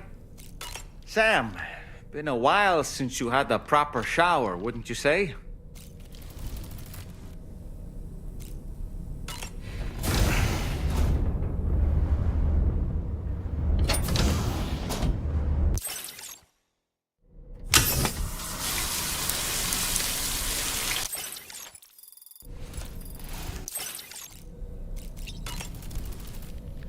Woo-hoo-hoo!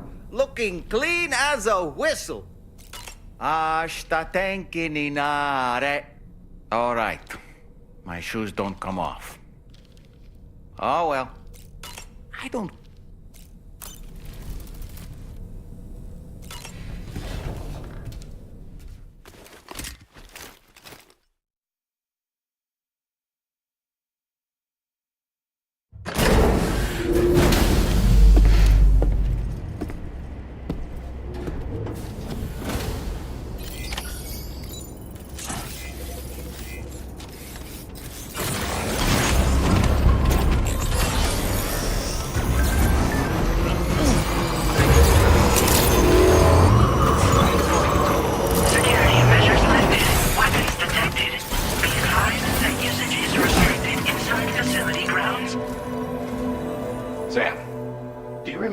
Higs used to make his escape from the weapons factory?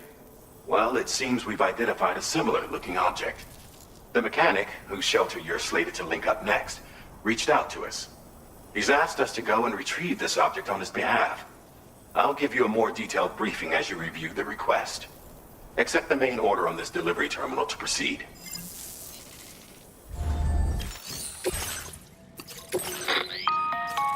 Hello, Sam. Charlie here. This next order requires you to retrieve a piece of cargo.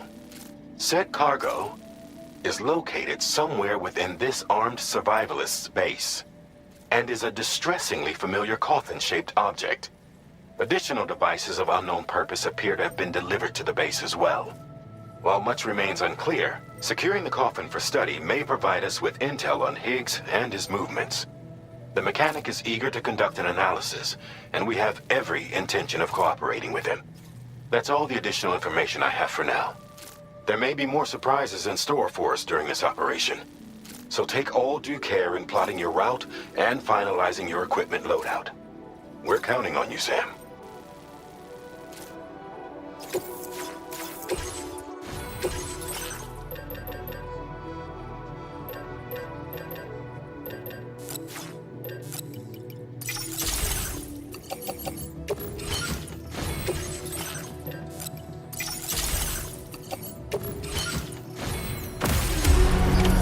Order accepted. Thank you.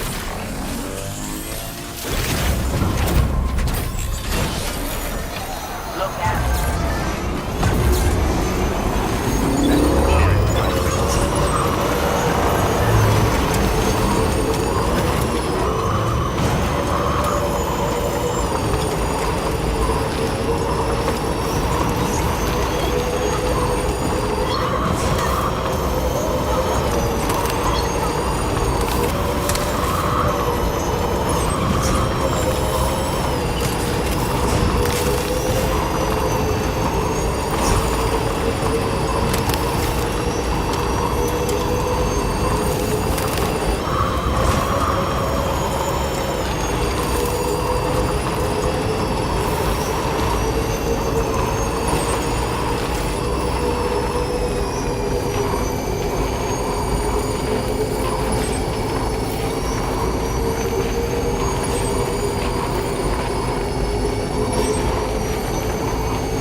But how?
Look there, Sam. It's the coffin. Be careful. Higgs may still be inside that thing. Looks like you have what was requested. All that remains now is to drop it off.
Not in a position to deliver an animal directly to the shelter, we should leave it at the nearest facility.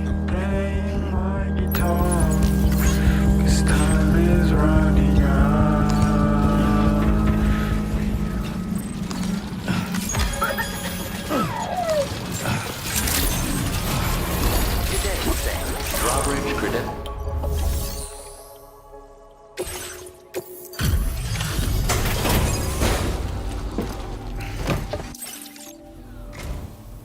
I'm glad you could make it.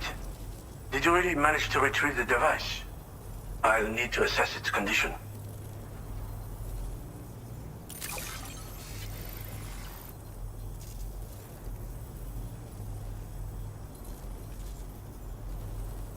The condition is, well, let's just say it could be a hell of a lot worse. Been waiting a lot. I understand you have a Cupid.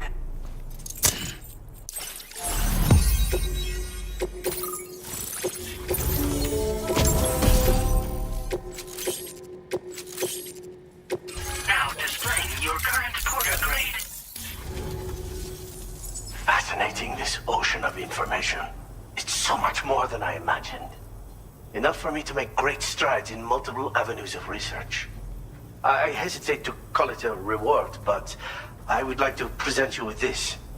It's a classic collectible, sure to help you make lasting memories.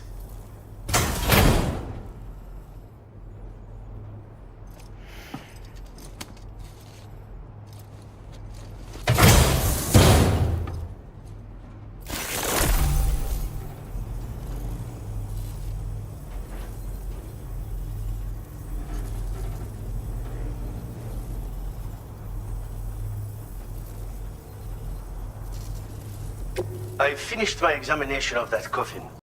How many hours did Kojima record the intern design Santa hat? Essentially a coffin that's been equipped with an electric propulsion unit. Who made it and for what purpose is anyone's guess. I just happened to... How many hours did Kojima make the intern design Santa hats for the entire hologram friend cast? Good God! Even though the weapons factory has been destroyed, this and other dangerous tech has been popping up everywhere. We need to use all methods at our disposal to protect ourselves. Thanks again for all your help, friend. Oh, and by the way, the data scientist just posted a sub-order for you in the system. Sounds like she's got her hands on something intriguing. You should at least take a look at the request. But I won't keep you. We both have work to do. Sam, the coffin you recovered for us is being examined by the mechanic as we speak. APAS's own analysis has concluded that while there is no evidence that Higgs was ever inside it, the technology it utilizes is undeniably related to that of the Ghost mechs. Meaning it's possible that Higgs is still fabricating all new kinds of weapons. Now, as for the coffin board that the mechanic was kind enough to share with you, it's much more than just a mode of transport. If you're within network coverage, you can hide inside one and retreat into the tar currents. This provides an opportunity to catch your breath, or to attack the enemy with a stun bomb. The board you brought back had the very same functionality, so we're very lucky you stole it from the survivalists before they could learn how to use it. It would be terrible indeed if we had to contend with enemies attacking from the tar beneath our feet. I must commend you on a job well done. Thank you, Sam. Thanks for doing your part, Sam. I know that wasn't an easy job. The time has come to finally connect East Fort Knot to the chiral network. That said, it will take a while longer for the necessary cargo to be ready for transport. So let's use this time for everyone to get some rest. Between decontaminating the ship and searching for the weapons factory, it's fair to say everyone's been feeling the strain.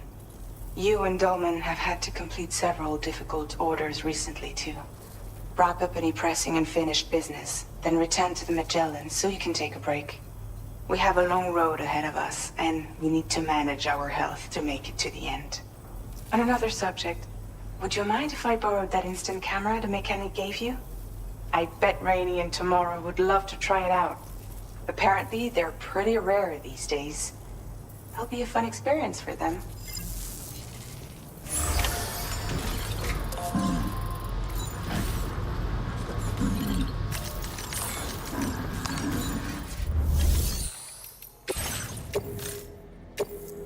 Your service in transporting this cargo is appreciated.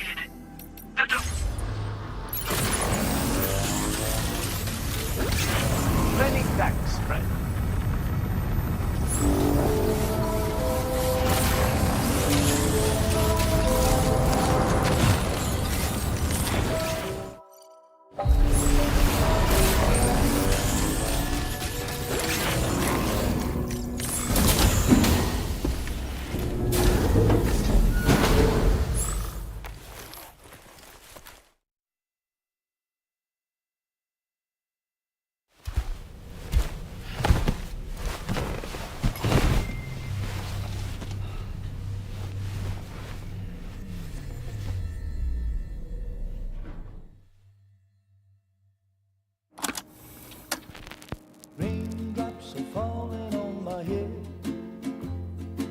just like the guy whose feet are too big for his bed.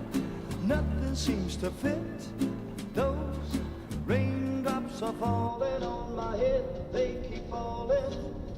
So I just did me some talking to the sun. And I said I didn't like the way he got things done. Sleeping on the job, those raindrops are falling on my head, they keep falling. But there's one thing I know, the blues they send to meet me won't defeat me. It won't be long till happiness themselves to greet me.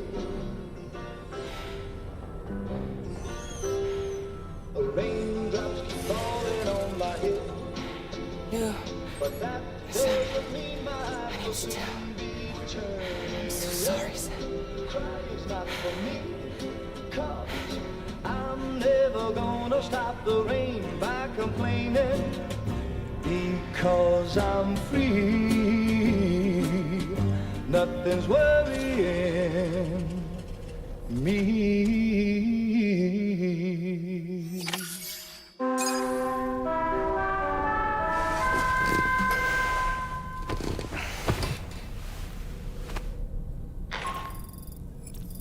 Sam, it's Hartman. Do you have a moment? I've been wondering, is there a child on board with us? I asked because there were building blocks in my room, and I certainly don't recall putting them there. Unless you know something about them? Maybe they belong to Tomorrow? She's taken an interest in all kinds of things. Yes, that could well explain it. Right. Sorry for bothering you. Did you manage to get some rest, Sam? I hope so. Your next order is ready for you. This time you've been asked to deliver some cargo to East Fort Knot. But you need to travel to West Fort Knot to pick it up. And that's quite far from your final destination. The DHV Magellan can take you straight there at least. Plot a course for us and we'll get underway. Drawbridge is on standby for now. But once you accept this order, you can be assured that we'll provide you with whatever support you need. See to your equipment, then head to the West Fort Knot delivery terminal to get started. Hey Sam, Tarman here. We used this recent downtime to modify the DHV Magellan so you can change its exterior color at will. If you access your ring terminal while in your private room, you'll see a new customization function is now available. So if you'd like to change things up before tackling your next order, you're more than welcome to do so.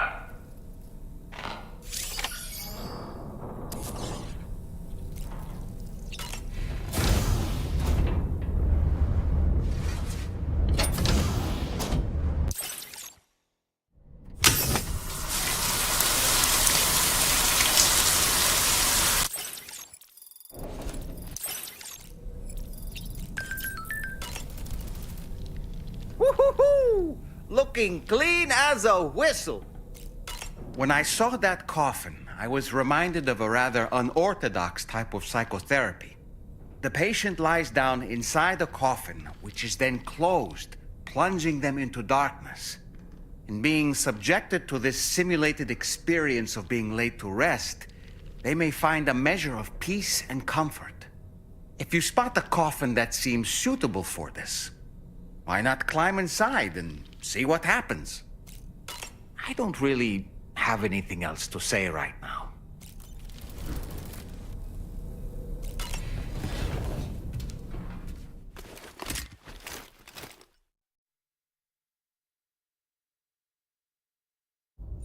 Get and go.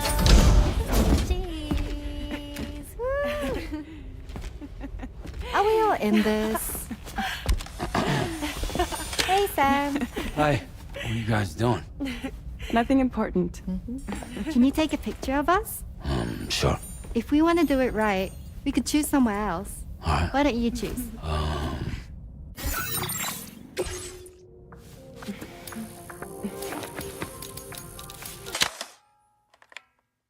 I don't think you got them all in the shot, Sam. Make sure all 3 of them are well within the frame.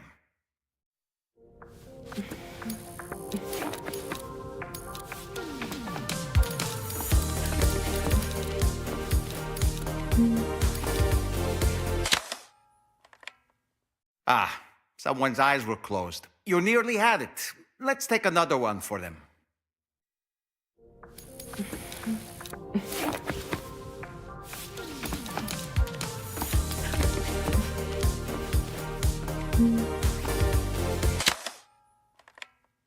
You see, someone closed their eyes. Let's try for another one.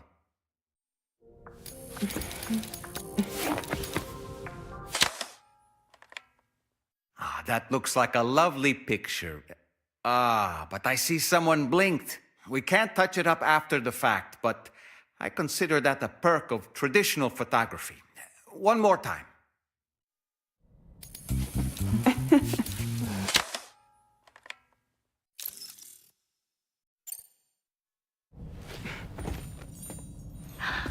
That's a nice photo. Thanks. They'll make for a great memento. I love it. You take care, Sam. All right, later.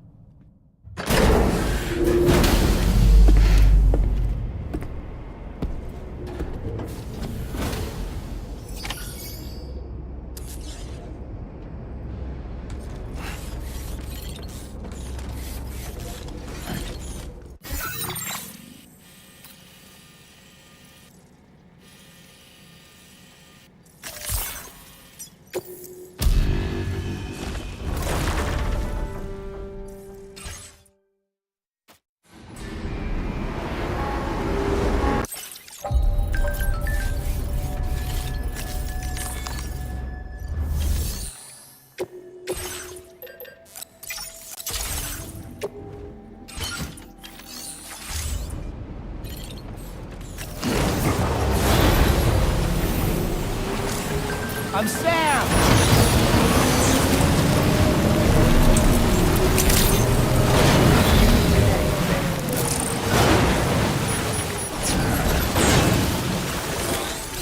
Let's get a move on.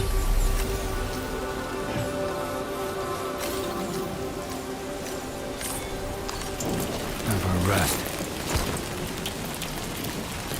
Hey, Sam, you know that harmonica of yours? Why don't you try playing it for a little bit?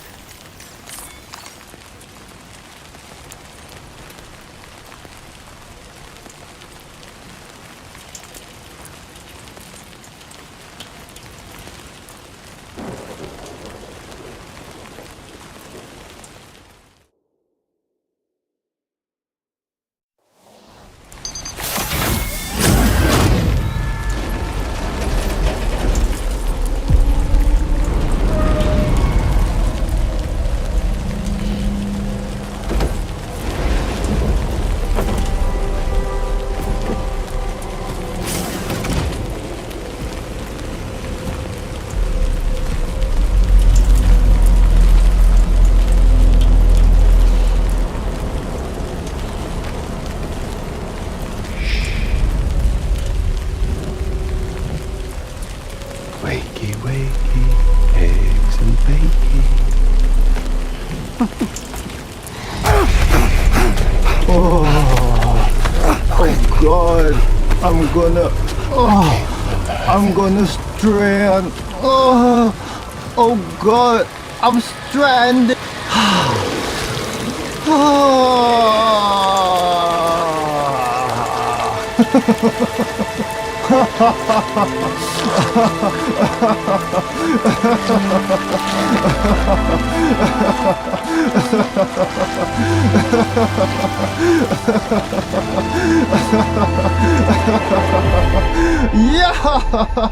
Yahoo! I'm so fucking crazy and high on drugs. Fuck!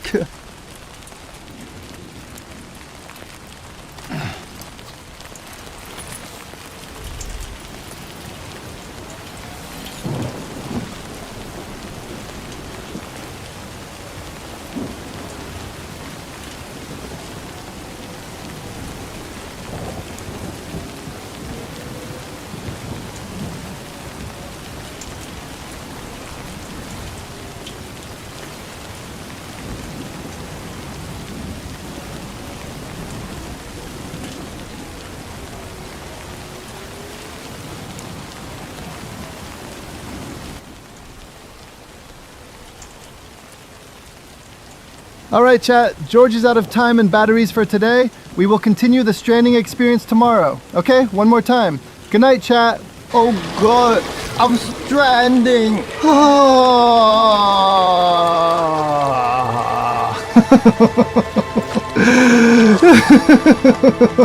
I am stranded. You are stranded. We are all homos. Homos.